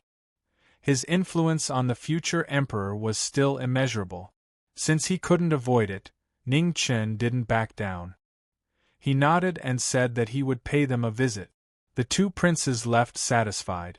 They knew very well that whichever side the Jiming Marquis joined would have the upper hand in the battle for the emperor's position. After everyone left, there were only 4 people left in the 9-palace garden: Ning Chen, Mingyu, Xiazi, and Xiaxinyu. Mingyu had already fallen asleep by the table. The remaining 3 each had their own thoughts. They didn't speak to each other and just drank silently. The wind blew outside the pavilion and the pear blossoms fell. Gradually, even the path back could not be seen clearly. The sky gradually darkened. The bright moon rose and illuminated the horizon. The bright moonlight reflected the white pear blossoms in the garden, making the 9-palace garden look like a moon palace. It was exceptionally beautiful. In the pavilion, the 9th princess danced in front of the moon. Her beautiful body and perfect face reflected the snow and emitted a sparkling light. Her dress fluttered and spun under the moonlight. She was like a fairy in the world. Her beauty was soul-stirring. "Do you regret it?" Xiazi suddenly asked out of nowhere. Ning Chen was startled. He immediately laughed lightly and said, "In life, there are things to do and things not to do. Since I've decided, I will never regret it." Lofty sentiments. Xiazi also smiled. The 2 raised their cups and drank. What they drank was wine, but it was also a display of their appreciation for each other. "I've always heard that the Jiming Marquis' martial prowess is extraordinary, but I've never had the chance to learn from you. Today, the opportunity is hard to come by. How about we fight?" Xiazi looked at Ning Chen, battle intent rising in his eyes. Autumn water flew in front of Ningchen. Its cold chi was oppressive, reflecting the moonlight. My cultivation body is special. There's no difference whether I have a sword or not. Ningchen stood up and slowly walked out of the pavilion. His battle intent erupted, causing the sky to fill with snow. Straight forward! With a wave of his hand, autumn water flew out. Xia Zi's figure also shot out. When the sword arrived, the person arrived. When the sword arrived, the person arrived. When the sword arrived, the technique also arrived. It was a short moment, but it was very fast. It was so fast that it was like a killing blow. Ningchen pointed his sword at autumn water. He leaned slightly to the side and his sword finger slashed towards his heart. Xia Zi swung his sword back and blocked the sword finger. He then turned his sword around and attacked Ningchen's right chest's death acupuncture point. Ningchen's sword finger turned into a palm and a vast aura surged out. It passed through autumn water and broke through Xia Zi's chest. Bang! When the palm landed, Xia Zi's figure disappeared. Outside the Nine Palace Pavilion, pear blossoms flew everywhere. The two's figures separated and moved again. Afterimages swirled in the air as their techniques collided once again. Snowflakes, white flowers. The swordsman's brilliance only blossomed in the blink of an eye. The two were evenly matched. The more they fought, the more shocked they became. Inside the Nine Palace Pavilion, the dance had already stopped. Xia Xinyu stood in the pavilion and looked at the two peerless men amidst the snowflakes and white flowers. A dazzling light flashed in her eyes. Straight forward! The sword and palm collided. The wind blew the snow and the cold moonlight sprinkled down. Gradually, the two's cultivation body reached its peak. The boundless sea of learning. Xia Zi took a step forward and a vast aura of righteousness rose around his body. In the next moment, the golden scroll opened and golden words appeared one after another. The dazzling golden words emitted a brilliant light. Immediately, pear blossoms filled the sky. The powerful pressure multiplied. The Confucian school's secret technique had once again appeared in the world. Facing such a powerful technique, Ningchen didn't dare to be careless. He turned his palm and condensed his qi. A vast wave rose into the sky and turned into the Milky Way. Bang! In the world-shaking collision, the entire garden trembled. Both of them retreated a few steps back. It was actually a draw. Straight forward! With this battle, this trip was not in vain. Looking at each other, they smiled and sheathed their swords. Xia Zi and Xia Xinyu walked away, leaving behind a garden of pear blossoms. Ningchen carried the sleeping Mingyu on his back and walked away. He sighed in his heart with regret and regret. Of the 4 princes of the Grand Xia, the deceased 8th prince was known as the virtuous king. The 10th prince's literary talent was outstanding and made people look at him in a new light. As for the 3rd prince, his martial arts were unparalleled and his cultivation was comparable to the consecrators in the palace. In comparison, the 1st prince had never shown anything special. Instead, he made people pay more attention to his identity as the eldest son. After today's battle, he realized that the 1st prince was the one who hid the deepest in the Grand Xia. He had forcibly suppressed his sharpness for more than 20 years. If he was ruthless enough to fight for the throne, there would have been no suspense many years ago. Chapter 131. The next day, in Great Xia's Imperial Edict Hall, the sounds of an intense argument could be heard. Outside the hall, regardless of whether it was the palace maids, eunuchs, or guards, they were all frightened. No one dared to step forward for fear of being implicated. In Great Xia, the only person who dared to talk back to the Empress was the Jiming Marquis. Qing Ning walked to the front of the hall and had the guards and palace maids withdraw. The group of people hurriedly left as if they had been pardoned. This really wasn't a place for people to stay. Every second was torture for them. You have to marry whether you don't want to or not. This consort isn't dead yet, so it's not up to you to decide. Inside the hall, Zhang Sun shouted angrily. This brat wanted to anger her to death. What was wrong with Xianyu? Which part of her wasn't worthy of him? If you want to marry her, then marry her. No matter what, I won't marry her. Ning Chen was also a bit anxious. How could someone force a marriage like this? Impudent! Zhang Sun stood up and angrily picked up a scroll from the vase beside the table to hit Ning Chen. Seeing that Zhang Sun was about to hit him, how could Ning Chen be willing to stand there and take the hit? Without another word, he ran away while resisting. A gentleman uses his mouth, not his fists. Qing Ning, capture him for me. Seeing that Ning Chen still dared to run, Zhang Sun became even angrier and shouted harshly. Sister Qing Ning, you can't help the evildoer. Ning Chen hurriedly said. Qing Ning felt a headache coming on.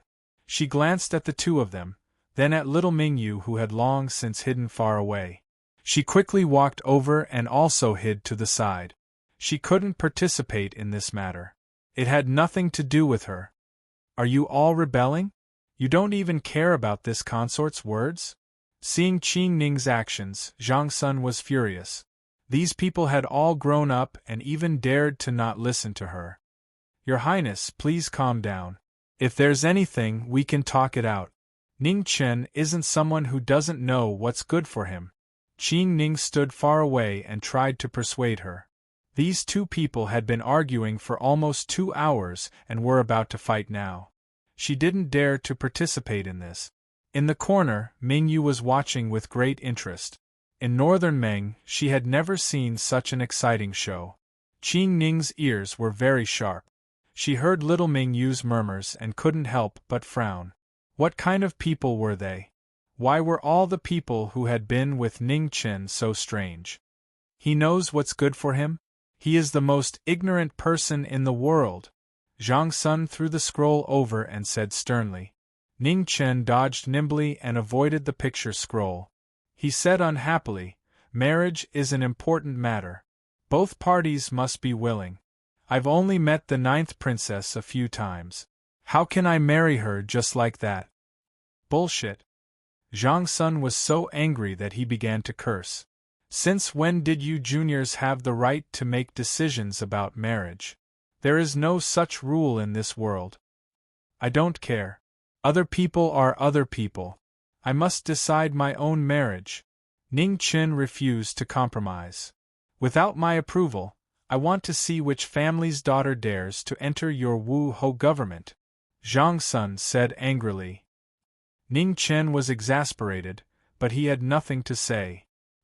He had no relatives in this world, and only had his eldest grandson as an elder. If he wanted to get married in the future, he would definitely have to go through his eldest grandson. He was a very traditional person. Marriage had to be blessed by the elders. Whether it was in Huaxia or here, this was a rule that would never change. Nyang Nyang, you must be reasonable.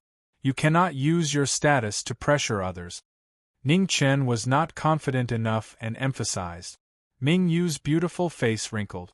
It's over, the bad guy can't take it anymore. Zhang Sun snorted coldly. If this consort was unreasonable, would you even have the chance to act so impudently here?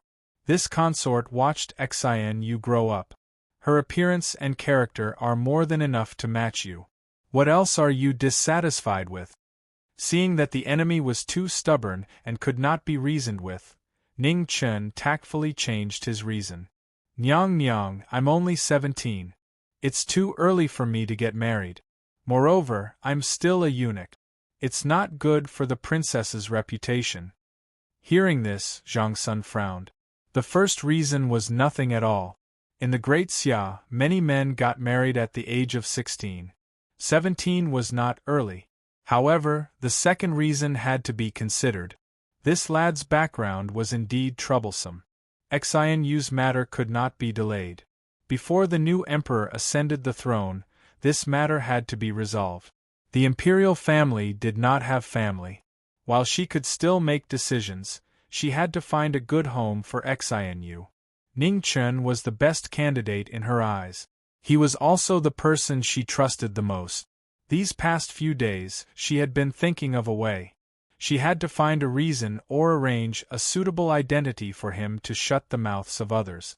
This matter is a bit troublesome. Let me think about it a bit more. Zhang Sun frowned as she pondered. Nyang Nyang, take your time.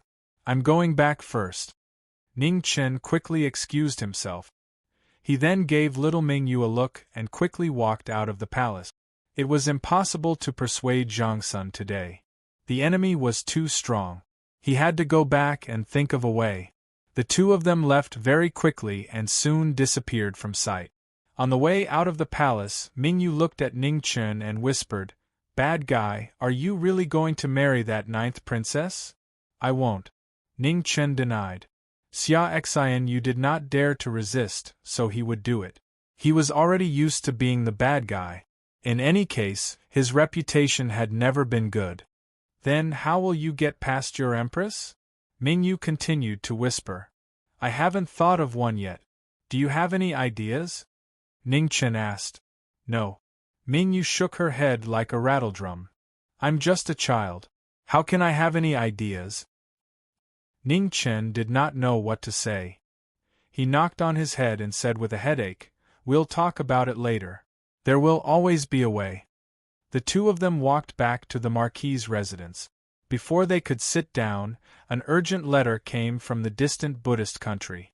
Ning Chen immediately opened the letter. After reading it, his expression changed. The abbot of Du Yi Temple had been rescued. This happened 2 days ago. In that case, the Buddha in the mortal world had already been burned in the fire for 7 days. He was actually still alive.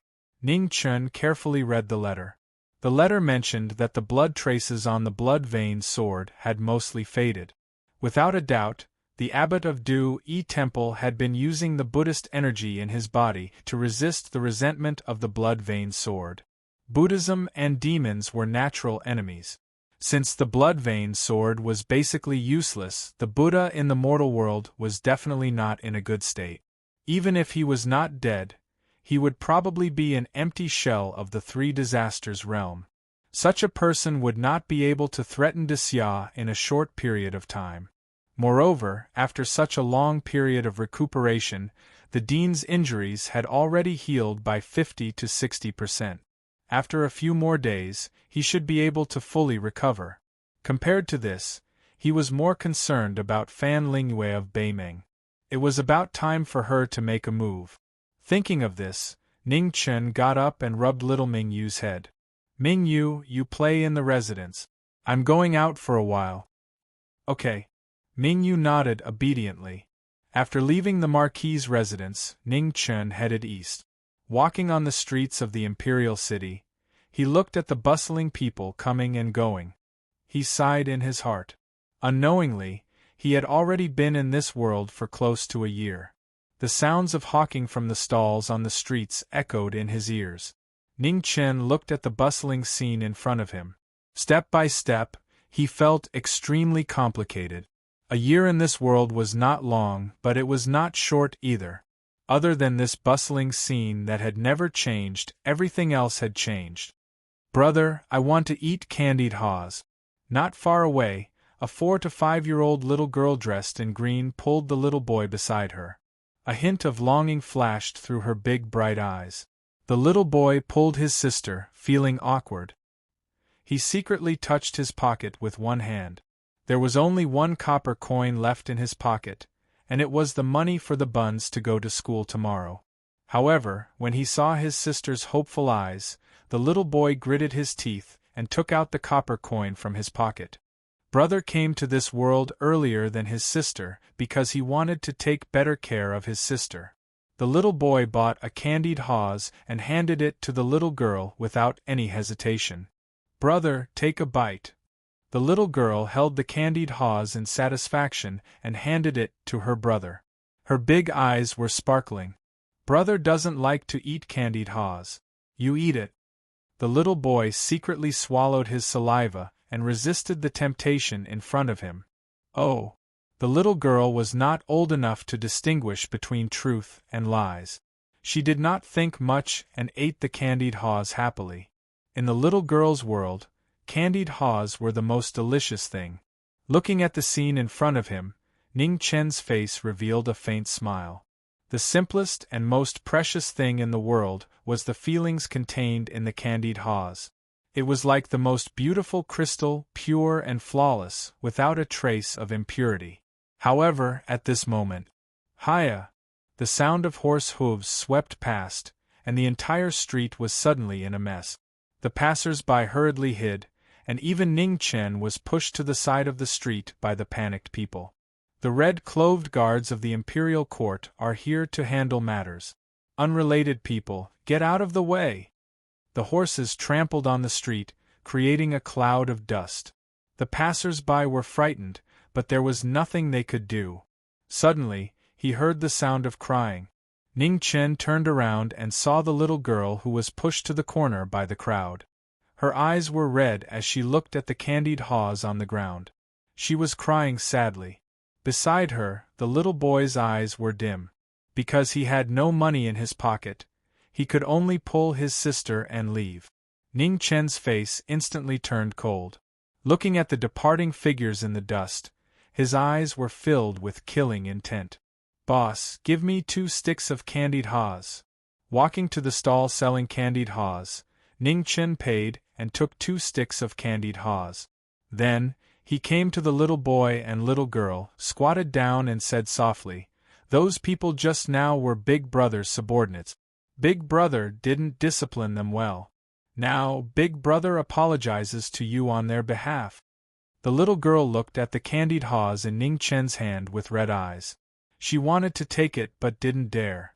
She could only look at her brother beside her with difficulty. "Big Brother, Mother told us not to take other people's things casually. It's not good." The little boy was stunned at first, but he still politely rejected Ning Chen's good intentions. Then, he pulled his reluctant sister and left.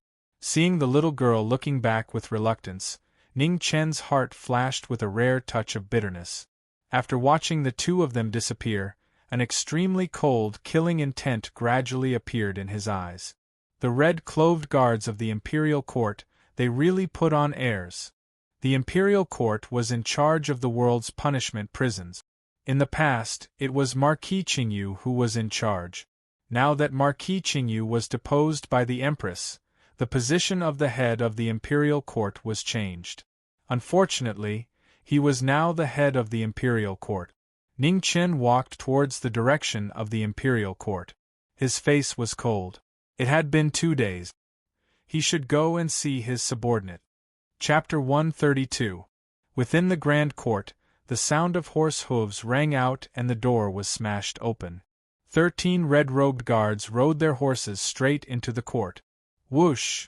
The red-robed man stopped his horse. There was not the slightest trace of human emotion on his handsome face. The red mole between his eyebrows was as red as blood and emitted a bewitching light. "Wugo, how is it?" Before they had even entered the grand court, an old man opened his mouth. His eyes were closed, and the traces of time were written all over his face. Whoosh! In Wugo's hand, a blood-stained cloth bag was thrown out. It flew into the air and opened up. A human head fell down and landed on the table in front of the blind old man. After giving him his mission, Wugo turned and left. He hadn't said a single word from start to finish. This Wugo is becoming more and more unbridled. He doesn't even have the slightest bit of the Supreme One's rules. An azure-robed, middle-aged man coldly said from below the blind elder. "Haha, but he and the 12 blood-robed guards have never failed a mission. Which of your azure-robed guards can do the same?" Across from the azure-robed middle-aged man, a bewitchingly beautiful woman giggled. "Humph!" The middle-aged man snorted and no longer said anything. Although he was displeased, this was an undeniable fact. "All right, stop arguing. Right now we should be thinking about how to deal with this scheming Marquis that the imperial court sent to me. That's the most important thing right now," said a white-haired old woman across from the blind elder. "He's just a brat. What's there to worry about?" "It's just that his luck was a bit better," said a robust man beside her. "Boorish fellow." Across from the robust man, A scholarly man gently waved his fan. Yenzishu, if you have the guts, then go out and fight. The robust man's expression changed, and he angrily slammed the table. Any time. The scholar closed his fan without the slightest fear. Have you quarreled enough? The atmosphere was tense, and the blind elder suddenly opened his mouth. The robust man and scholar immediately quieted down. The other people present also didn't dare to say anything. They calmly looked at the old man. This Jiming Marquis isn't simple. Furthermore, I'm sure everyone knows the person behind him, said the blind elder. Her Majesty the Empress. Everyone present thought of the most respected person in the great Xia dynasty at the same time, and their expressions immediately turned solemn. You want us to endure being manipulated by a brat? I, Jean too, am the first to disagree, raged the burly man. I don't agree either. Yenzishu tapped his paper fan and agreed with Jean too, which was rare. I don't agree. I don't agree. The beautiful woman and the cyan-clothed middle-aged man also expressed their opinions. Ding Fu, what do you think? The blind old man asked. Can. The white-haired old woman was about to speak when her expression suddenly changed. She said in a deep voice, He's here. Before he could finish speaking, a white figure walked past. In the blink of an eye, she was already there. Her speed was unbelievable. Walking to the front of the main seat, Ning Chen glanced at the four people below and said indifferently, This is our first time meeting. I wonder if you can introduce yourselves to Ning Chen? Yuan Wang. Ding Fu. Zhao Ji. Lu Swan. Jean Tu. Swallow Book. The 6 people stood up and answered respectfully. No matter what, the Jiming Marquis was the head of the Grand Court Division, appointed by the Empress and the 3 dukes. They still had to abide by the basic rules. Ning Chen looked at the 6 people in front of him quietly. According to the information of the spies, the entire Grand Court Division was controlled by these 6 people. Yuanwang and Ding Fu were the 2 leaders. As for the other 4, Zhao Ji was in charge of intelligence, Lu Swan was in charge of money, Jean Tu was in charge of killing, and Yan Zishu was in charge of organizing and guarding the important information in the Grand Court Division. Clear division of labor, orderly hierarchy, decisive killing, and orderly. This was his overall impression of the Grand Court Division. My words are very simple. From now on, this Marquis's words are in charge. Saying this, Ning Chen's aura rapidly rose. He turned his palm and pressed down. An unparalleled pressure suddenly pressed down. When he had just taken office, it was impossible to make the 6 of them sincerely submit. The only method was to ruthlessly suppress them with force. Now, what he needed was not loyalty, but fear of the 6. The 6 people's expressions changed. They all activated their martial arts to resist the pressure from Ning Chen's body. Ning Chen's expression did not change. He activated the life scroll, and at the same time, he secretly increased the power of the other 2 cyclones in his body. For a moment, the temperature dropped and frost appeared. Pung pung pung, the stone floor under the 6 people's feet shattered. Lu Swan, who had a weaker martial arts, had his mouth dyed red. He bent one knee as he could no longer bear the pressure. Humph! Ning Chen's eyes turned cold. He pressed his hand down. Suddenly, the thick earth chi appeared. With a loud bang, the 6 people all knelt down. Their mouths were stained with blood. From now on, the position of the Grand Court Division's head will be inherited by me, Jiming Marquis. I hope everyone will cooperate. Ning Chen waved his hand and withdrew the boundless pressure. He looked at the 6 people kneeling on the ground and said coldly, Yes. The 6 people lowered their heads and answered, Stand up. Thank you, Division Head. The 6 people stood up and looked at each other. They could see the complicated look in each other's eyes. None of them had expected Jiming Marquis to be so strong. However, temporarily enduring was not the first time for them. Can anyone tell me why the Grand Court Division sent out the red-clothed blood guards? Ning Chen's eyes stared straight at the blind old man and the white-haired old woman.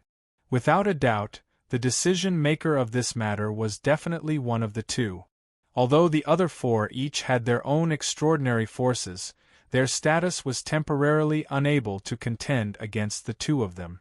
The city master of Ing City secretly gathered troops and had the intention of rebelling. According to the imperial law, he should be killed without mercy. Yuan Weng respectfully replied. Ning Chen frowned slightly and sneered in his heart. If he believed this, he would be a fool. Everyone knew that the city master of Ing City was unyielding and upright. However, because of this, he had offended many influential people. The number of people who wanted him dead was uncountable. To the Grand Court Division, who was in charge of the imperial law, it was as simple as eating a meal. Who gave the order? Ning Chen did not beat around the bush and directly asked. Yuan Weng and Ding Fu remained silent. Who gave the order? Ning Chen coldly asked again. However, this time, there was a trace of killing intent in his words.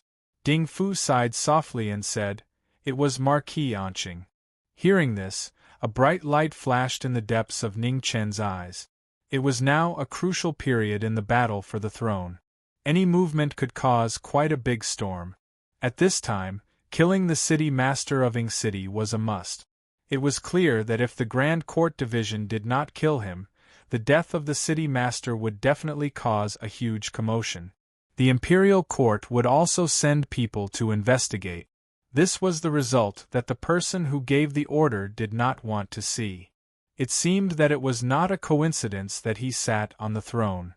Summon Yin Wugo. I have something to ask him. Ning Chen collected his thoughts and coldly said to the 6 people. The Grand Court Division, West Hall. The red-clothed Yin Wugo removed the blood sword. His expression was expressionless as he looked out of the silver window. Young master. Shang Han opened the door with a cup of warm water in her hand. She looked at the person in front of the window and softly called out. Shang Han, tell me, did I kill another good person? Yin Wugo calmly asked. Young master's actions are not right or wrong. In this cruel world, killing people is just to live a better life. Shang Han looked at the already tired young master and couldn't bear to say this. Ha! Yin Wugo turned around and lightly laughed. In this world, only the person in front of him was his last concern. Only Shang Han would care about his happiness. Young master, please wash your hands. Shang Han softly said as she placed the water on the table. Yin Wugo walked over to the table and placed his slender hands in the water. Feeling the waves of warmth from the water, his heart sank even more. How could he wash his blood-stained hands clean? His life had already been destroyed. Did he have any other choice? The Grand Court Division head has ordered for young master to go to the Grand Court. A cold voice rang out from outside the door, breaking the rare silence. Shang Han's expression darkened. She knew that her young master's heart was once again enveloped by coldness. Wearing his red-clothed body, Yin Wugo picked up his sword and expressionlessly walked out the door. Shang Han, I'll have to make you wait alone again. Shang Han, don't be afraid. Young master, be careful. Ha! Yin Wugo pushed open the door and left. His red-clothed body was like blood. The red-clothed body floated over. Ning Chen and Yin Wugo looked at each other from a distance. They both had the same indifference, but different arrogance. After looking at each other, it was time for their auras to collide. One was strong, the other was stronger. Who would submit to the other? Bang! Around the two, the tables and chairs suddenly broke apart. The fragments scattered all over the ground. Extraordinary! Killing intent filled the air. The 6 people's eyes flashed, but they didn't stop him. They wanted to see just how strong this Jiming Marquis was. Dang! His sword finger met the blood sword head-on. The foundation forged by the life scroll was unparalleled. His 2 fingers met the sword's tip without any damage. Ning Chen's figure moved and instantly appeared behind Yin Wugo. His sword finger condensed into a dazzling silver light. His move was swift and fierce, causing everyone's expression to change. Expert. The blood sword turned and blocked the fatal move. Then Yin Wugo's figure quickly turned. His sword moved and his body moved. He didn't fall behind in the slightest. Ding-dang. Sword light swirled in the air. Killing intent scattered. The brilliant battle was dazzling. No one could move their eyes away. Ning Chen focused. His sword finger condensed into a dazzling silver light. A waterfall of frost drifted down. The sky was filled with snow. With a light shout, Yin Wugo didn't dare to be careless. He pushed his cultivation to the peak. Instantly, the red mole between his eyebrows released a demonic brilliance. The scarlet red light dazzled people's minds. The sword genius finally showed his strongest strength. Sword of blood light. The snow was flawless. The blood light was demonic. The two collided. Thousands of sword intents exploded. The two didn't give way. They forcefully resisted the aftershock. Their auras surged. Yin Wugo and Ning Chen were very close. They could even feel the killing intent and coldness in each other's swords.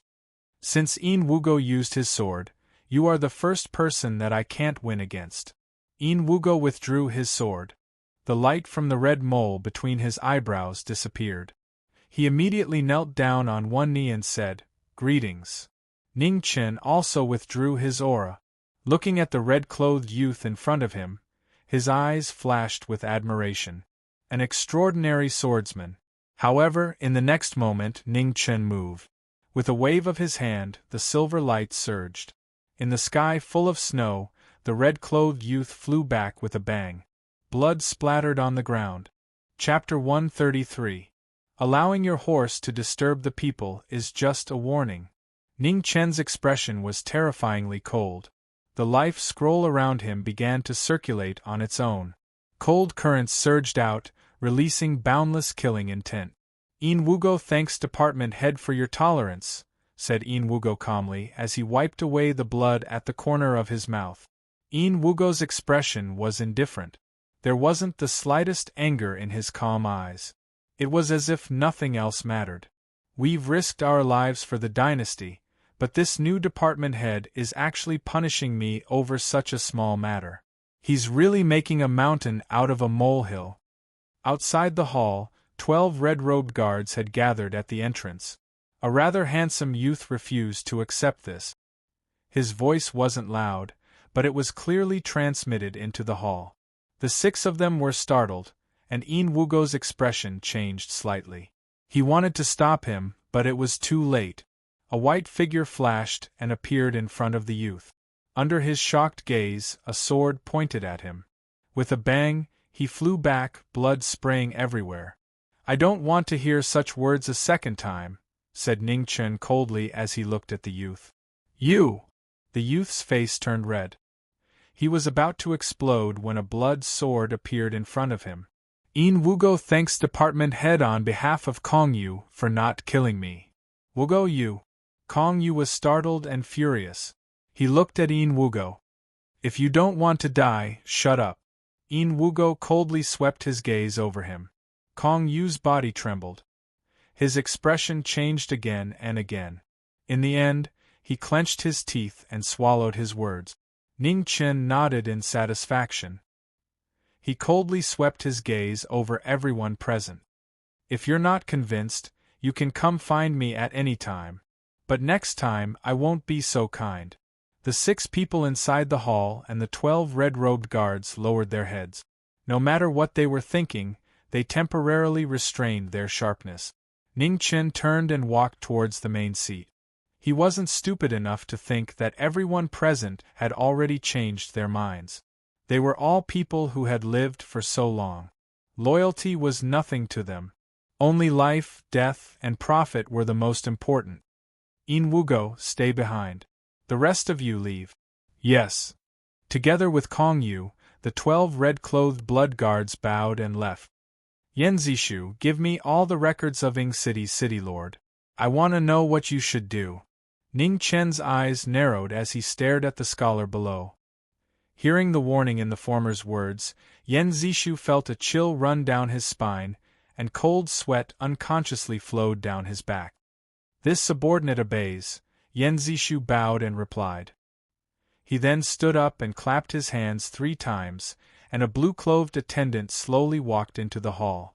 Bring me the golden book on the 9th floor of the 4th row on the left of the Hidden Secrets Pavilion. Yes. Yan Zishu, who else touched this golden book before this? Ning Chen asked. Yan Zishu hesitated for a moment before saying, reporting to the department head, Duke Xiu personally came 3 days ago. Duke Xiu. Ning Chen's eyes flashed. It was actually him.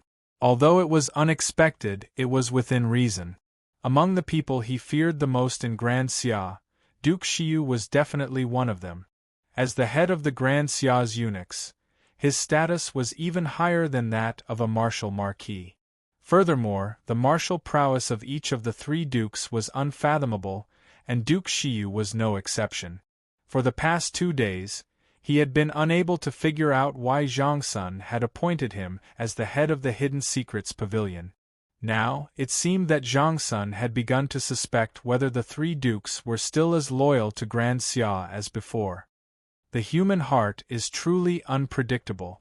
Ning Chen's heart trembled. The struggle between the 2 princes was already chaotic enough. If the 3 dukes were still not content, Grand Xia would be in deep trouble. The Golden Book recorded all the information of Ying City's city lord. Other than managing the world's prisons, the Hidden Secrets Pavilion was also responsible for investigating the actions of the nobles. In the words of the future, it was a secret service. Now that he had achieved his goal, Ning Chen did not stay any longer. He glanced at the red-clothed man beside him and said, "Yin Wugo, come with me to the Divine Wind Camp to pay a visit to our 3rd prince." Yes. Ning Chen left the Hidden Secrets Pavilion, followed by Yin Wugo. Only Yan Zishu, Zhao Ji, and the others were left standing in the pavilion, staring at each other. For a moment they were unable to react. This new head of the Hidden Secrets Pavilion had come suddenly and left even more suddenly. His actions and mentality were unfathomable. It seemed that working under him in the future would not be easy. The 2 of them headed east. Their clothes were as white as snow, and their clothes were as red as blood. One in front of the other, they silently advanced. The 2 of them, who were so close to each other, had different thoughts and different experiences, resulting in completely different lives. Who could say what they had to endure and bear? Yin Wugo, do you know why I chose you? Because the Hidden Secrets Pavilion Master needs a dog that can bite people. Huh. Ning Chen laughed. He did not explain, nor did he deny it. However, what he needed was not a dog, but a sharp sword. As long as I am here, your past will become the past. I will give you a completely different life, a life where you can make your own decisions. Ning Chen did not stop. His back was to Yin Wugo. He seemed casual, but also incomparably serious. The Hidden Secrets Pavilion's 6 colored guards were all experts who had been cleansed from a young age and then raised through special method. They had no status, no light, and had to live their entire lives in blood. He had also entered the palace, so he could see more clearly than anyone else that the Hidden Secrets Pavilion only needed a hope. Yin Wugo paused, and a moment of confusion appeared in his eyes. Was it really possible to change this kind of life? Yin Wugo looks forward to the Hidden Secrets Pavilion Master's promise, said Yin Wugo indifferently. He would not easily believe the promises of others, but he would patiently watch. Perhaps he really did have a sliver of hope that this young Hidden Secrets Pavilion Master would promise a change. In the Imperial Army's camp, banners fluttered in the wind and war drums rang out. The 2 armies clashed. More than 2,000 people fought ruthlessly. It was as if they were on the battlefield, fighting while bathed in blood. Xia Yinwu and the other side's generals clashed. Qi waves soared into the sky, and wherever they passed, soldiers were sent flying. They were unable to block their divine might. Ning Chen and Yin Wugo calmly watched the battle in front of them, not saying a word. They were serious and focused. A waterfall of blood bloomed in front of them. It was the most beautiful scene in the world. Even saber and sword were unable to stop the blood from flowing out. 30% of the 2,000 people had already fallen. The battle between the two generals had reached its climax. Xia Yanwu really is worthy of being a once-in-a-century martial genius, Ning Chen thought to himself. The 1,000 people behind the third prince were clearly new soldiers. However, by relying on Xia Yanwu's personal strength, he was able to make up for that difference. He was even able to faintly suppress them. "Who is your opponent?" asked Ning Chen. "The Divine Wind Battalion's commander, Ming Chuan," replied Yin Wugo. Ning Chen nodded. He knew this person. He had once been one of Marquis Ji's most trusted generals. He had experienced hundreds of battles and possessed extraordinary strength. "It's about to end." Seeing Xia Yanwu gradually suppress Ming Chuan, Ning Chen narrowed his eyes. Bang! In the next instant, Ming Chuan was sent flying. He had been careless and had been defeated. None of the remaining soldiers were able to resist Xia Yanwu's martial strength. They were quickly defeated. "Congratulations to Third Prince on your first victory." After the crowd dispersed, Ning Chen looked at Xia Yanwu, who was gradually walking over, and said with a smile, "Jiming Marquis, please forgive me for not going out to greet you." Xia Yanwu laughed warmly. "Third Prince is too courteous." Ning Chen also smiled brilliantly. "Hypocrites." The two of them looked at each other, the same word flashing through their minds. However, neither of them revealed it. Their brilliant smiles were truly disgusting. Yin Wugo calmly stood to the side, his lips curling into a cold smile. As expected, one was more shameless than the other. Ning Chen and Xia Yanwu laughed heartily as if they were old friends who had known each other for many years. They were equally hypocritical and equally shameless. Only in this shitty world could there be such a perverted, mutual appreciation. "Jiming Marquis, what do you think of my 1,000 new soldiers?" Xia Yanwu pointed at the soldiers behind him. "Not bad, courageous and courageous. They're not afraid in the face of change. Good seedlings." Ning Chen was not in a rush. He cooperated with Xia Yanwu, as if he was also interested in these things. "As expected of my Grand Xia's martial Marquis. Your eyesight is truly extraordinary." Xia Yanwu's skin was not thin. He accepted all of Ning Chen's praise, causing the soldiers passing by to feel embarrassed and quietly walk away. "I've heard that Third Prince is different from others. Seeing you today, I truly admire you." Ning Chen smiled. As for whether his words were praise or sarcasm, it was hard to guess. "You're too polite," Xia Yanwu modestly replied. Seeing this, Yin Wugo sighed inside. He was used to the schemes of the Grand Court. Only after seeing the two of them today did he understand what it meant to hide a knife behind a smile.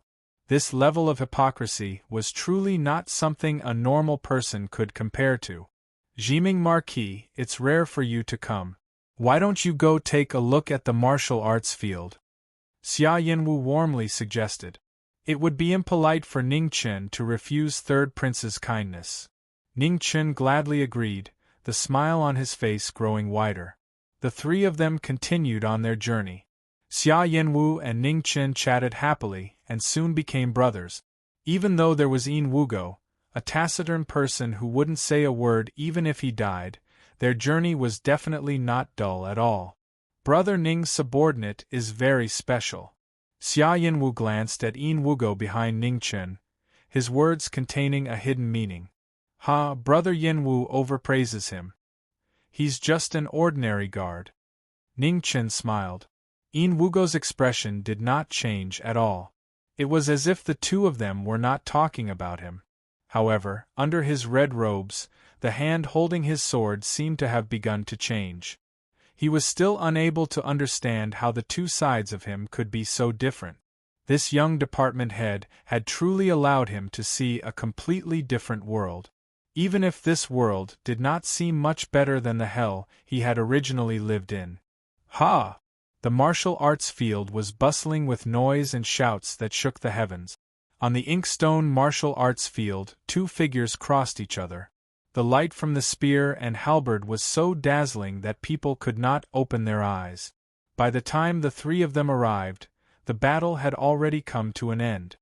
Within the golden light, the halberd swept out, the spear was sent flying, and the person was defeated. Chapter 134. A moment of silence was followed by a burst of cheers. Especially the young man's side, their faces were red with excitement. They shouted as if they were the ones in the limelight just now. The young man with a halberd smiled shyly. His face still had a trace of immaturity. However, no one would look down on this young man. Apart from a few big shots in the royal army, no one else could suppress him in terms of strength. Not bad, reward him. Xia Yinwu was in a good mood and waved his hand. Third Prince! Third Prince! Only now did the crowd notice the two of them. They all bowed respectfully. Xia Yinwu was in a good mood. He had never felt so proud before. Especially after being a hypocrite with Ning Chen for so long, even he himself felt disgusted. Thank you, Third Prince. On the stage, the young man with a halberd bowed respectfully. A trace of shyness flashed across his immature face. The crowd below the stage laughed. Ha ha! Our Yen is still so shy. However, he is so strong at such a young age. Comparisons are odious. The soldiers in the barracks were very straightforward, whether they were kind, teasing, or just bored. At this moment, the laughter below the stage made the young man even more shy. His face was as red as an apple. Yen, well done. Thank you, Third Prince. It is all thanks to Third Prince's guidance. Ha ha! Xia Yinwu laughed. Ning Chen and Yin Wugo's eyes met intentionally and then looked away. However, they clearly saw the ridicule in each other's eyes. Shameless! Brother Ning, since you are here, why don't you go up on the stage and teach my disappointing subordinates a lesson? Xia Yinwu laughed heartily and said loudly, as if he was afraid that the people present couldn't hear him. Go to hell! Ning Chen cursed in his heart. However, he still had a polite smile on his face.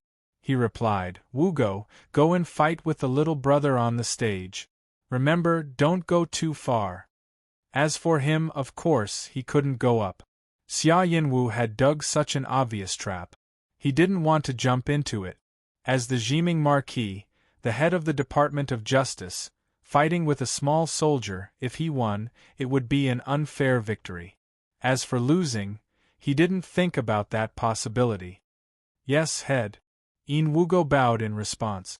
Soon after, a red light flashed, and before anyone could react, he was already on the stage.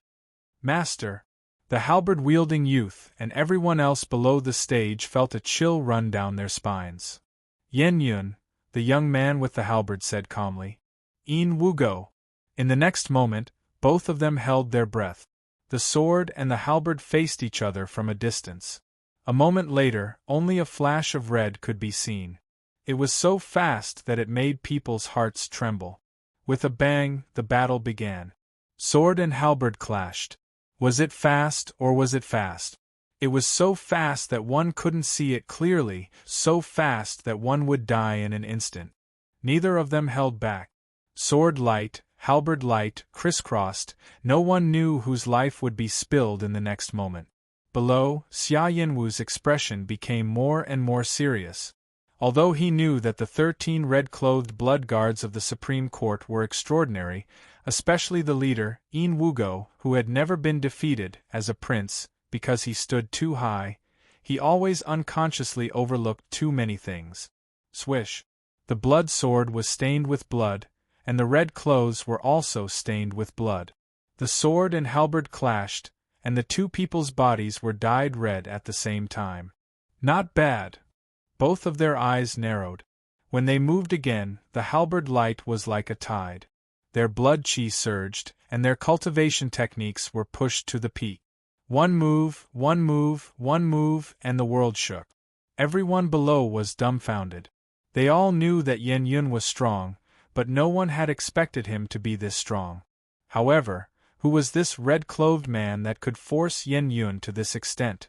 Even after such a long battle, he still wasn't at a disadvantage. Brother Ning, this time you've obtained an incredible subordinate. Xia Yanwu sighed. His tone was filled with envy. Brother Yanwu is too polite. You're not bad either. Ning Chen replied courteously. What he said was the truth. This youth called Yan Yun truly did have the qualifications to compete with Yin Wugo. Ha! On the stage, the battle had been going on for a long time, but victory was still hard to determine. The halberd was strong and the sword was sharp. One was incomparably domineering, while the other was shockingly fast. Their completely different characteristics made the result of this battle difficult to predict. It's about to end. Suddenly, Ning Chen and Xia Yanwu narrowed their eyes. The auras of the two people on the stage rapidly rose. Blood light soared into the sky, stirring up heaven and earth. Blinding golden light filled the air. You're the second opponent I've taken seriously. Be careful, said Yin Wugo calmly. Killing intent soared in his heart. His previous indifferent attitude had vanished. An opponent worthy of a battle caused his heart to boil once more. Blood light soared. The red mole between Yin Wugo's eyebrows was so beautiful that it looked like it was dripping blood. Yin Wugo raised his sword, and in an instant, the martial platform was dyed red. Terrifying killing intent filled the air, and it affected the boundless smell of blood, turning the surroundings into a bloody hell that would never see the light of day. Xia Yanwu's expression changed. Ning Chen's heart shivered. This was bad. In the face of such killing intent, Yan Yun no longer had the slightest possibility of holding back. His gaze turned cold and his halberd rapidly revolved. Swallow flashes, 100 phoenixes returned to the nest. He and his halberd transformed into rays of light that disappeared. Rays of golden light appeared one after another. Golden swallows fluttered in the air. It was like a swallow flashing, but it was even more like 100 phoenixes returning to the nest. The two of them didn't hold back in the slightest. Terrifying fluctuations instantly caused the entire martial stage to crack. Sword and halberd slashed through the air. One move would determine victory and defeat. Perhaps life and death would also be decided. However, at this moment Ning Chen moved. He took a step forward and instantly entered the battlefield. Cold snow began to fall from the sky. Silver frost sprinkled down as the life scroll was circulated to its peak. Snow condensed between heaven and earth. His left and right hands pointed forward at the same time. With a clang, he blocked the halberd's advance. Boom! In the next moment the shock waves erupted. An unparalleled might caused the entire martial stage to collapse. Boulders flew everywhere, smashing dozens of meters away. The surrounding soldiers quickly retreated. However, there were still some who didn't have time to dodge. Xia Yanwu also moved. He shot out dozens of meters and blocked the falling boulders with his palm, protecting the soldiers behind him. The competition ends here, said Ning Chen indifferently. He shook his hands and pushed aside the halberd. Yes. Yin Wugo calmly accepted the order. He sheathed his sword and the red light faded. Yan Yun also cupped his fists and bowed before retreating to the side. Brother Ning, why don't you come back to the camp with me and have a cup of tea to quench your thirst?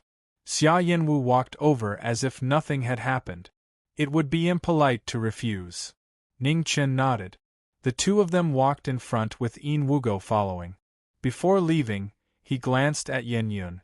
A trace of interest flashed through his cold eyes. The three of them quickly arrived in front of the camp. Ning Chen and Xia Yanwu walked in while Yin Wugo was left outside. He can come in, said Xia Yanwu. Ha ha! Ning Chen softly laughed. This is the commander's tent after all. He has a sword on him, so it's inconvenient for him to come in. Brother Ning is too polite. These rules are only used to guard against outsiders. Brother Ning doesn't need to be so reserved, said Xia Yanwu. Thank you, Brother Yanwu. But the rules still have to be followed, smiled Ning Chen. Xia Yanwu didn't say anything more. This knowledge destiny Marquis really was an extremely difficult person to deal with. He didn't seem to care about trifles, but in reality he handled things flawlessly. Brother Ning, please. Xia Yinwu poured a cup of tea and pushed it in front of Ning Chen. Ning Chen received the tea and took a sip. He immediately praised, "Good tea." The tea wasn't bad, but that was it. It wasn't that he was picky. It was just that he had once drunk the tea personally brewed by Fan Lingyue. Since then, no matter what tea he drank, he would always feel that the taste was ordinary. "Brother Ning is too kind," said Xia Yinwu politely. Outside the commander's tent, squads of the Divine Wind Battalion patrolled. Their armor was dense, and under the setting sun, they emitted a biting cold. The Divine Wind Battalion was the most elite battalion of the Imperial City's 11 battalions, aside from the Dragon Guard Battalion. Their combat strength was outstanding, and they held an extremely important position in the Imperial City's 330,000 Imperial Guards. Inwugo calmly stood outside the tent. His red robes fluttered in the wind, and the red mole between his eyebrows was as beautiful as blood. It gave people an indescribable feeling of disharmony. The two people in the tent chatted for a long time. Only when the sun was about to completely set did Ning Chen walk out. "Let's go." Ning Chen glanced at the red-robed figure next to the tent. Inwugo followed. His footsteps were heavy as he faced the final setting sun and headed west. "Inwugo, you did well in today's competition," said Ning Chen calmly. He didn't want to waste his breath. The reason he had brought Inwugo out was to find a sword. This was Inwugo's character, and he didn't need to suppress it. "Thank you, department head," said Inwugo. Ning Chen didn't say anything more. He had already expressed his attitude. Today, he had acted to stop Inwugo, but that didn't mean he would reject Inwugo's actions. Yen Yun would definitely be heavily injured in that final move. He had only acted to give Xia Yinwu some face. Xia Yinwu was a smart person. He had always acted straightforward and carefree in front of others, but that was just using his brave appearance to hide his scheming heart. None of the princes of the Grand Xia were simple. After returning to the imperial court, Inwugo returned to the Western Palace. Ning Chen stood in front of the Hidden Secrets Pavilion for a moment, but in the end, he didn't enter. He turned and left. Right now, the situation in the Imperial City was too chaotic. He couldn't be distracted. Her matters could only be discussed later. When night fell, Ning Chen didn't return to his residence. Instead, he walked towards Prince Yan's residence. Since he had returned, he hadn't had the chance to thank his senior. Logically speaking, he should go personally. In Prince Yan's residence, the green and red swords flew through the air and stabbed into the ground. Prince Yan stood in front, waiting for someone to come. Soon, Ning Chen walked in and bowed respectfully. "Senior." "Yes." Prince Yan nodded and waved his hand. The green sword flew out and landed in front of Ning Chen, giving off boundless coldness. "Let me see how much you've improved."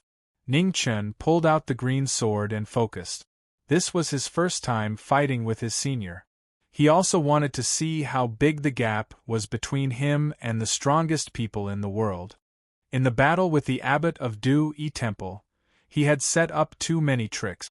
He had only defeated the Buddha in the mortal world after many calculations. However, this didn't mean anything. If they fought again, he didn't doubt that the loser would be him and Qing Ning. At the end of his thoughts, Ning Chen moved. Frost condensed into a sword and snowflakes surged.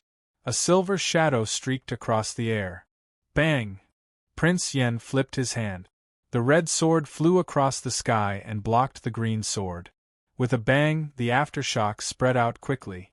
Their clothes fluttered in the wind. Chapter 135. Green and red collided. Cold and heat collided. The frost melted quickly, turning into mist and dispersing. Prince Yan retracted his perception of the green sword's aura. He also suppressed his cultivation to the middle stage of the 9th rank to give the junior the greatest fairness. Ning Chen already felt unparalleled pressure from the sword. His opponent had no openings at all. He didn't even know where to attack next. Ning Chen didn't have the upper hand. He activated the 2 scrolls of the heavenly books at the same time. The scroll of earth activated, causing the chi of thick earth to explode. Between the two, a dark yellow light rose. The gravity instantly increased by more than 10 times. Prince Yan's body sank, but his expression was still calm. The red sword surged with heat and slashed down with the help of gravity. It was faster and heavier. The green sword in Ning Chen's hand was instantly suppressed, leaving an opening in front of his chest. Prince Yen reached out his left hand and pierced 3 inches above his heart. He held back but didn't show any mercy.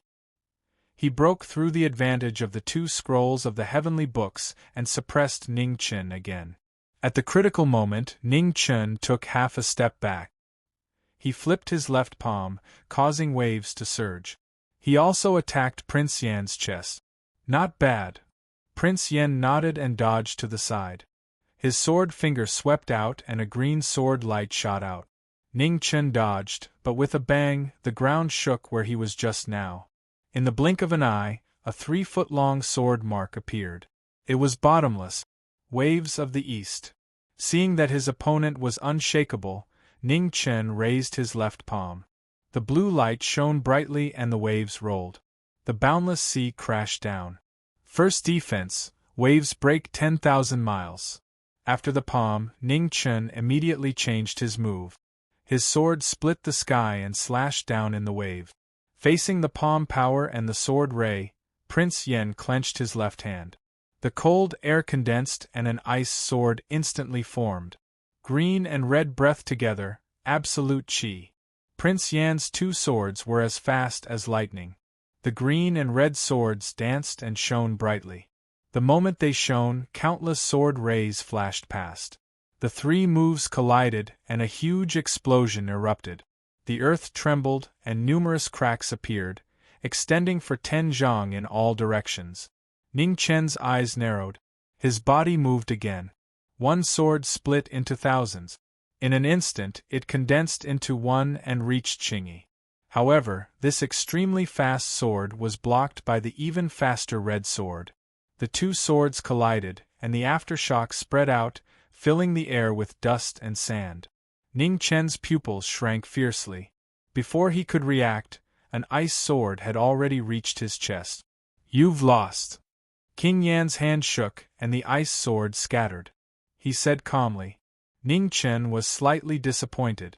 He knew that he would lose, but he didn't expect that he would lose so quickly. He had 2 scrolls of the arcane tomes and the cultivation method of the Zhangsun lineage, but he still couldn't gain the upper hand in the face of the senior. If he had switched places with Yan Qinhuang for the last move, he would not have been able to do it as exquisitely as his predecessor. The true intent of the sword was fast, ruthless, and accurate. Of these 3 aspects, the most difficult was accuracy. The slightest difference could lead to a difference of 1,000 miles. Prince Yen waved his hand, and the green and red swords turned into flowing light and disappeared into the sword rack. "Do you know why you lost?"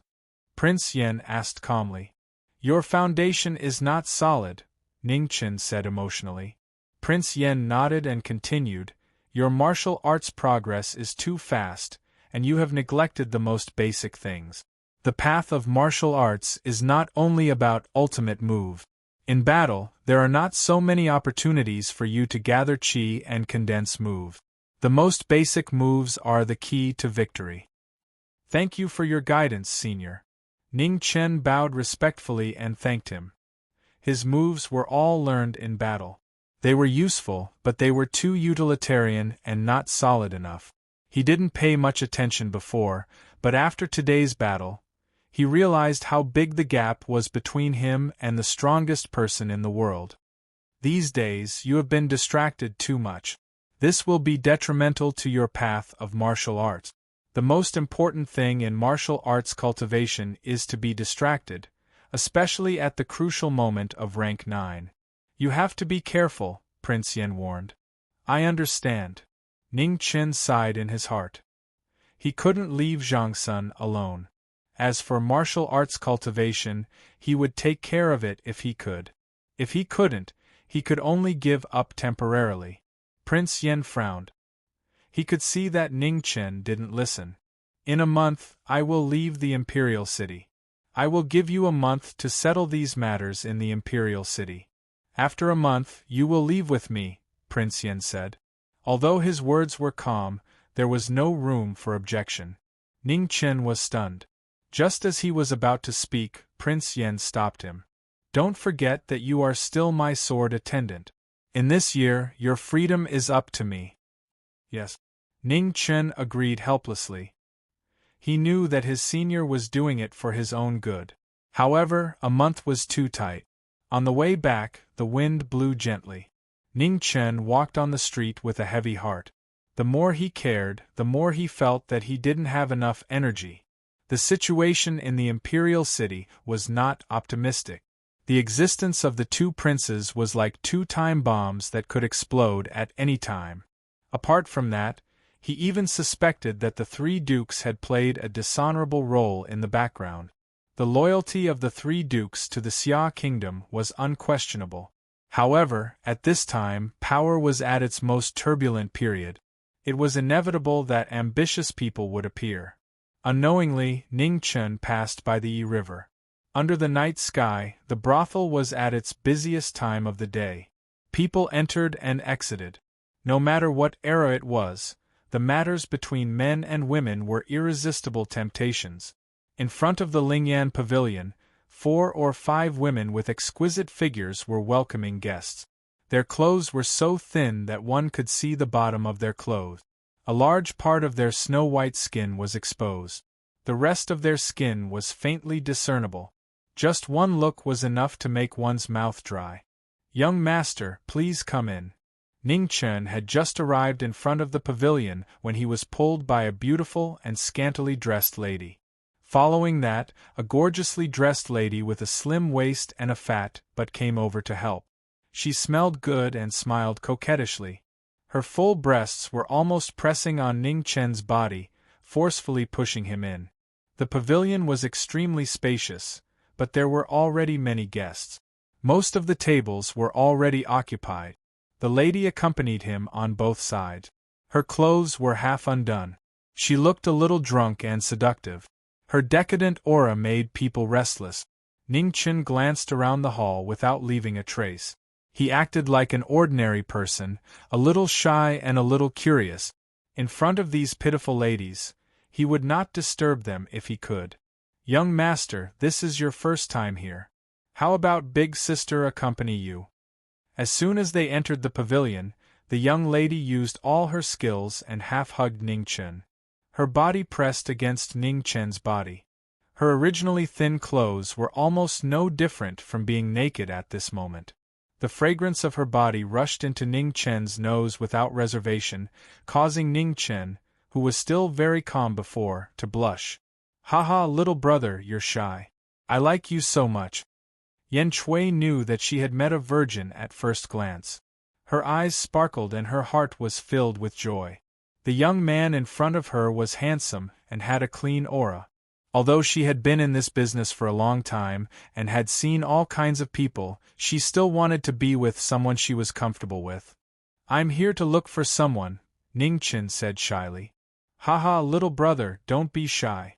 Who doesn't come here to look for someone? Don't tell me you're here to eat?" At a table not far away, a middle-aged man in luxurious clothes who was surrounded by several ladies laughed.